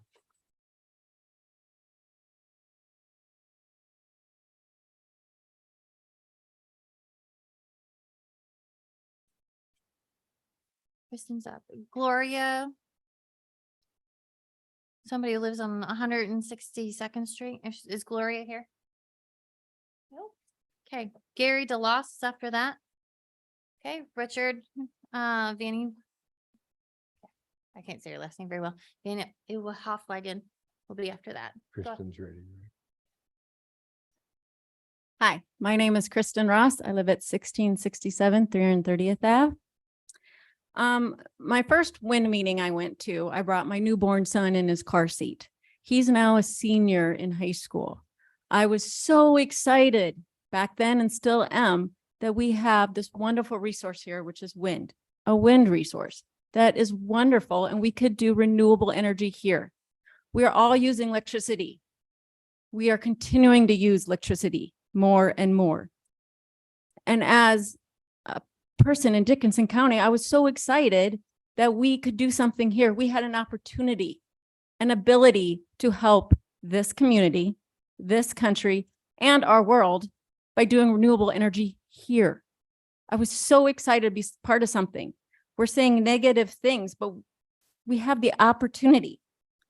Like I said, a lot of work has been done all these years by many, many people caring about this community for this wind farm.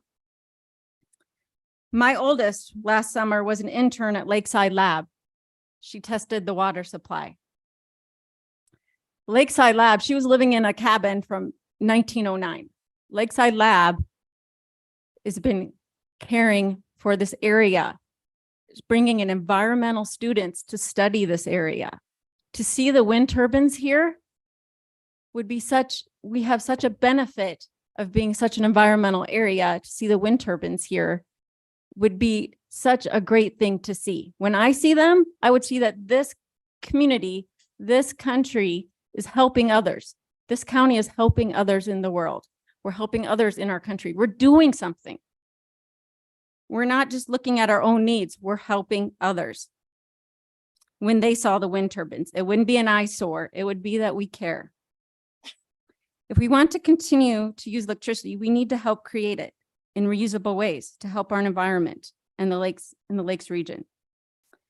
My middle child is studying to be a biological systems engineer. And why she wants to major in this is because it's helping society to change, to help society understand, to change, to support our environment. We need to look at things differently to support our environment.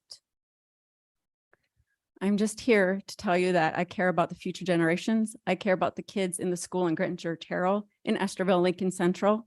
We have to think about the future generations that need to live here and the kids. And we need to show them that we hope, that we care about the future, that we're not just caring about our own personal needs. Thank you.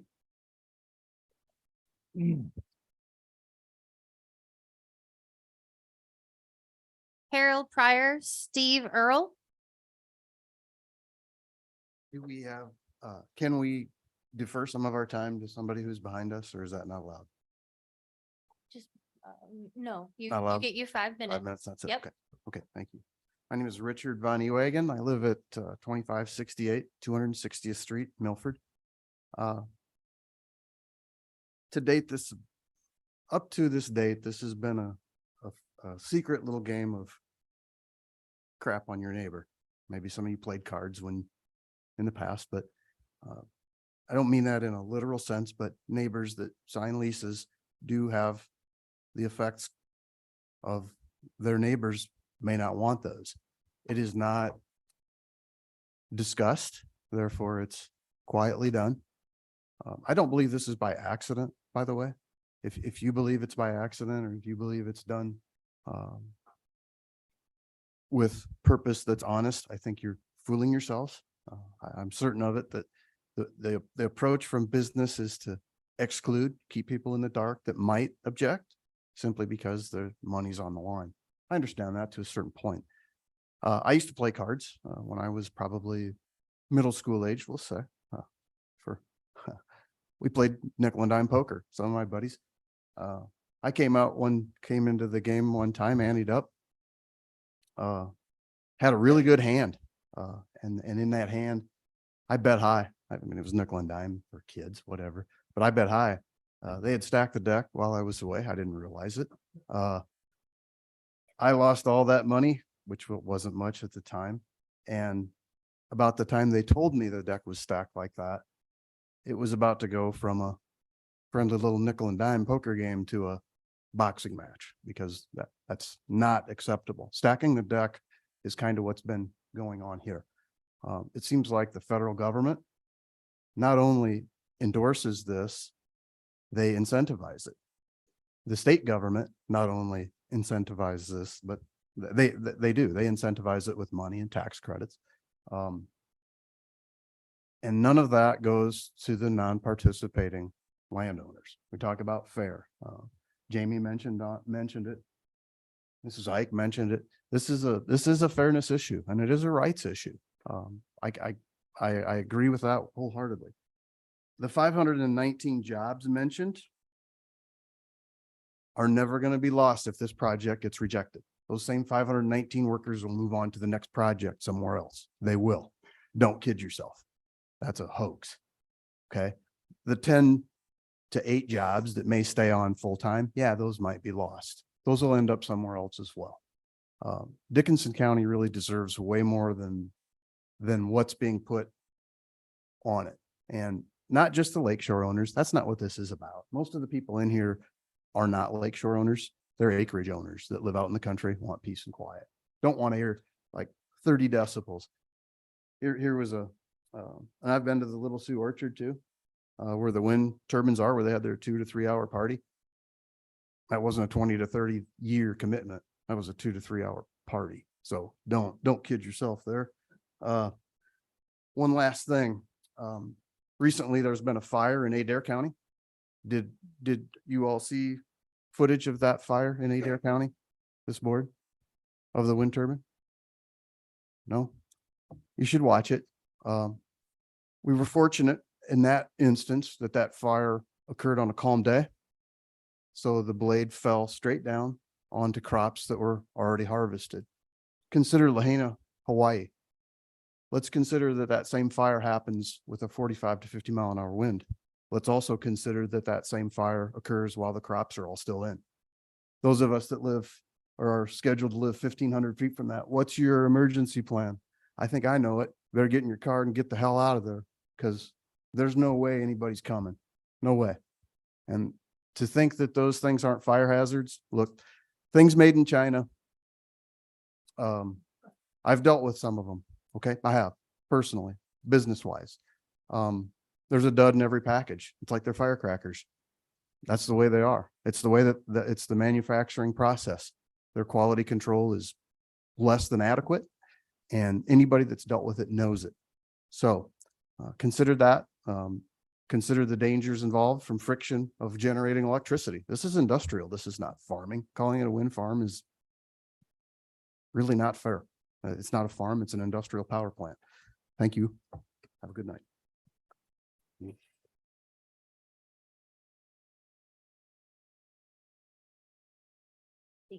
Yep. Okay. Bill Peterson, Barb Clayton, Chris Van Cleek. Steve Everall, Spirit Lake, Iowa, 3028 140th Street.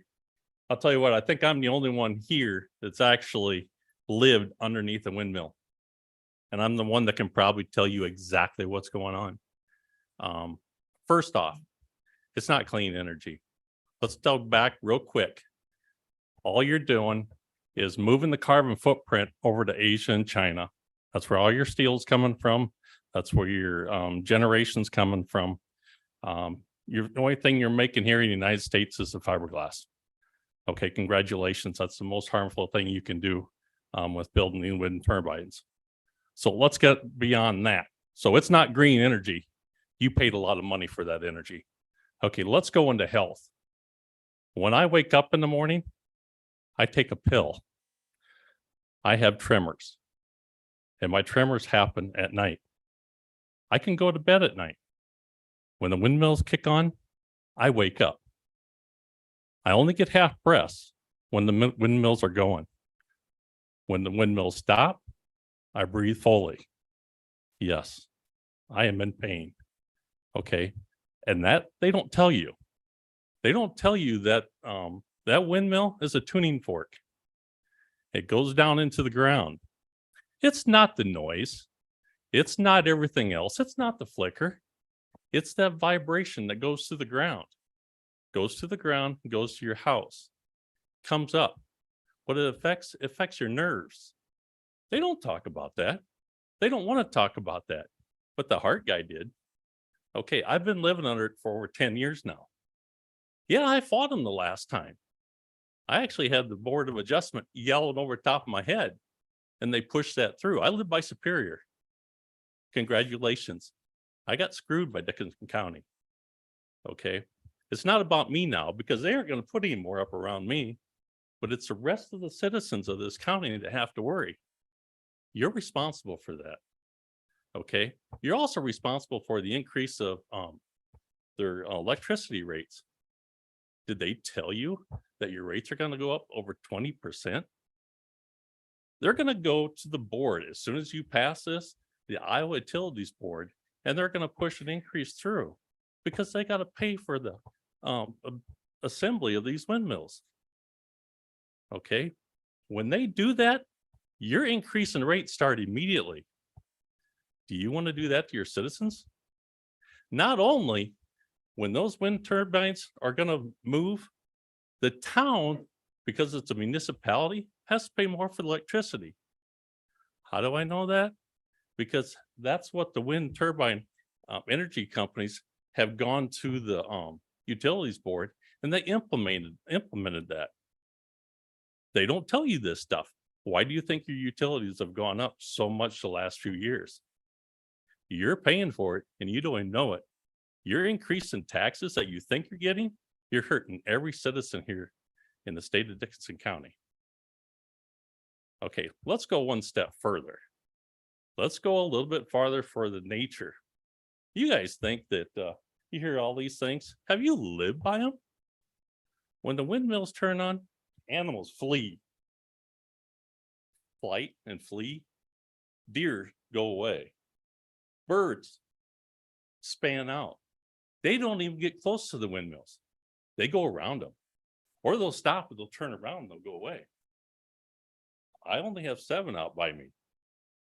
What are you going to do when you have all these? Okay, our residents come and they come back to hunt. Okay, I have a set aside behind my property. I maybe see 2 to 3 people, maybe 4 during hunting season now for pheasant. What's the purpose? There's nothing here. When the windmills turn on, the generation happens, boom, they're gone.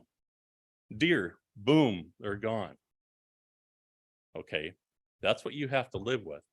And one last thing to think of, since I should get more time, but when your son wakes up in the middle of the night and says he can't sleep because his bedroom's 1,000 foot from that windmill, what are you going to tell that kid? I'll tell you, it's damn tough. And that's what happens every night. My kids are growing up now and they're gone. But you got to live with that. I had to live with that. And you think that was fair? Thank you.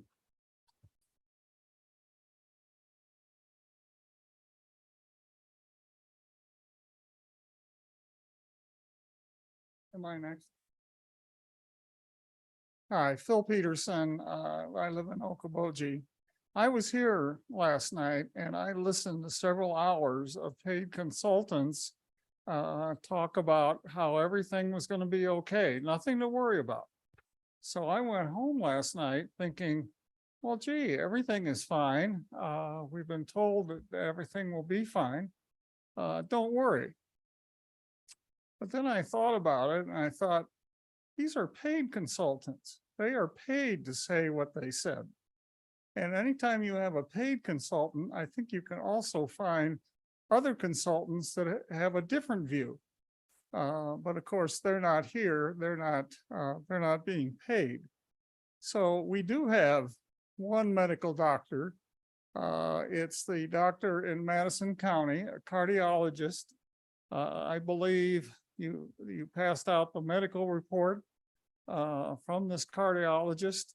We made it available in August. He is independent. He is not being paid. He's written a comprehensive report and you now have a copy of it. Okay, also, we heard a lot about school funding. Schools are going to get all kinds of tax dollars. I've been in the Dickinson County Taxpayer Association for more than 15 years as an officer.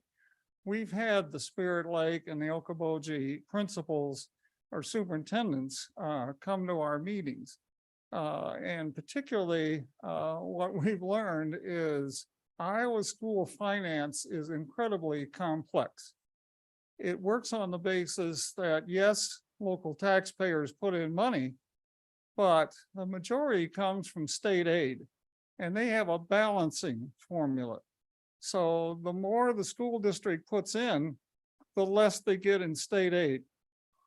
There's a situation now with the Okoboji School District because they have so much assessed valuation that they are shorted $1 million in state aid because we have good assessed valuation in this county. I'll say it again, they're shorted $1 million because we have the assessed valuation here. So as much as wind turbines might contribute tax money, the state aid is going to be reduced to offset that. So I don't see much value in the wind turbine contributions to the school districts. Thank you.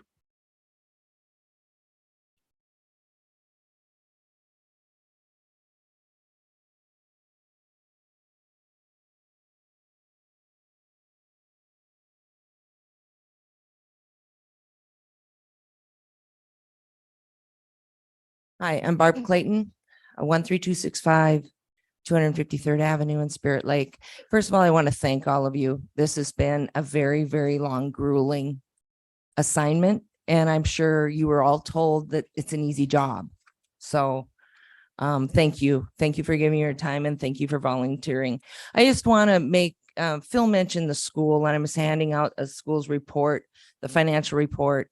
So, and I don't know the Terrell and Grettinger school situation or the Esterville, but if both of those schools, if either one of those schools are what it's considered in the poorest property poorest in the state, and all of a sudden this new tax dollar moves them up into the average valuation for the state, their landowners, their property owners will have to pay $168 more per student. They will lose $1,068 per student.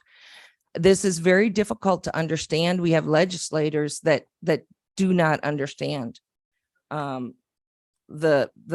this calculation that was done in 1972. I passed out the pictures from Adair, Iowa, a week ago today, that turbine fire. And yeah, fortunately, it was not a 70-mile-an-hour wind day, because I've been in the 70-mile-an-hour wind days and watched the waves roll over my dock on Big Spirit and watched all the docks be taken out. If one of those wind turbines would have caught on fire in a 70-mile-an-hour wind day, yep, run. One thing I haven't heard much until the people got up to speak here is the question about the neighbors. Every time I go to a planning and zoning meeting or a board adjustment meeting, the first question is, have you talked to your neighbors? What did your neighbors say? Have you thought about this to protect your neighbors? We haven't heard that. We haven't heard that. And so we need to consider the neighbors. We're hearing a lot of information from them tonight. And you know, it's the first time that they've gotten to speak after you know, what was presented to them. Trespass zoning. I'm going quickly here. Trespass zoning. Trespass zoning is when you take away someone's Fifth Amendment rights. It's called the takings clause. When you use somebody else's house to establish, or someone else's property to establish your setback.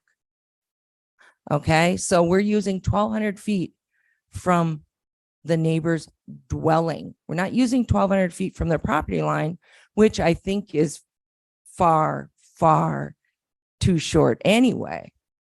But we're using their dwelling. So how dare we think that we can limit the growth of that future property. Also, a lot of things about Texas. We're second to Texas in air. You know how much bigger Texas is than Iowa? 4.75 times. Okay. I just want to leave us with something that one of our supervisors said about our neighbors and how we need to think. He said, we can't, and this was speaking about a drainage district. He said, we can't punt this into the next generation. Take a look at what we're doing to our neighbors here. Think about if your ancestors put in the cheapest tile. Look how we have to have a forward-looking attitude to the next generation. 100 years from now, that is what I'm thinking of. Consider the guy that loses his crop. Well, wait a minute. I mean, yes, we are the ancestors.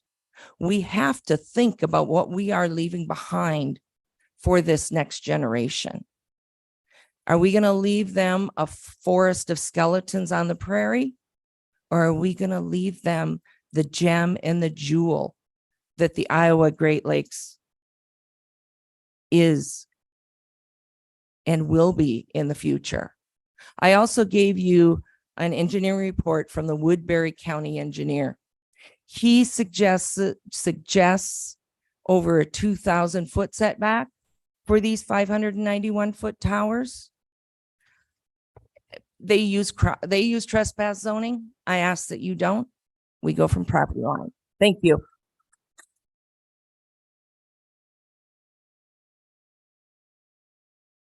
Is there a Sean's, somebody's last name begins with a B, maybe from Sibley? I can't quite read your signature. Okay. And then we'll have Chris and then maybe one more. Is Curb Walters still here? Okay.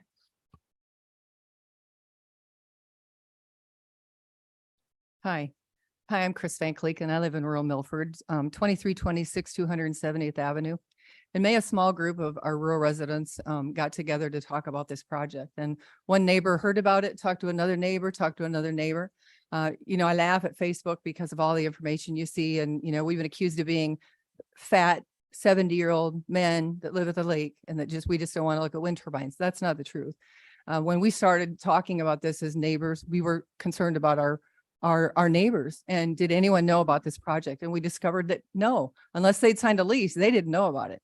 And so we started down that trail and we started looking at the FAA, and there were 3 projects there. And I've heard criticism about the 200 plus, but there are 3 projects that the FAA has currently permitted for 203 turbines. Now we know that those won't all be built, but they've been permitted for that. They've been applied for. That is truth. People don't like to hear that. Will they happen? We have no idea. We have no idea if that will happen. Honestly, obviously, I hope that we don't get 203 more turbines into our county, but that will be determined by you and the information and everything else. And so just wanted to clarify that, because it does feel at times that there's such secrecy. Where's the transparency? The process is not set up so that people feel like they have information and then they're informed. It's a surprise. It's a secret. Only a few know about it. And I'm changing some of my speech because it's been covered and we've done a good job with that, with the trespass zoning and that. One of my biggest concerns is the shadow flicker. And, you know, my home is projected, if you look at their analysis, 40 hours and 46 minutes of shadow flicker per year. That would be my home. There's turbine number 48 is approximately 1,800 feet northwest from my home. And because of that, then I would get that amount of shadow flicker. But Red Rock has chosen to shut down the turbines at 30 hours, which is, you know, am I lucky that they're willing to do that? Not really, because I don't want to have any shadow flicker, to be quite honest. There really is no standard to say that 30 hours a year is appropriate. There's no regulation about that. You know, I'm told that the flicker will occur in the summer because of the direction of the turbine to my home. When I want to be out in my yard and working in my garden in the evening, you know, this turbine needs to be eliminated to preserve my health and my well-being. Our ordinance says that the use shall not involve any direct or reflected glare which is visible from any adjoining property or from any public street, road, or highway. Any reflected glare, is that not shadow flicker? I think it is. I think that interpretation is that. And I believe that no amount of shadow flicker should fall on a non-participating landowner's property. Those other individuals have chosen to sign that lease, and I respect that. I don't believe in eminent domain, but I also want equality in the rights of those of us that are non-participating. I've had the privilege of caring for many people in my career as a registered nurse, and I can testify, while we've talked a lot about money, and money's needed to survive on this planet, when a person has health issues, money pales in the pursuit of healing and good health. Ask a person diagnosed with cancer or heart disease or any life-altering disease. I have migraine headaches. I've had them since I was 16 years old. These headaches can be incapacitating at times, and when I have them, I have a visual aura that comes at the beginning of them. Any type of flicker or flashing causes great distress to me. It's like a sparking and a flashing that comes right before that migraine. According to Dr. Stephen Rausch, an otolaryngologist at Massachusetts Eye and Ear Infirmary and professor at Harvard Medical School, people who suffer from migraines are among the most sensitive in the effects of wind turbines. How many others in our area are affected by this? How many will be? We don't know that because not everybody even knows about the project. We tried to do that. We tried to get that word out, but we don't know that. And so I pray that this application is denied. I wish to continue to live in my home where I've been for 29 years, by my son and daughter-in-law, by my grandchildren and the family farm. The other thing I want to say is that because we do live in Iowa, all these folks are doing their job, and I can respect that they believe in what they're doing, but they will leave here, and we live here, and we have our neighbors, and we have the people that we work with, and we need to heal from this. Whatever decision is made, and you know which direction I want it to go in, we'll deal with that. We will. But we need to come alongside each other, and we need to heal from this, and we need to respect other people's opinions. And many people are excellent about doing that, and some are not. And there are those percentages. But we shouldn't be worried about our businesses being affected because somebody's mad because we didn't go along with their idea. Where's our respect for other people? And so I pray that we heal from this afterward. And I thank you. I thank you for all your time and everything.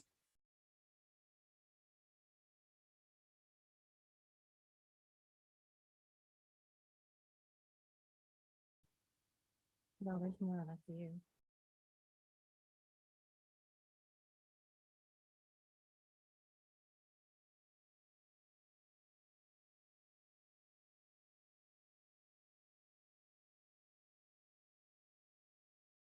Oh, geez.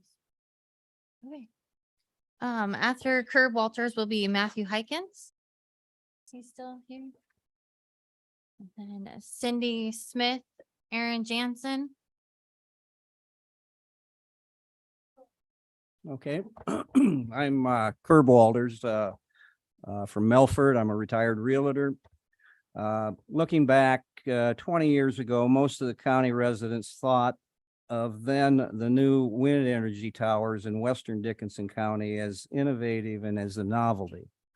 But over time, the conversation and attitudes have changed. Those living close to a turbine are now complaining about noise and distraction and the unhealthy long-term effects. Others in the county are concerned about the sprawl of the existing towers in northwest Iowa and southwest Minnesota. Locally, we are concerned now about the Red Rock and 2 other wind farm developments on the drawing board, with a large number of these towers now being planned for the east side of the county and possibly twice the size of the current wind towers. We can only hope that our county representatives will use prudent planning, foresight, and caution. It would be a shame to see our county fill up with large, maybe supersized wind turbines. At a minimum, the county's zoning and regulations allowing new towers needs to be updated. Additionally, the question should be, how many is too many? Property values will change as the desirability of properties affected by nearby turbines lessens due to future long-term experiences related to compatibility and health concerns. Financial motivations, absentee and non-localized ownership should not trump those who want to enjoy their current living conditions. We rely on you, our county representatives, to fairly represent us in these long-term decisions affecting our health, the future of our landscape. Your haste with this matter will not be prudent. Thank you.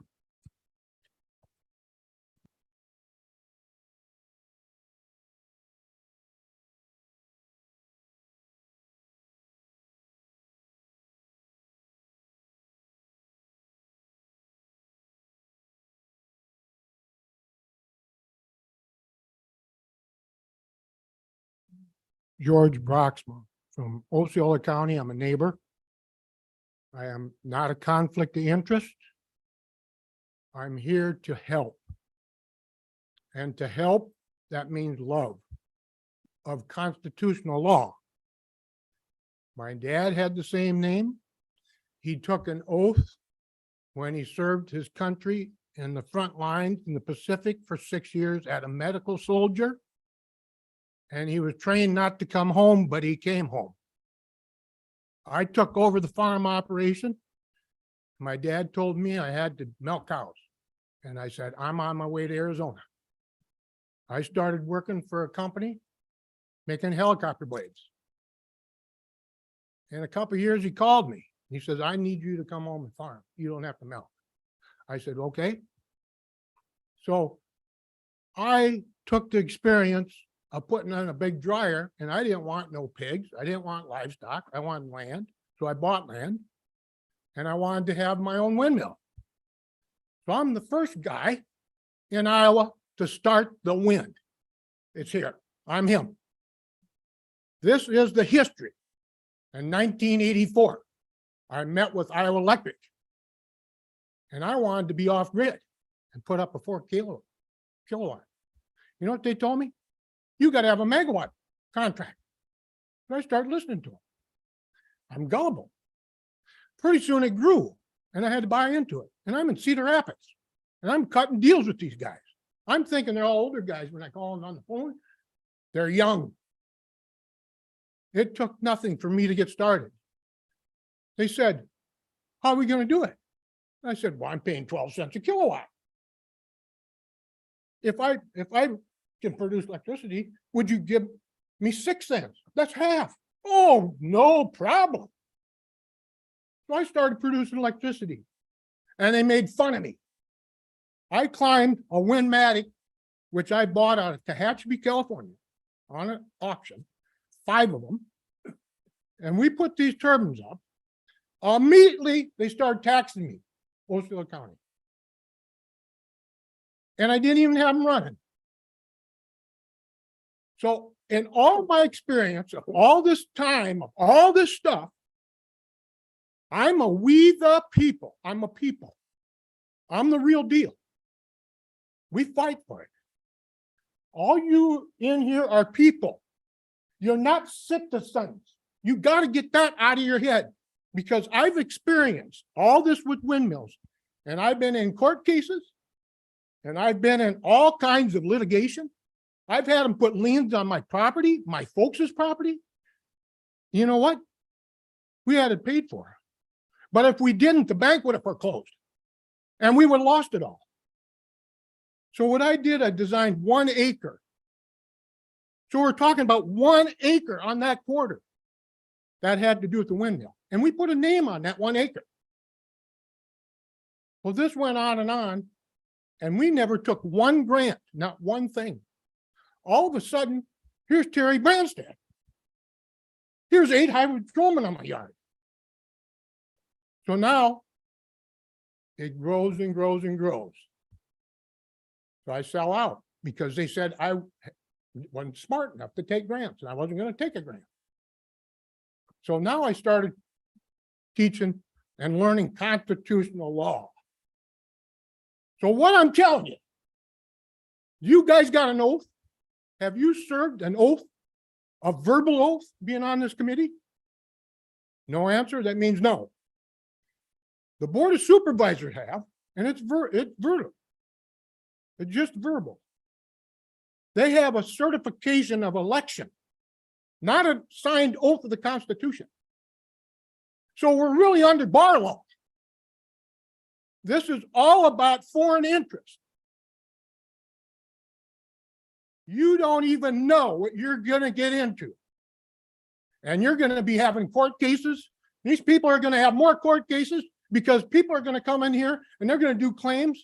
I was told, prove you own my property by some law firm in Minneapolis. And believe me, I won all the cases because I was the law.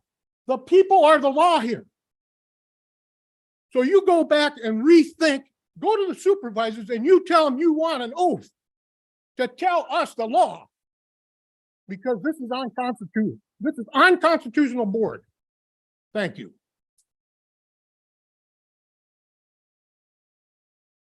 Matthew Hyken, Cindy Smith, Aaron Jansen.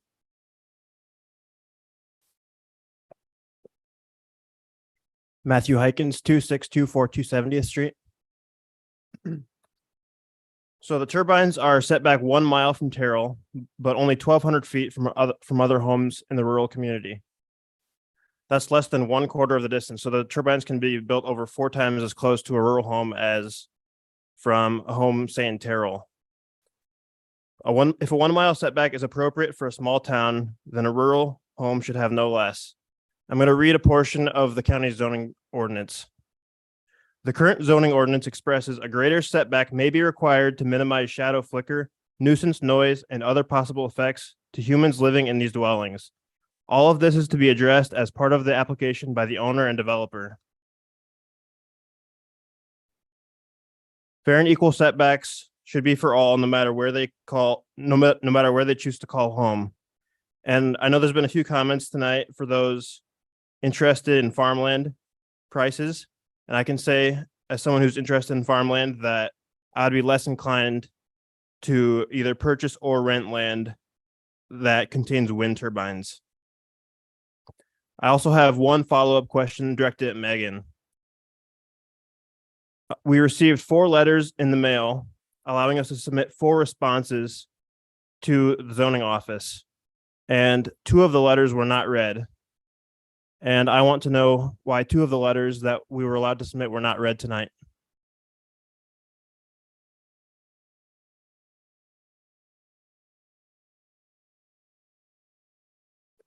Okay, well, I expect to hear all the letters that were submitted to be read. I have copies of them on my phone.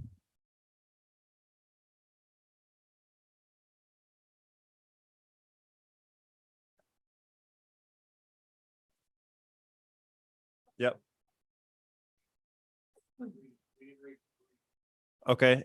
So is there a way we can do that by the end of tomorrow, or do you want to do that now? Yep. Okay. Appreciate it. That's all I have. Thank you.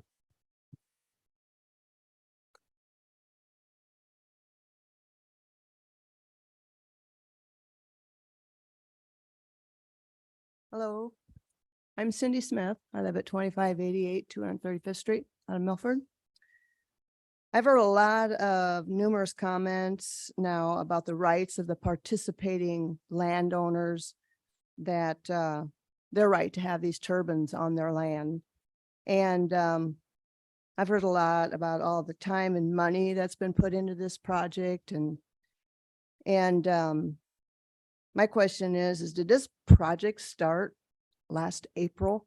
Because that's the first time I learned anything about a 590-foot turbine going to be put just 1,200 feet from my house.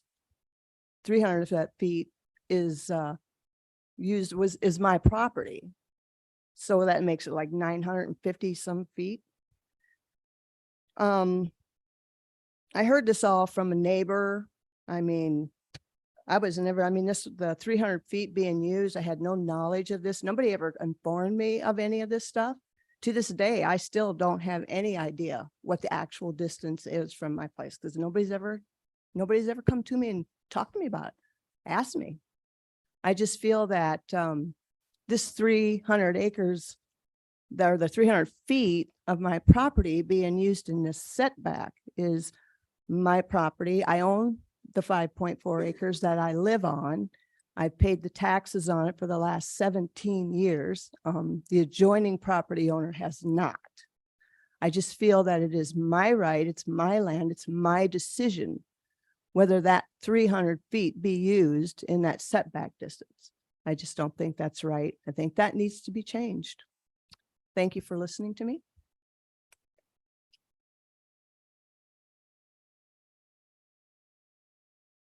After Aaron, it's Adam Brower and Terry Kosk.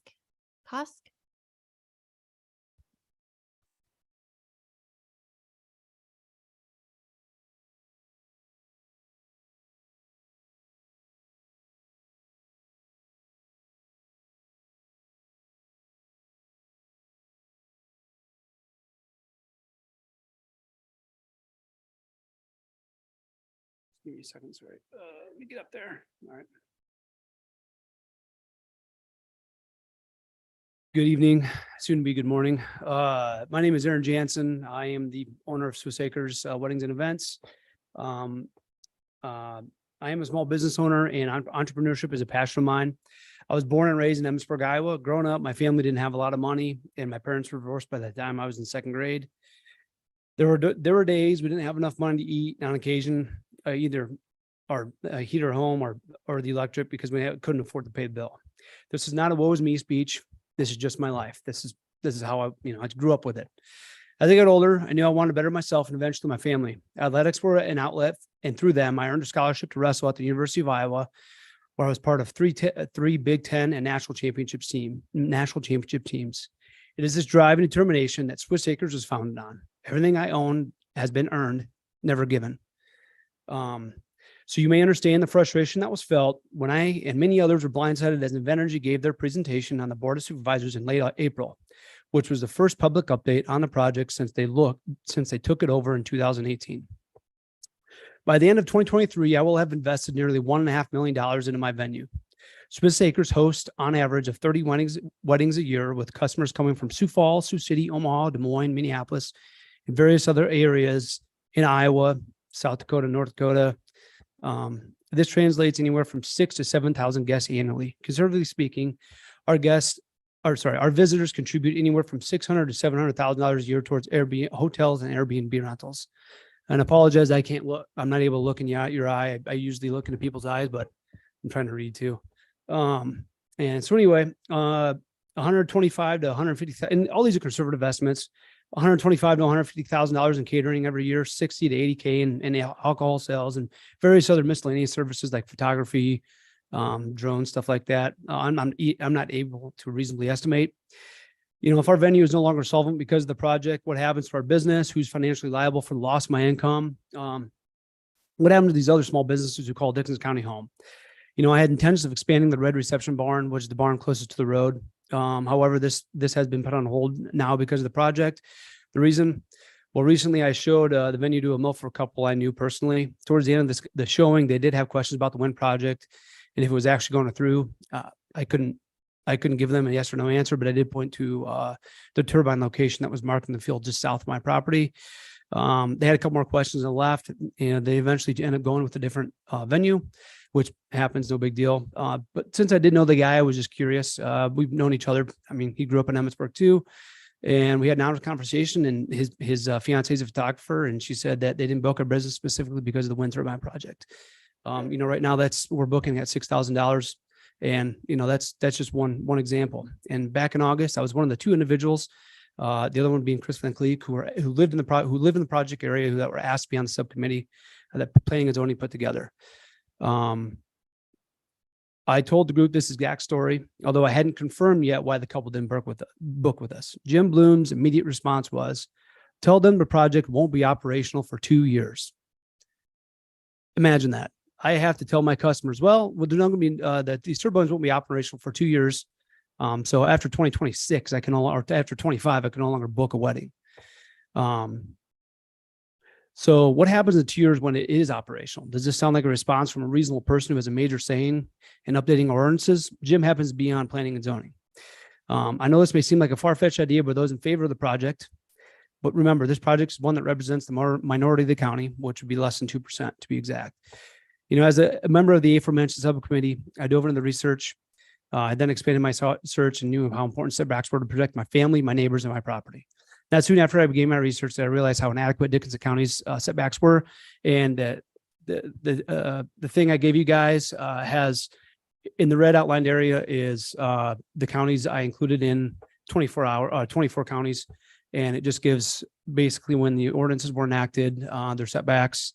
And as you can see in the last, since 2022, there have been 6 counties that have updated the ordinances to reflect, as the turbines grow in height, they reflect those ordinances reflect that height. And then 5 counties, and just this year I've enacted a moratorium. So it's not outside you guys' reach to do that same thing. And my earlier letter, I mentioned a 4-time setback. And the reason that came from Jen Sorensen. And so with that being said, the reason why I'm requesting a 4-time setback is that's what a guy with 35 years experience is recommending. Thanks.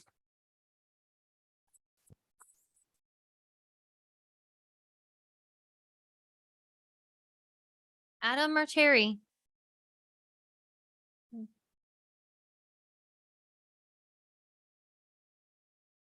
I'll try not to get too close, too loud. My name is Adam Brower, 2882 220th Street, Terrell. I'm in the wind farm zone. So I thank you all. I was very impressed with your questions yesterday to these fellas.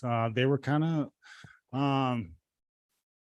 not sketchy, I should say, but not quite exact to the point. And you guys kind of held them to the feet to the fire a little bit.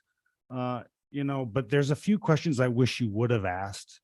I wish you would have asked, how far is the closest turbine to the slough north of Terrell that everybody was referencing? I would love to know that setback that they felt that to protect the birds, we needed to be so far away. So I wish you would have asked that.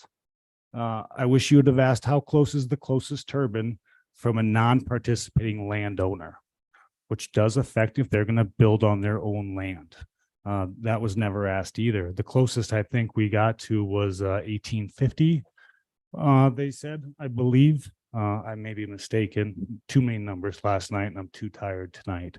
So, and then the interesting thing that I thought was the ballistics guy. I was really, really looking forward to hearing that because I wanted to know a few things.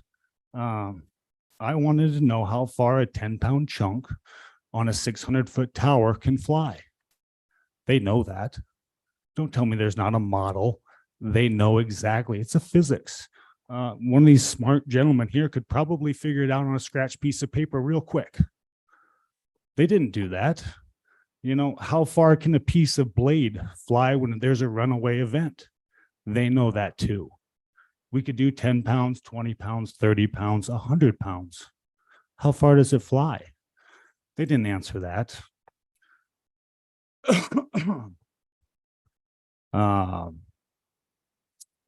Let's see. Sorry, I'm tired. So another thing I'm kind of asking you guys, it's more of a, raise your hand if so, if not.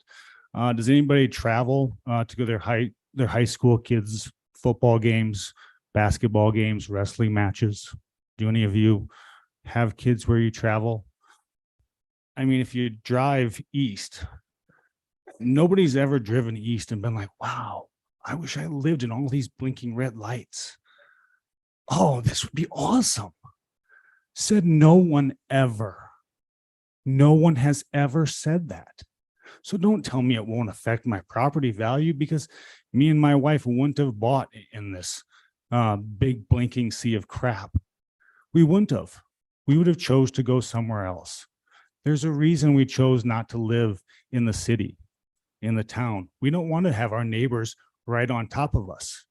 We enjoy running our dogs out. We enjoy playing with the kids outside. We enjoy lighting fireworks off whenever the hell we want. We can do it for birthdays. I can do it on Sunday morning. I can do it on Monday. I can do it whenever I want. You can't do that in town. The last thing I'll kind of, well, maybe not, but has anybody actually stood 1,200 feet from a 600-foot tower? I would love if you answered that. I have. Have any of you? Please direct your presentation. Well, I wish you would just raise your hand then, because part of it is you want to impose this on us. Did any of you take the time to drive to, I believe it's Ledyard, a town about 50 miles east of here? It's a town of 122. There's not much. I would kind of deem it like Terrell. It is crap over there. All you see is these huge wind towers. Nobody wants to live in there. But what absolutely blows my mind is I don't think any of you drove over there to actually see what you're going to implement over the whole east side of our county. That blows my mind. It's 2 hours away. It's 1 hour there, 1 hour back. And none of you have done it? That is absolutely shocking to me. It's your job. You should know what you're going to impose on me. So once again, I'll ask, if someone will raise their hand, please tell me you went and saw it. Tell me you stood 1,200 feet. No, nobody has, because that's a giant waste of time. But it's time that you guys must take. You go over there and you look and you see how great it is and how much you would love to live there with the transmission towers all over. You know, I guess that's one thing I didn't see the transmission towers path. You know, nobody ever references that, and I would love to see that. Thank you. Thank you. I hope you all take the time, drive 2 hours and see what you'll impose on us. Thank you for your. Was Terry here? Was Terry here? Okay.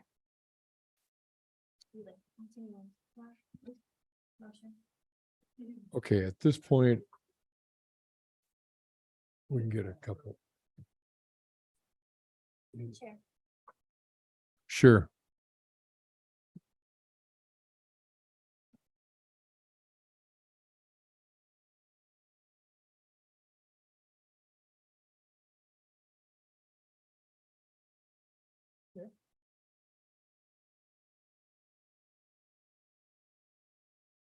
Please state your name and address. Alex Miles, Spirit Lake, Iowa.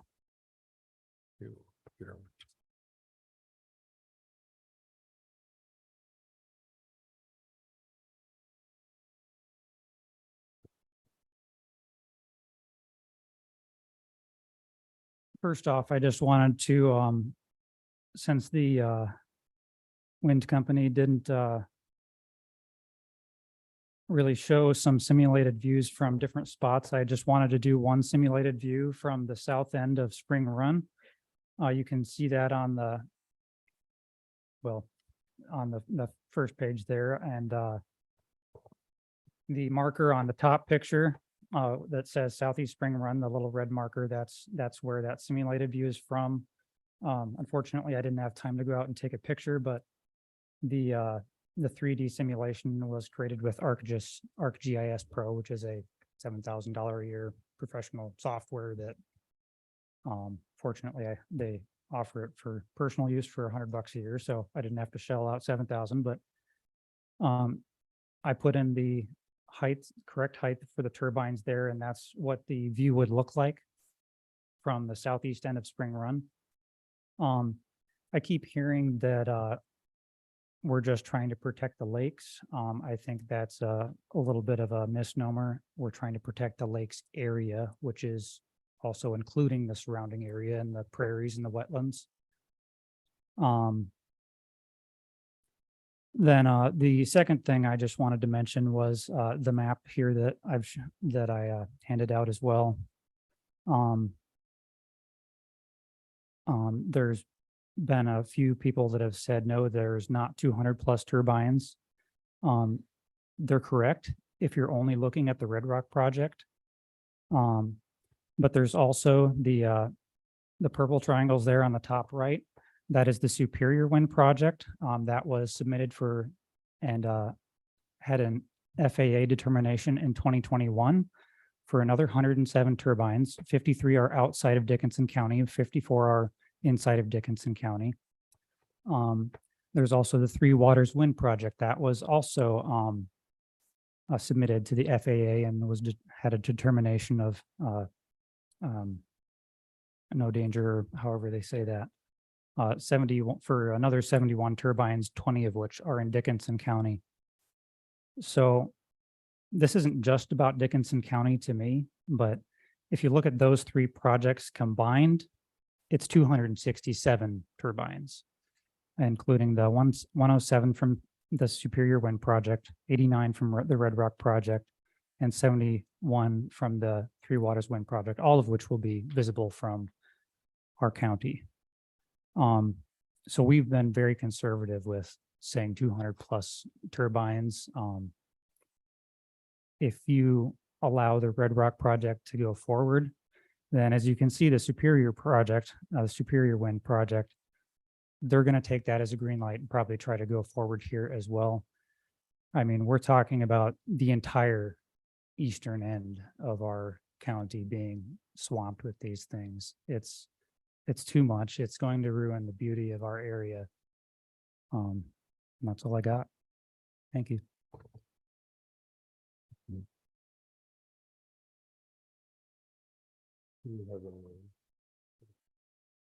Okay, at this point of our meeting, I would entertain a motion. We pause our public discussion until tomorrow at 6 p.m.